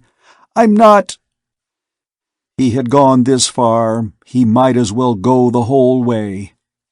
"I'm not a Lhari." "What?" One of the crewmen came dashing up, his crest sweat-streaked. "Captain, Rugel has collapsed. We don't know what's wrong with him." "Radiation sickness," said Bart, and Vorongil reached out, catching his shoulder in a cruel taloned grip. Bart said desperately, "I'm not a Lhari. I signed on in disguise. I knew they meant to take the ship, but I can't let you all die." "How can I make you believe me? Here." In desperation, Bart reached up. Pain stabbed his eyeballs, fierce, blinding, as he pulled out one of the contact lenses. He could not see the captain's face through the light, but suddenly 2 Lhari were holding his arms. The fear of death was on Bart, but it no longer mattered. He saw, through watering eyes, the ever-deepening orange of the badge disappearing. "Here," he said, tearing at it. "Radiation! You must be able to see how dark it is, even if it's just darkness." Suddenly, Vorongil was shouting, but Bart could not hear. 2 men were dragging him along. They hustled him up the ramp of the ship. He could see again, but his eyes were blurred, and he felt sick, color spinning before his eyes, a nauseated ringing in his head. At first, he thought it was his ears ringing. Then he made out the rising, shrieking wail and fall of the emergency siren, steps running, shouting voices, the slow clang of doors. Someone was pushing at him, babbling words in Lhari, but he heard them through an ever-increasing distance. Vorongil's face bent over his, only a blurred crimson blob that flashed away like a vanishing star in the viewport. It flamed out into green darkness, vanished, and Bart fell through what seemed to be a bottomless chasm of starless night. When he woke, acceleration had its crushing hand on his chest. He tried to move, discovered that he was strapped hard into a bunk, and fainted again. Suddenly, the pressure was gone, and he was lying at ease on the smooth sheets of a hospital bunk. His eyes were covered with a light bandage, and there was a sharp pain in his left arm. He tried to move it and found it was tied down. "I think he's coming round," said Vorongil's voice. "Yes, and a lot too soon for me," said a bitter voice, which Bart recognized as that of the ship's medic. "Freak." "Listen, Baldy," said Vorongil. "Whoever he is, he could have been blinded or killed. You wouldn't be alive now if it wasn't for that freak, as you called him. Bartol, can you hear me? How much light can your eyes stand?" "As much as any Mentorian." Bart found he could move his right arm and twitched the bandage away. Vorongil and the medic stood over him. In the other infirmary bunk a form was lying, covered with a white sheet. Sickly, Bart wondered if they had found Montano. Vorongil followed the direction of his eyes. "Yes," he said, his voice held deep bitterness. "Poor old Rugal is dead. He didn't get much of the radiation, but his heart wouldn't stand it, and gave out." He bowed his head. "He was bald in the service of the ships when my crest was new-sprouted," he said in deep grief. Bart felt the shock of that, even through his own fear. He looked down at his left arm.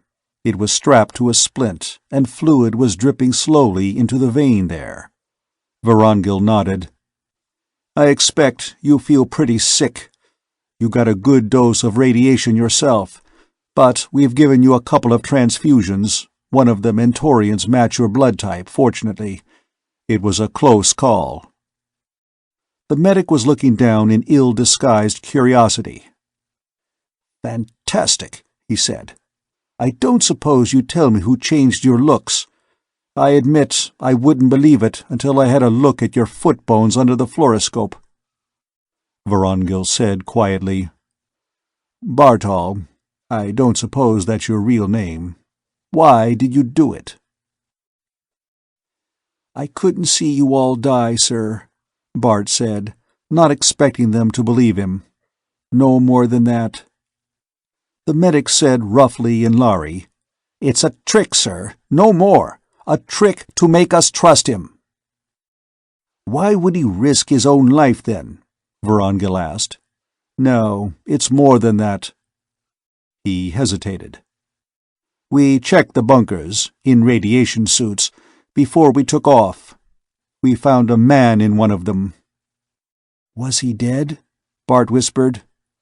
"No," Vorongil said quietly. "Thank God." It was a heartfelt explosion. Then, apprehensively, "Or did you kill him?" "What do you think we are?" Vorongil said incredulously. "Indeed, no. His own men have probably found him by now. I don't imagine he got half as much radiation as you did." Bart surveyed the needle in his arm. "Why are you taking all this trouble if I'm going to be put out of the way?" "You must have some funny ideas about us," Vorongil said, shaking his head. "That would be a fine way to reward you for saving all of our lives. No, you're not to be killed." "If I had my way," the old medic began, and suddenly Vorongil flew into a rage. "Get out!" The medic went stiffly through the door, and Vorongil stood gazing down at Bart, shaking his yellowed crest. "I don't know what to say to you. It was a brave thing you did, but perhaps no braver than you've done all along. Are you a Mentorian?" "Only half." "Strange," Vorongil said, looking into space, "that I could talk to you as I did by the monument, and you knew what I meant. But yes, you would understand." Abruptly, he recalled himself, and his voice was thin and cold. I haven't quite decided what to do. I haven't spoken of this to the crew yet. The fewer who know about this, the better. I told them you got a heavy dose of radiation, and you're too sick to see visitors." He sounded kinder when he said, "It's true, you know. It won't hurt you to get your strength back." He went out, and Bart wondered, get my strength back for what? He lay back, feeling weaker than he realized. It was a relief to know he wasn't going to be killed out of hand. And somehow he didn't believe he was going to be killed at all. It wasn't like being a prisoner. The medic brought him plenty of food, urging him to eat. "You need plenty of protein after radiation burns." And if he stayed in the bunk, it was only because he felt too weak to get up. Actually, he was suffering from delayed emotional shock, as well as from radiation. He was content to let things drift. Inevitably, the time came when he had to think about what he had done. He had betrayed Montano. He had been false to the men who sent him. "But they don't know the Lhari," his conscience replied, justifying what he had done. "You sided with the Lhari against your own people. You spoilt our chances of learning about the Lhari fuel catalyst." "I've done something better than stealing a secret by stealth. I've proved that humans and Lhari can communicate, that they can trust each other. It's only their looks that are strange. A kind, generous man is a kind, generous man, whether his name is Raynor III or Vorongil. But who's going to know it? I know it, and the truth comes out sooner or later. Somehow, a better understanding between man and Lhari will come from this." Secure in the knowledge, he turned over and went peacefully to sleep. When he woke again, he felt better. The Mentorian girl, Meta, was sitting quietly between the bunks, watching him. He started to turn over, flinched at the pain in his arm. "Yes," she said. "We're giving you one last transfusion. Plasma this time. It's Lhari, but if you know that much, you know it won't hurt you." She came and inspected the needle in his wrist, and Bart caught her hand with his free one. "Meta, does anyone else know?" She looked down with a troubled smile. "I don't think so. I was off watch, waiting for cold sleep. We're just about to make the long jump, when Vorongil came to my quarters. I was startled almost out of my wits. He asked if I could keep a secret. Then he told me about you. Oh, Bart." Her small, soft hand closed convulsively on his. "I was so afraid. I knew they wouldn't kill you, but I was afraid." Yet they had killed David Briscoe, Bart thought, and hunted down 2 of his friends. It was the only thing he couldn't square with his perception of the Lhari. It didn't fit. He could understand that they had shot down the robot cab with Edmund Briscoe in it, in pure self-defense, and that knowledge had taken off the edge of the horror. But the death of young Briscoe and everyone he had talked to could not be explained away. "You seem very sure they wouldn't have killed me, Meta," he said, carefully clasping his hand around hers. "They wouldn't," she affirmed. "But they could make you forget." A small chill went over Bart. He let go of her hand and lay staring bleakly at the wall.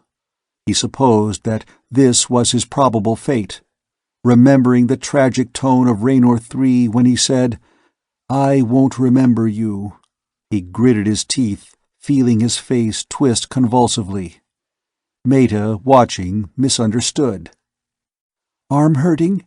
I'll have that needle out of your vein in a few minutes now." When she had freed his arm and put away the apparatus, she came to his side. "Bart, how did it happen? How did they find you out?" Suddenly, the longing for human contact was too much for Bart, and the knowledge of his secret intolerable. The Lhari could find out what he knew, if they wanted to know, very simply. He was in their power. It didn't matter anymore. The telling of the story took a long time, and when he finished, Maida's soft, small kitten face was compassionate. "I'm glad you decided what you did," she whispered. "It's what a Mentorian would have done. I know that other races call us slaves of the Lhari. We aren't. We're working in our own way to show the Lhari that human beings can be trusted. The other peoples, they hold away from the Lhari, fighting them with words even though they're afraid to fight them with weapons, carrying on the war that they're afraid to fight. Did it ever occur to you, all the peoples of all the planets keep saying, 'We're as good as the Lhari,' but only the Mentorians are willing to prove it? Bart, a Lhari ship can't get along in our galaxy without Mentorians anymore. It may be slower than trying to take the warp drive by force, or stealing it by spying, but when we learn to endure it, I have faith that we'll get it." Bart, although moved by Maida's philosophy, couldn't quite share it. It still seemed to him that the Mentorians were lacking in something, independence maybe, or drive. "I wasn't thinking about anything like that," he said honestly. "It was simply that I couldn't let them die. After all," he was speaking more to himself than to the girl, "it's their star drive. They found it. And they've given us star trade and star travel, cheaply and with profit to both sides. I hope we'll get the star drive someday, but if we got it by mass murder, it would sow the seeds of a hatred between men and Lhari that would never end. It wouldn't be worth it, Maida. Nothing would be worth that. We've got enough hate already." Bart was still in his bunk, but beginning to fret at staying there, when the familiar trembling of Acceleration 2 started to run through the ship. It was, by now, so familiar to him that he hardly gave it a second thought, but Maida panicked. "What's happening? Bart, what is it? Why are we under acceleration again?" "Shift to warp," he said without thinking, and her face went deathly white. "So, that's it," she whispered.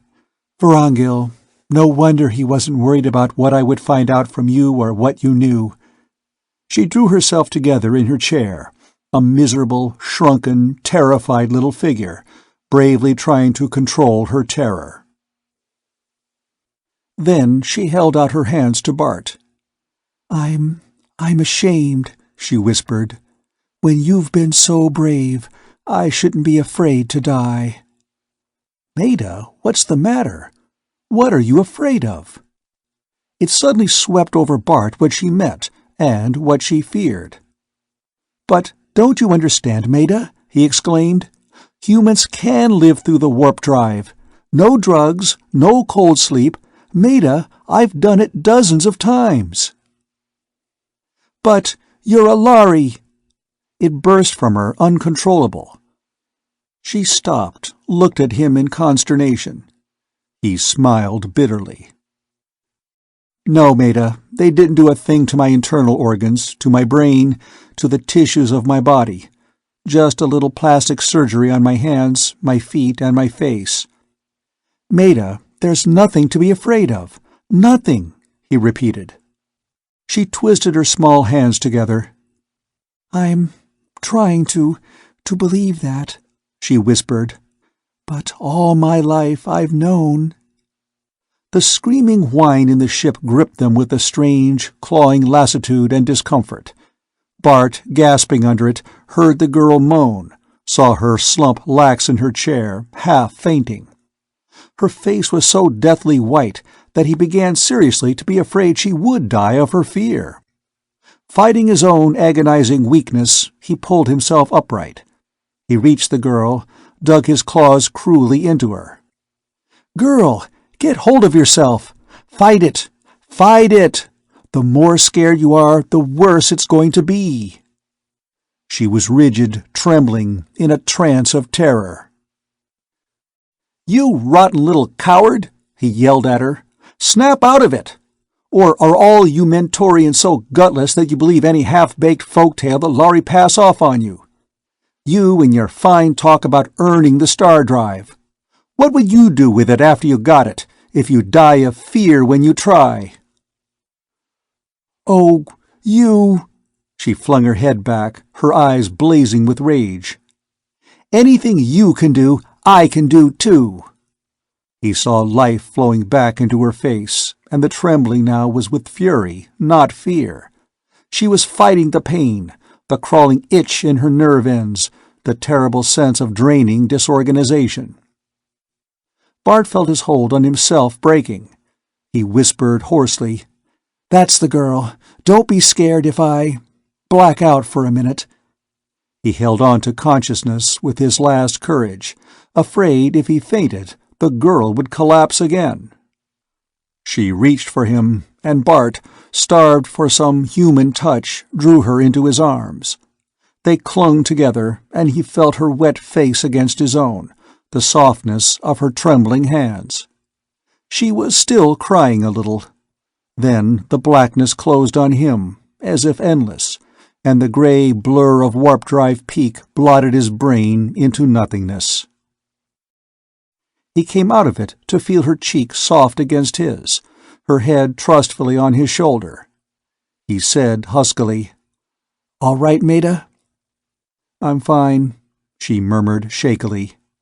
He tightened his hands a little, realizing that for the first time in months he had physically forgotten his Lhari disguise, that Maida had given him this priceless reassurance that he was human. But, as if suddenly aware of it again, she looked up at him and drew hesitantly away.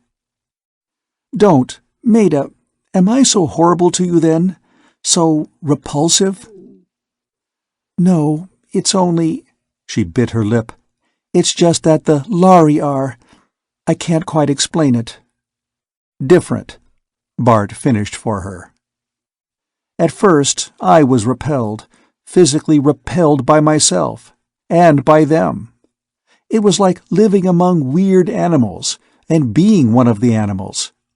And then, one day, Ring was just another kid. He had gray skin and long claws and white hair, just the way I once had pinkish skin and short fingernails and reddish hair. But the difference wasn't that I was human inside and he wasn't. If you skinned Ring and skinned me, we'd be almost identical. And all of a sudden then, Ring and Vorongil and all the rest were men to me. Just people. I thought you Mentorians, after living with the Lhari all these years, would feel that." She said in slow wonder, "We've lived and worked side by side with them all these years, yet kept so apart. I've defended the Lhari to you, yet it took you to explain them to me." His arm was still round her head still lying on his shoulder. Bart was just beginning to wonder if he might kiss her, when the infirmary door opened and Ring stood in the doorway, staring at them with surprise, shock, and revulsion. Bart realized suddenly how it must look to Ring, who certainly shared Maida's prejudice. But even as he comprehended it, Ring's face altered. Maida slipped from Bart's arms and rose, but Ring came slowly a step into the room. "I remembered you had had a bad reaction to Warp Drive," he said. "I came to see if you were all right." "I would never have believed. But I'm beginning to guess. There was always something about you, Bartol." He shut the door behind him and stood against it, his voice lowered almost to a whisper. He said, "You're not Lhari, are you?" "Vorongil knows," Bart said. Ring nodded. "That day on Laurelis, the crew was talking, but only one or two of them really know what happened. There are a dozen rumors. I wanted to see you. They said you were sick with radiation burns." "I was." Ring raised his hand absently to the still puckered mark on his cheek, saw Bart watching him, and smiled. "You're not worrying about that fight? Forget it, friend. If anything, I admire someone who can use his claws, especially if, as I begin to suspect, they're not his." He leaned over, his hand lightly on Bart's shoulder. "I don't forget so easily. You saved my life, remember? And you're a hero on the ship for warning us all. Are you really human? Why not get rid of the disguise?" Bart laughed wryly. "It won't come off," he said, and explained. Ring raised his hands to his own face curiously. "I wonder what sort of human I'd make." He looked at Maida's small fingers. "Not that I'd ever have the nerve. But then, it's no surprise to anyone that you have courage, Bartol." "You seem to accept it." "It's a shock," said Ring honestly. "It scares me a little. But I'm remembering the friendship. That was real. As far as I'm concerned, it still is real." Ring was still bending over Maida's hand when Vorongil came into the cabin. He started to speak, then noticed Ring. "I might have known," he growled. "If there was anything to find out, you'd find it." "Shall I go, Reiko Mori?" "No, stay. You'll find out some way or other. You might as well get it right the first time.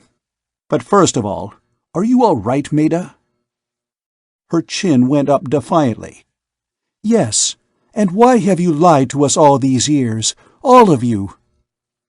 Vorongil looked mildly startled. "It wasn't exactly a lie. 9 out of 10 Lhari captains believe it with all their heart, that humans die in warp drive. I wasn't sure myself until I heard the debates in Council City last year." "But why?" Vorongil sighed. His eyes rested disconcertingly on Bart. "I presume you know human history," he said, "better than I do. The Lhari have never had a war in all written history. Quite frankly, you terrified us.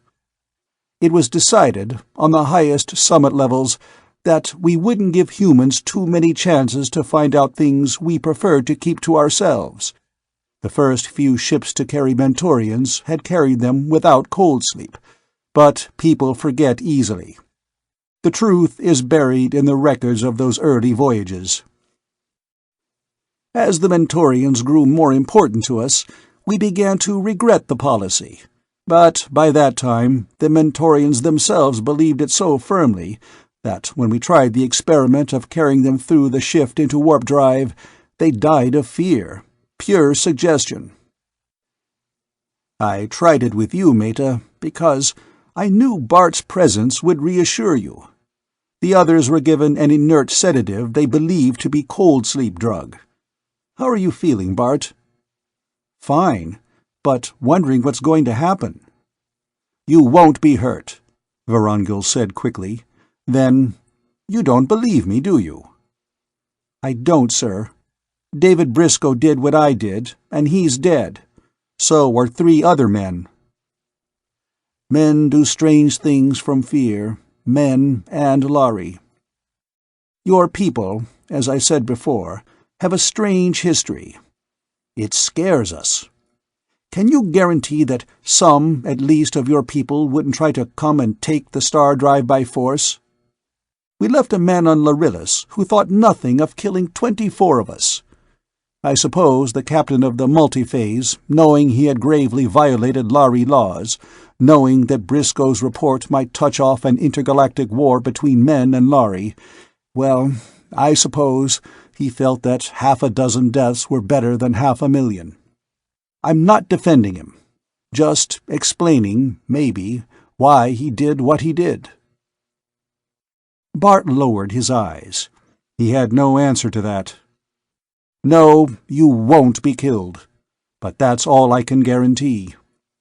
My personal feelings have nothing to do with it. You'll have to go to Council Planet with us, and you'll have to be psych-checked there. That is Lhari law, and by treaty with your Federation, it is human law too. If you know anything dangerous to us, we have a legal right to eliminate those memories before you can be released." Meta smiled at him encouragingly, but Bart shivered. This was almost worse than the thought of death. And the fear grew more oppressive as the ship forged onward toward the homeworld of the Lhari. And it did not lessen when, after they touched down, he was taken from the ship under guard. He had only a glimpse, through dark glasses, of the terrible brilliance of the Lhari sun, dazzling on crystal towers, before he was hustled into a closed surface car. It whisked him away to a building he did not see from the outside. He was taken up by private elevator to a suite of rooms, which might, for all he could tell, have been a suite in a luxury hotel or a lunatic asylum. The walls were translucent, the furniture oddly colored, and so carefully padded that even a homicidal or suicidal person could not have hurt himself or anyone else on it or with it. Food reached him often enough so that he never got hungry, but not often enough to keep him from being bored between meals, or from brooding. 2 enormous Lhari came in to look at him every hour or so, but either they were deaf and dumb, did not understand his dialect of Lhari, or were under orders not to speak to him.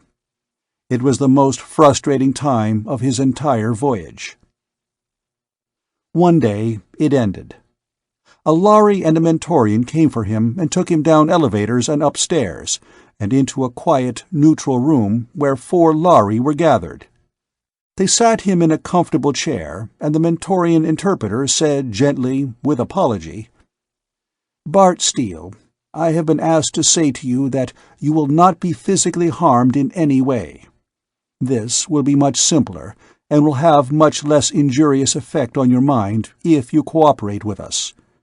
At the same time, I have been asked to remind you that resistance is absolutely useless, and if you attempt it, you will only be treated with force rather than with courtesy." Bart sat facing them, shaking with humiliation. The thought of resistance flashed through his mind. Maybe he should make them fight for what they got. At least they'd see that all humans weren't like the Mentorians, to sit quietly and let themselves be brainwashed without a word of protest. He started to spring up, and the hands of his guards tightened, swift and strong, even before his muscles had fully tightened. Bart's head dropped. Cold common sense doused over his brave thoughts. He was uncountable millions of light-years from his own people. He was absolutely alone. Bravery would mean nothing. Submission would mean nothing. Would he be more of a man somehow if he let his mind be wrecked? "All right," he muttered. "I won't fight." "You show your good sense," the Mentorian said quietly. "Give me your left arm, please, or if you are left-handed, your right, as you prefer." Deftly, almost painlessly, a needle slid into his arm. Giving in, a dizzying welter of thoughts spun suddenly in his mind. Briscoe, Raynor 1 and Raynor 3, the net between the stars, Ring, Vorongil, Meta, his father. Consciousness slid away. Years later, he never knew whether it was memory or imagination, it seemed to him that he could reach into that patch of gray and dreamless time and fish out questions and answers whole, the faces of Lhari swelling up suddenly in his eyes and shrinking back into interstellar distance, the sting smell of drugs, the sound of unexpected voices, odd reflex pains, cobwebs of patchy memories that fitted nowhere else into his life, so that he supposed they must go here.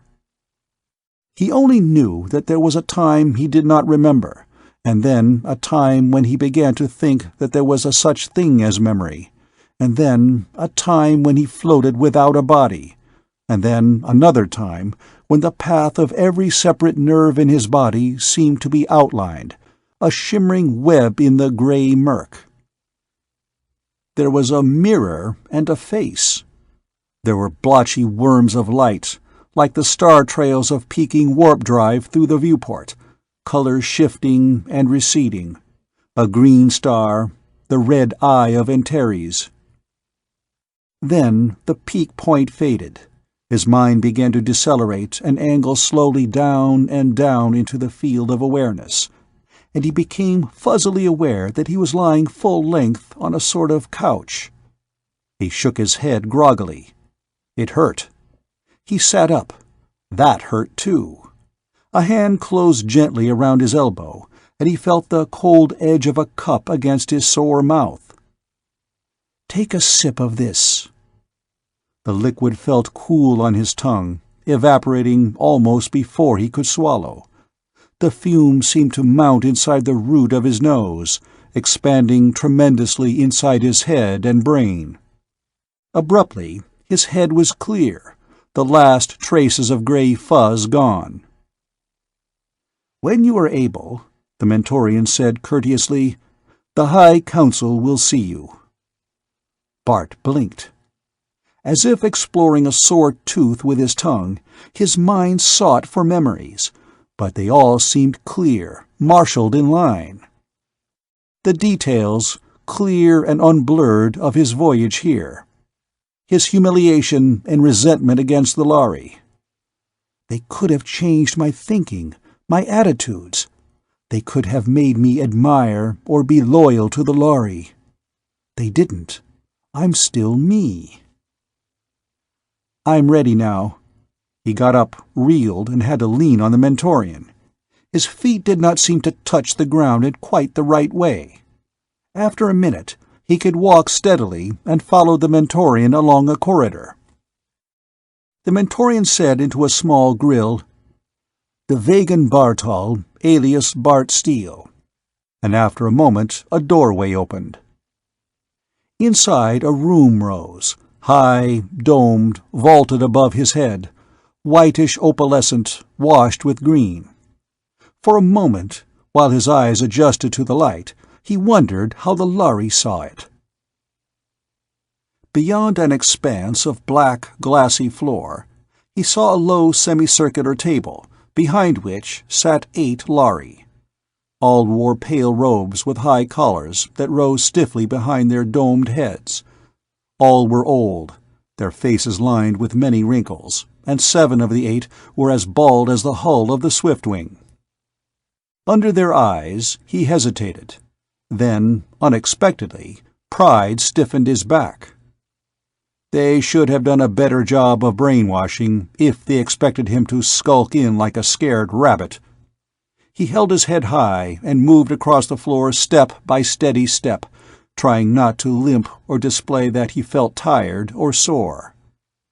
"You're human. Act proud of it." No one moved until he stood before the semicircle of ancients. Then the youngest, the only one of the 8 with some trace of feathery crest on his high gray head, said, "Captain Vorongil, you identify this person?" "I do," Vorongil said, and Bart saw him seated before the High Council. To Bart, the Lhari captain seemed a familiar, almost a friendly face.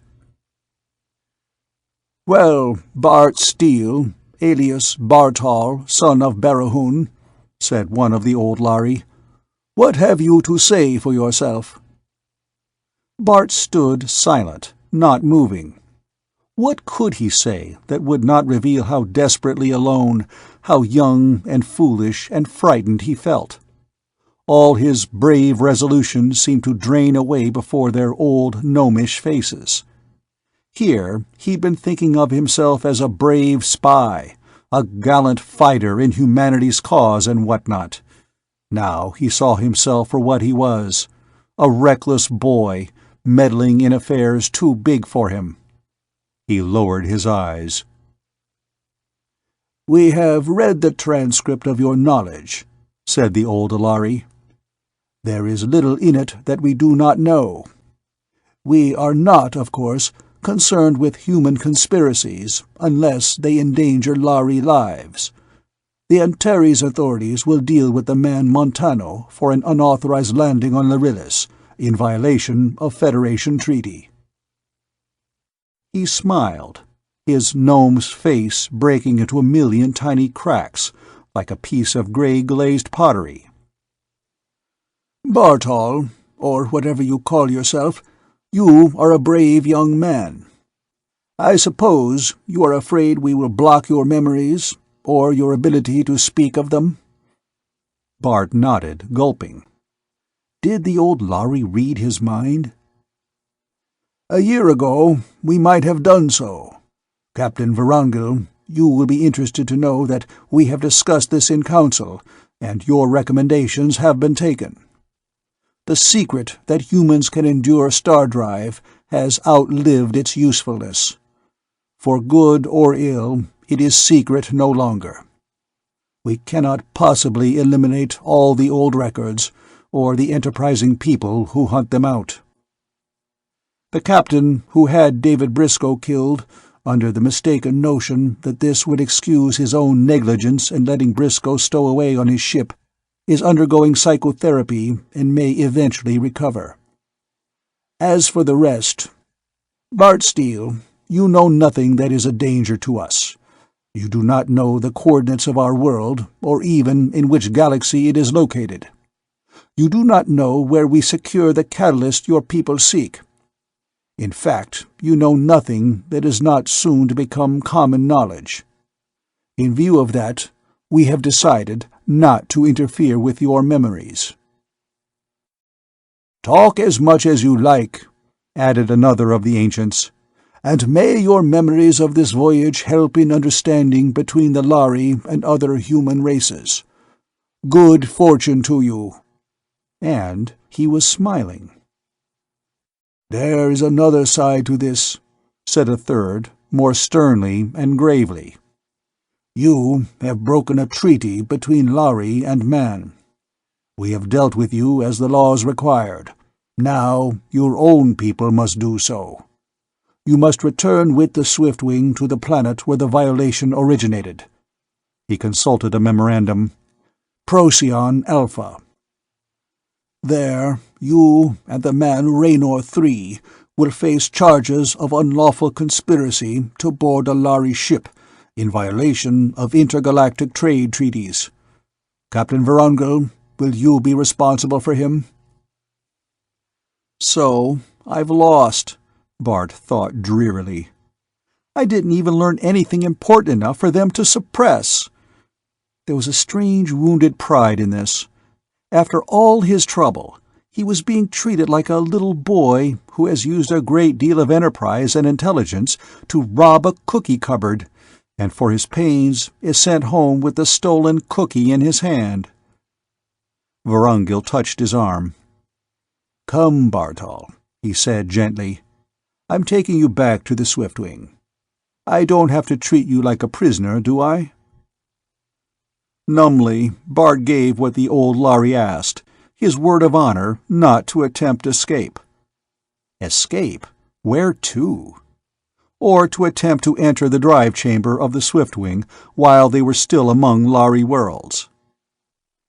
As they left the council hall, Bart, in a gesture of despair, covered his face with his hands. As he brought them down, he found himself staring at them, transfixed. The fingers looked longer and thinner than he remembered them, but they were his own hands again. The nails seemed faintly thick and ridged, and there was still a faint grayish tinge through the pale flesh color, but they were human hands, unmistakably. He felt of his nose and ears with fumbling fingers, raised his hand and touched the very short, crisp hair growing on his newly shaven skull. "You fool," said Vorongil to the Mentorian in disgust. "Why didn't you tell him what the medics had done for him?" "Easy, Bartol." The old Lhari's arm tightened around his shoulder. "I thought they told you. Somebody come here and give the youngster a hand." Later, in the small cabin, it had been Rugel's, which was to be his prison during the return voyage of the Swiftwing, he had a chance to study his familiar strange face. He had thought that only a short time, an hour or so, had elapsed between the time he was drugged and the time they took him before the council. Later, from what he learned about the dispatch schedules of the Swiftwing, he realized that he had been kept under sedation for nearly 3 weeks, while his face and hands healed. As Raynor III had warned, the change was not altogether reversible. Studying his face in the mirror, he could still see a hint of something thin, strange, alien in the set of his features, the nose and chin somewhat too pointed, elfin to be human. His hands would always be too long, too narrow, too supple. For the rest, he looked grim, older. He could never go back to what he had been before he became a Lhari. It had left his mark on him forever. Before the Swiftwing lifted, outbound, Vorongil came to his cabin. "You've seen very little of our world," he said diffidently. "I have permission for you to visit the city before we leave Council Spaceport." "You think you can trust me?" Bart asked bitterly. Vorongil said gravely, without humor, "The question does not arise. You do not know the coordinates of this world, and have no way of finding them. Within those limitations, you are an honored guest here, and if it would give you any pleasure, you are welcome to see as much of Council Planet as time permits." It seemed, through Vorongil's kindness, that the old Lhari sensed his bitter defeat. Nothing was to be gained by sulking in his cabin, a prisoner. He had an opportunity which no human, except the Mentorians, had ever had, which perhaps no human would ever have again.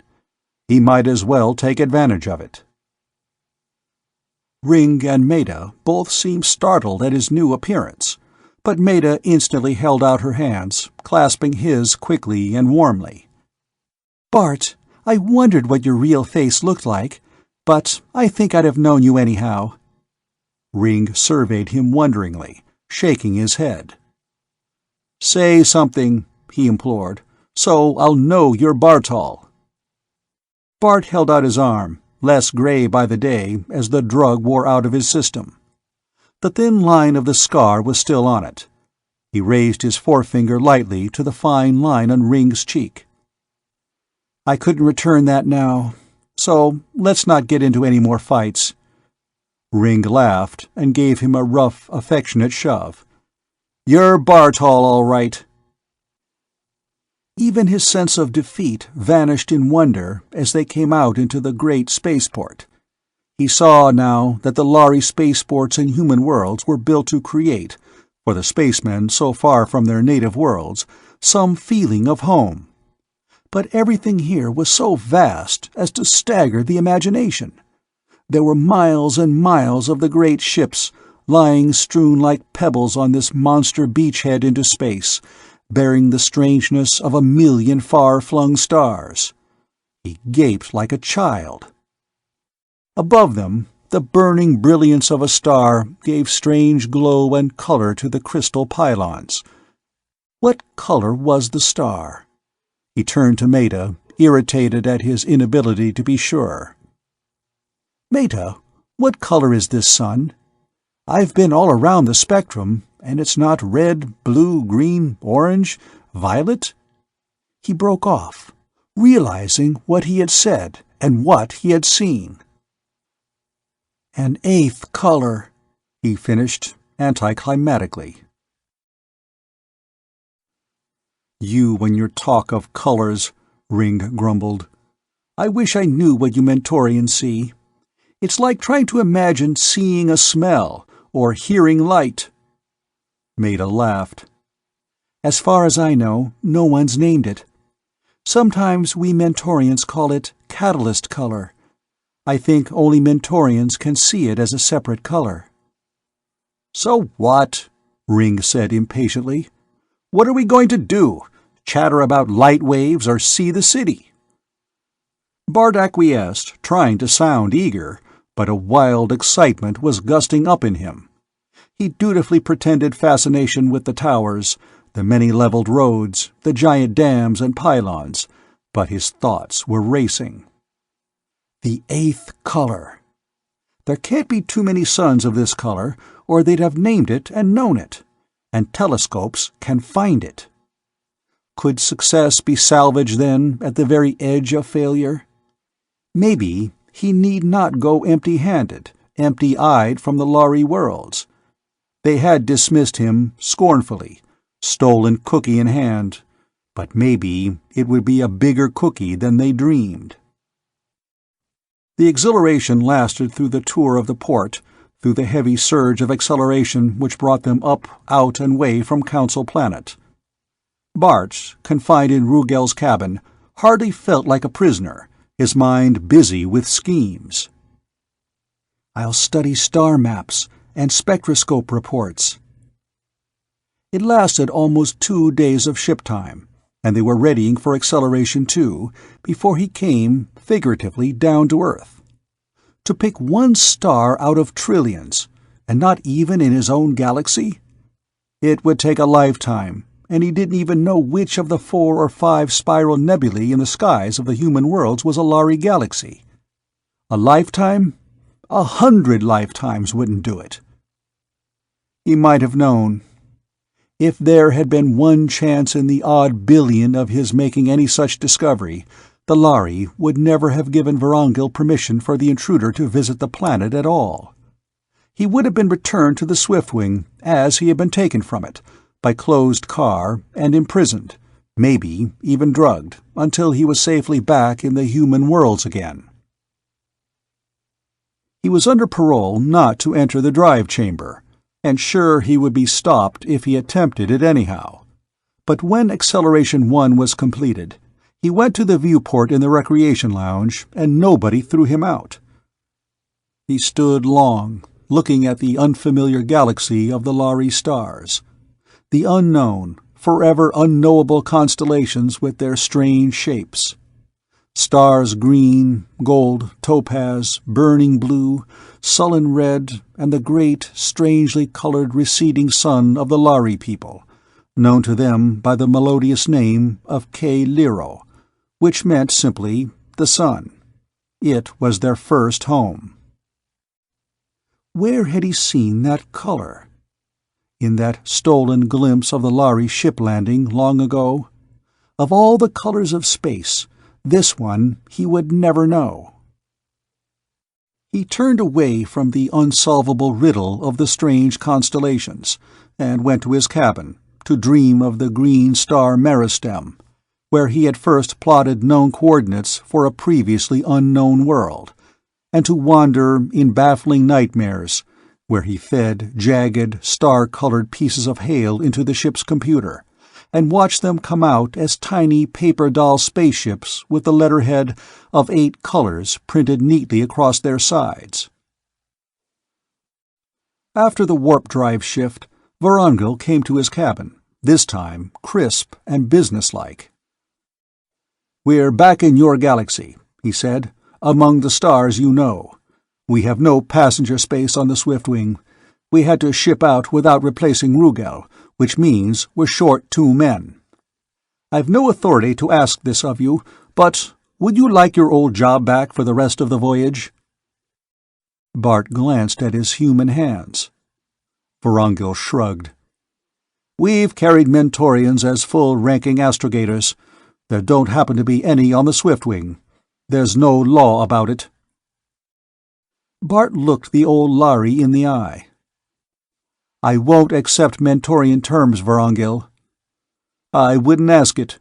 You worked your way outward on this run, and the High Council didn't see fit to erase those memories or inhibit them. Why should I? Do you want it or not?" Did he want it?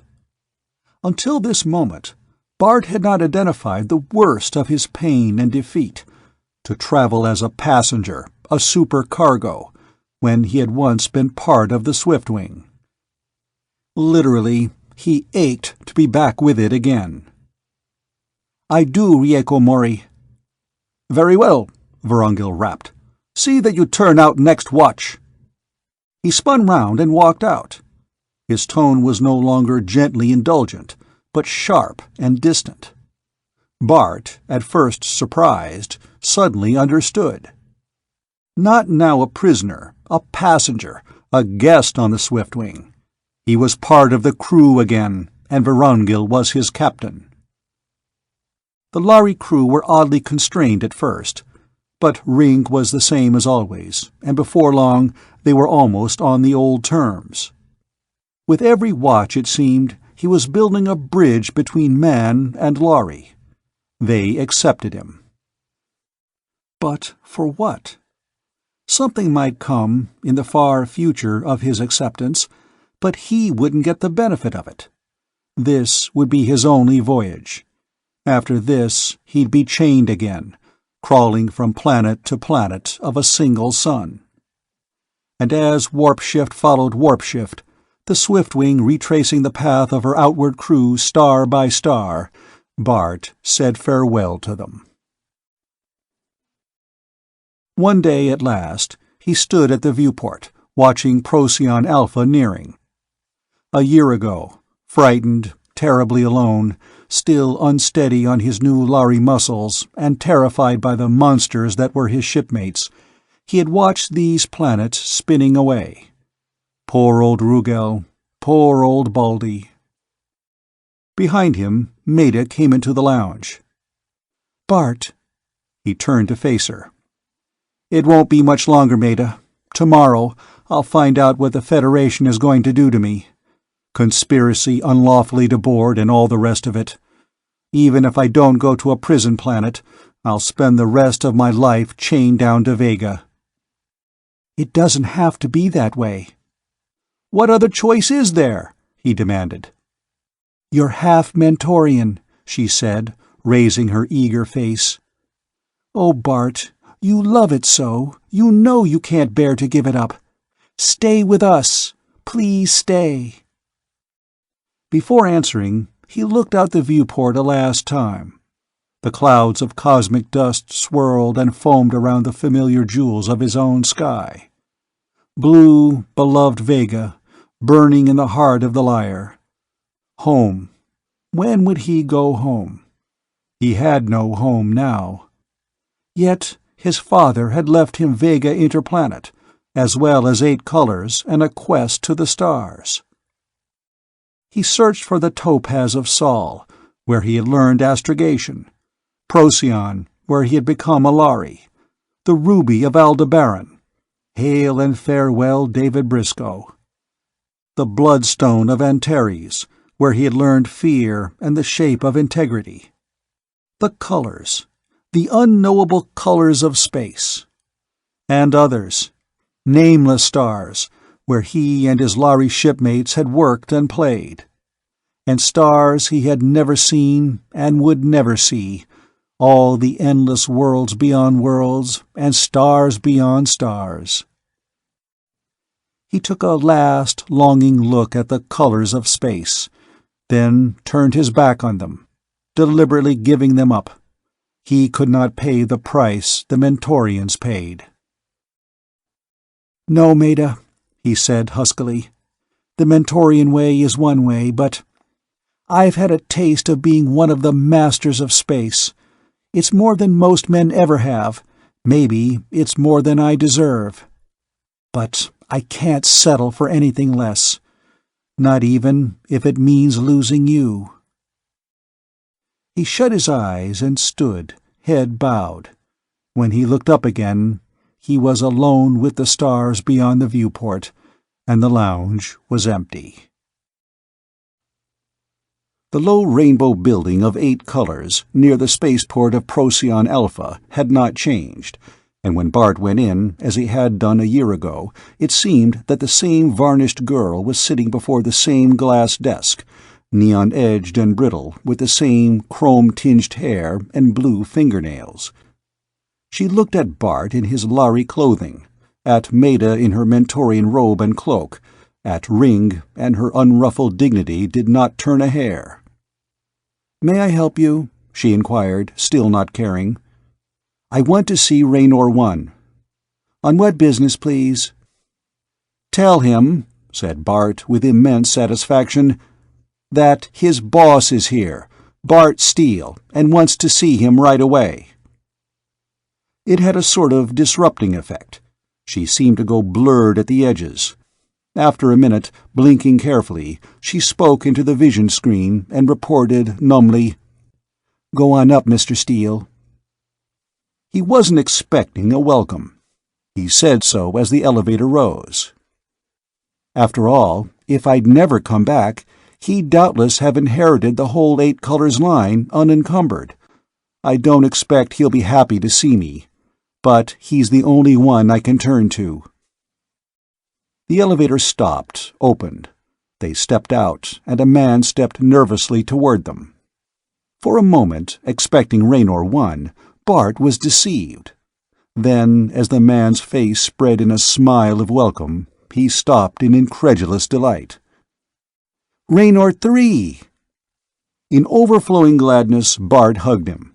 It was like meeting with the dead. He felt as if he had really come home. But you remember me!" he exclaimed, backing away in amazement. Slowly, the man nodded. His eyes were grave. "Yes, I decided it wasn't worth it, Bart, to go on losing everything that meant anything to me. Even if it meant I had to give up the stars, never travel again except as a passenger, I couldn't go on being afraid to remember, never knowing the consequences or responsibilities of what I'd done." His sad smile was strangely beautiful. "The multi-phase sailed without me. I've been here, hoping against hope that someday I'd know the rest." Associations clicked into place into Bart's mind. The multi-phase. So Raynor 3 was the Mentorian who had smuggled David Briscoe off the ship, and whose memories, wrung out by the Lhari captain of that ship, had touched off so many deaths. But he had paid for that, paid many times over. And now must he pay for this too? Raynor 1 strode toward them. "So, it's really you. I thought it might be a trap, but 3 wouldn't listen. Word came from Antares that Montano had been arrested and his ship confiscated for illegal landing on Lharillis. I thought you were probably dead." "We sent a boy to do a man's job," Raynor 3 said, "and he came back a man. But tell me." He looked curiously at Ring and Meta. Bart introduced them, adding, "I came for help, really. I'm facing charges, and I'm afraid you are too." Raynor 1 said harshly, "A trap, after all, 3. He trapped you, and he's led the Lhari to you." "No," Raynor 3 said, "or he wouldn't be walking around free and unguarded, and with all his memories intact." "Tell me about it, Bart." And when Bart had given a quick narration of the Lhari judgment, he nodded slowly. "That's all we ever wanted. Don't think you failed, Bart. The horrible part was only the way they were trying to keep it secret." Ring interrupted. "Do not judge the Lhari by them, Raynor 3. And Raynor 3 said in good Lhari, "I don't, Feathertop. Raynors have been working with Lhari since the days of Razon of Nedris. But I wanted an open, official statement of Lhari policy, not secret murders by fanatics. I had confidence in the Lhari as a people, but not in individuals. What good did it do to know that the Lhari Council in another galaxy would have condemned the murders and manhunts when they were going on in this one day after day?" "Don't you see, Bart?" he continued. "You didn't fail. Not if we're going to have the publicity of a test case, publicly heard. That means the Lhari are prepared to admit, before our whole galaxy, that humans can survive warp drive without cold sleep. That's all David Briscoe was trying to prove, or your father either, may they rest in peace. So, whatever happens, we've won." "If you two idealists will give me a minute for cold realities," Raynor 1 said, "there's this. Among other things, Bart's not yet of legal age. You may not know this, Bart, but your father appointed me your legal guardian. When I turned you over to 3, I'm afraid I assumed legal responsibility for all the consequences. I ought to have kept you under my supervision." Bart smiled at Raynor One's stern face. "I crossed 2 galaxies and faced the Lhari High Council without you to hold my hand. I can face the Trade Federation." "Naturally, I would be responsible for your defense," Raynor One said stiffly. "But I don't need a defense," Bart said, turning to Raynor 3 and meeting his eyes. "I'm going to tell the truth and let it stand. Don't worry, I'll make sure they don't hold you responsible for my actions." "Another thing. Some lunatic from Capella arrived here and all but accused me of having you murdered. Do you know a Tommy Kendron?" "Do I know him?" Bart interrupted with a joyful yell. "Tommy's here? Quick, where do I get in touch with him?" An hour later, they were all gathered at Raynor 3's country house. The talk went on far into the night. Tommy wanted to know everything, and both Raynors wanted to know every detail of Bart's year among the Lhari, while Meta and Rink were both curious about how it had begun. Bart tried to forget that the next day might bring trouble, even imprisonment. The Lhari Council had told him to talk as much as he liked about his voyage, and this might be his only chance. When he had finished, Tommy leaned forward and gripped Bart's hand tightly. "You make them sound like pretty decent people," he said, looking at Ring. "A year ago, if you told me I'd be here with a Lhari spaceman and a bunch of Mentorians, I'd never have believed it." "Nor I, that I would be as friend under a human roof," Ring replied. "But a friend to Bart is my friend also." He touched the faint, discolored scars on his brow, saying softly, "But for Bart, I would not be here to greet anyone, man or Lhari, as friend." "So," said Tommy triumphantly, "you haven't failed, even if you didn't discover the secret of the 8th color." But a sudden blinding light burst over Bart as Ring moved his hand to the scars. Once again he searched a cave beneath the green star, where Ring lay unconscious and bleeding, and played his Lhari light fearfully over a waterfall of colored minerals. And there was one whose color he could not identify. Red, blue, violet, green, none of these. The color of an unknown star in an unknown galaxy. The shimmer of a landing Lhari ship. The color of an unknown element in an unknown fuel. "The secret of the 8th color," he said, and stood up, his hands literally shaking in excitement. "I'm an idiot! No, don't ask me any questions. I could still be wrong. But even if I go to a prison planet, the 8th color isn't a secret anymore." When the others had gone back to the city, he sat with Raynor 3 in the room where the latter had told him of his father's death, where he had first seen his terrifying Lhari face. They spoke a little, but Raynor 3 finally asked, "Were you serious about not wanting a defense, Bart?" "I was. All I want is a chance to tell my own story in my own way, where everyone will hear me." Raynor 3 looked at him curiously. "There's something you're not telling, Bart. Want to tell me?" Bart hesitated, then held out his hand and clasped his kinsman's. "Thanks, but no." Raynor 3 saw his hesitation and chuckled. "All right, son. Forget I asked.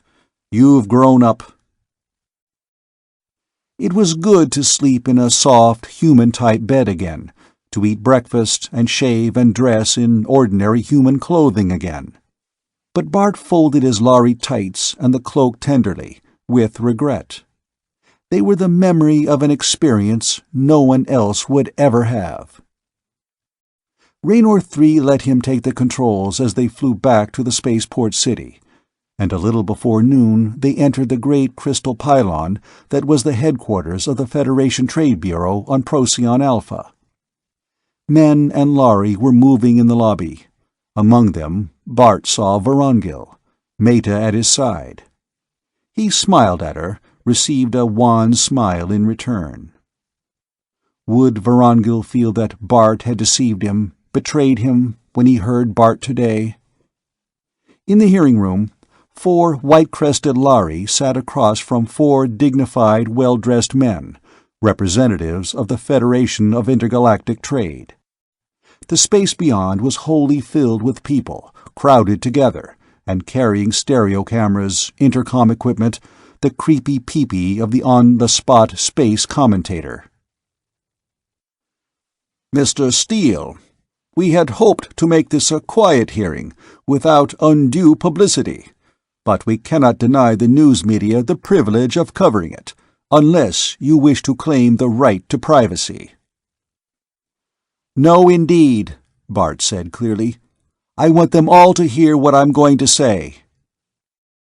Raynor 1 came up to the bench. Bart, as your guardian, I advise against it. Some people will call this a publicity stunt. It won't do 8 colors any good to admit that men have been spying on the Lhari. I want press coverage, Bart repeated stubbornly, and as many star systems on the relay as possible. All right, but I wash my hands of it, Raynor 1 said angrily. Bart told his story simply.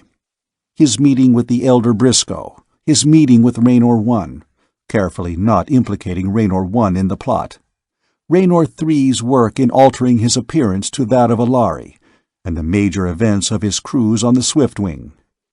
When he came to the account of the shift into warp drive, he saw the faces of the press reporters and realized that for them this was the story of the year, or century. Humans can endure star drive. But he went on, not soft-pedaling Montano's attempt to murder, his own choice, the trip to the Lhari world. One of the Board of Representatives interrupted testily. What is the point of this lengthy narrative? You can give the story to the newsmen without our official sanction, if you want to make it a heroic epic, young Steele. We have heard sufficient to prove your guilt, and that of Raynor, in the violation of treaty. Nevertheless, I want this official, Bart said. I don't want to be mobbed when they hear that I have the secret of the star drive. The effect was electric. The 4 Lhari sat up, their white crests twitched. Vorongil stared, his gray eyes darkening with fear. One of the Lhari leaned forward, shooting the question at him harshly. You did not discover the coordinates of the council planet of K-Liro. You did not discover— I did not, Bart said quietly. I don't know them, and I have no intention of trying to find them. We don't need to go to the Lhari galaxy to find the mineral that generates the warp frequencies, that they call Catalyst A, and that the Mentorians call the 8th color. There's a green star called Meristem, and a spectroscopic analysis of that star, I'm sure, will reveal what unknown elements it contains, and perhaps locate other stars with that element. There must be others in our galaxy, but the coordinates of the star Meristem are known to me. Vorongil was staring at him, his mouth open. He leaped up and cried out, shaking, But they assured us that among your memories there was nothing of danger to us. Compassionately, gently, Bart said, There wasn't. Not that they knew about, Vorongil. I didn't realize it myself. I might never have remembered seeing a mineral that was of a color not found in the spectrum. Certainly, a memory like that meant nothing to the Lhari medics who emptied out my mind and turned over all my thoughts. You Lhari can't see color at all.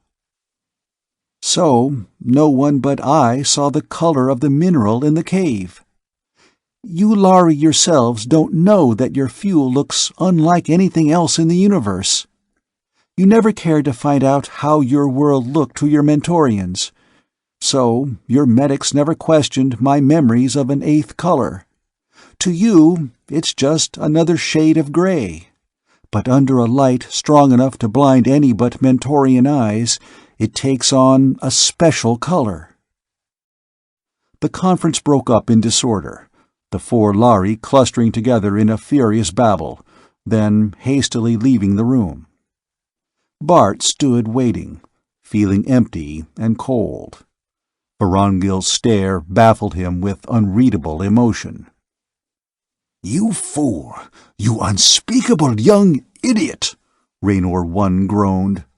"Why did you blurt it out like that before every news media in the galaxy? Why, we could have had a monopoly on the star drive. 8 colors and Vega Interplanet."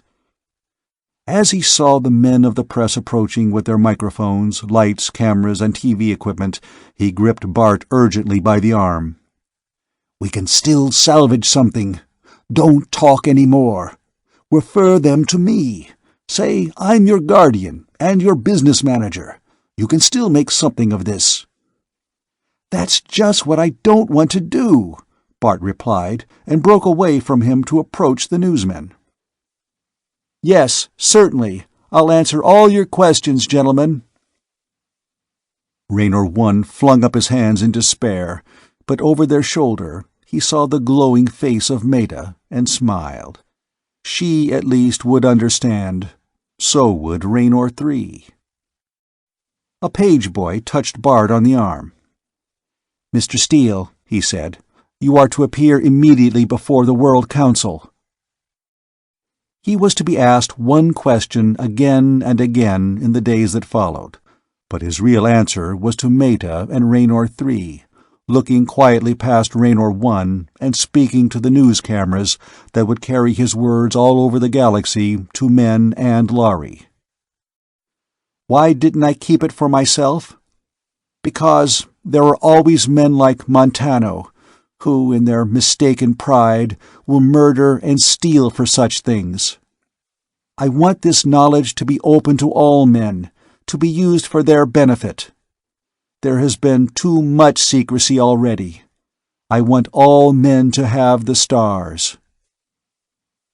He had to tell his story again and again to the hastily summoned representatives of the Galactic Federation.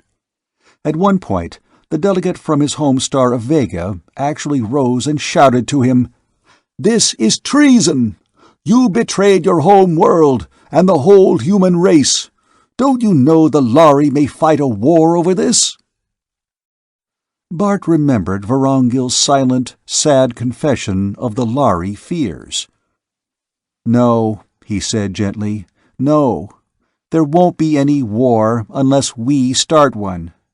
The Lhari won't start any war, believe me." But inwardly he sweated. What would the Lhari do?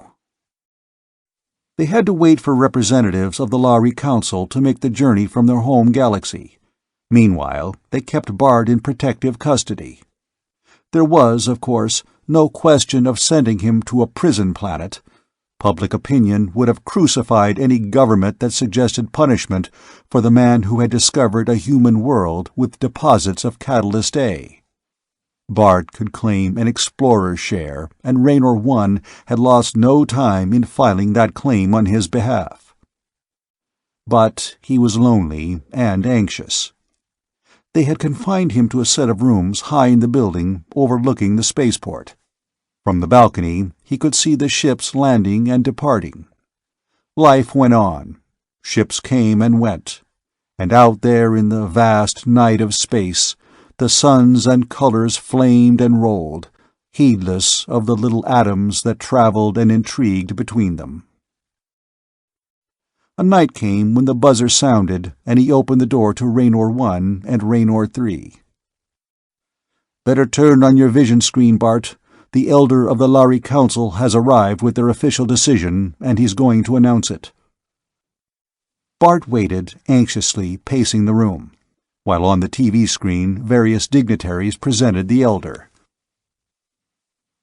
"We are the first race to travel the stars."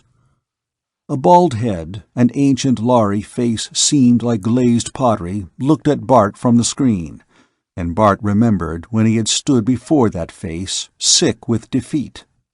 But now he need not pretend to hold his head erect. "We have had a long and triumphant time as masters of the stars," the Lhari said. "But triumph and power will sicken and stagnate the race which holds them too long unchallenged. We reached this point once before. Then a Lhari captain, Rezon of Nedron, abandoned the safe ways of caution, and out of his blind leap in the blind dark came many good things.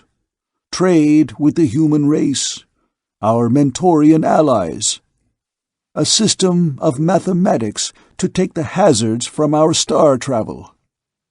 Yet, once again, the Lhari had grown cautious and fearful, and a young man named Bartol took a blind leap into unknown darkness all alone."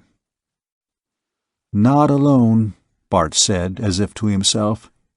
"It took 2 men called Briscoe, and my father, and a couple of Raynors, and even a man called Montano, because without that I'd never have decided."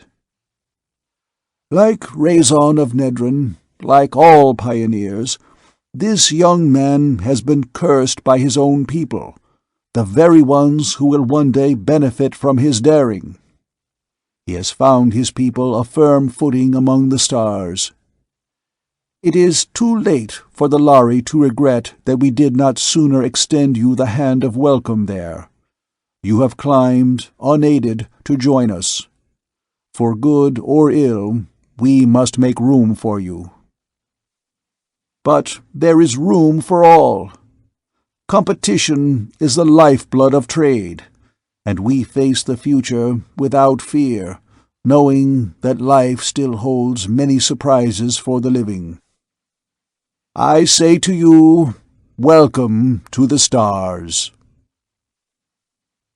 Even while Bart stood speechless with the knowledge of success, the door opened again, and Bart, turning, cried out in amazement, "Tommy! Ring! Maida!" "Sure," Tommy exclaimed. "We've got to celebrate." But Bart stopped, looking past them. "Captain Vorongil," he said, and went to greet the old Lhari. "I thought you'd hate me, Rieko Mori." The term of respect fell naturally from his lips. "I did for a time," Vorongil said quietly. "But I remembered the day we stood on Lharillis, by the monument, and that you risked, perhaps your life, certainly your eyesight, to save us from death. So, when the elder asked for my estimate of your people, I gave it." "I thought it sounded like you." Bart felt that his happiness was complete. "And now," Ring cried, "let's celebrate. Maida, you haven't even told him that he's free." But while the party got rolling, Bart wondered, free for what? And after a little while he went out on the balcony and stood looking down at the spaceport, where the Swiftwing lay in shadow, huge, beloved, renounced. "What now, Bartol?" Vorongil's quiet voice asked from his elbow. "You're famous, notorious. You're going to be rich and a celebrity." "I was wishing I could get away until the excitement dies down." "Well," said Vorongil, "why don't you? The Swiftwing ships out tonight, Bartol, for Antares and beyond. It will be a couple of years before your 8 colors can be made over into an interstellar line, and as Raynor 1 has said to me several times, he'll have to handle all those details, for you're not of age yet. I've been thinking. Now that we Lhari must share space with your people, you'll need experienced men for your ships.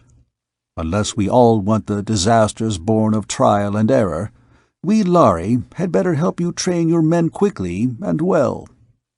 I want you to go back on the Swiftwing with me. Not an apprentice, but representative of 8 colors, to act as liaison between men and Lhari, at least until your own affairs claim your attention." Behind them, on the balcony, Tommy appeared, making signals to Bart. Say yes, Bart. I did." Bart's eyes suddenly filled. Out of defeat, he had won success beyond his greatest hopes. But he did not feel all glad. He felt only a heavy responsibility. Whether good or bad came of the gift he had snatched from the stars would rest in large measure on his own shoulders. He was going back to space, to learn the responsibility that went with it. "I accept," he said gravely. "Oh, boy!" Tommy dragged Ring into a sort of war dance of exuberant celebration, pointing at the flaring glow of the spaceport gates. "Here by the grace of the Lhari stands the doorway to all the stars," he quoted.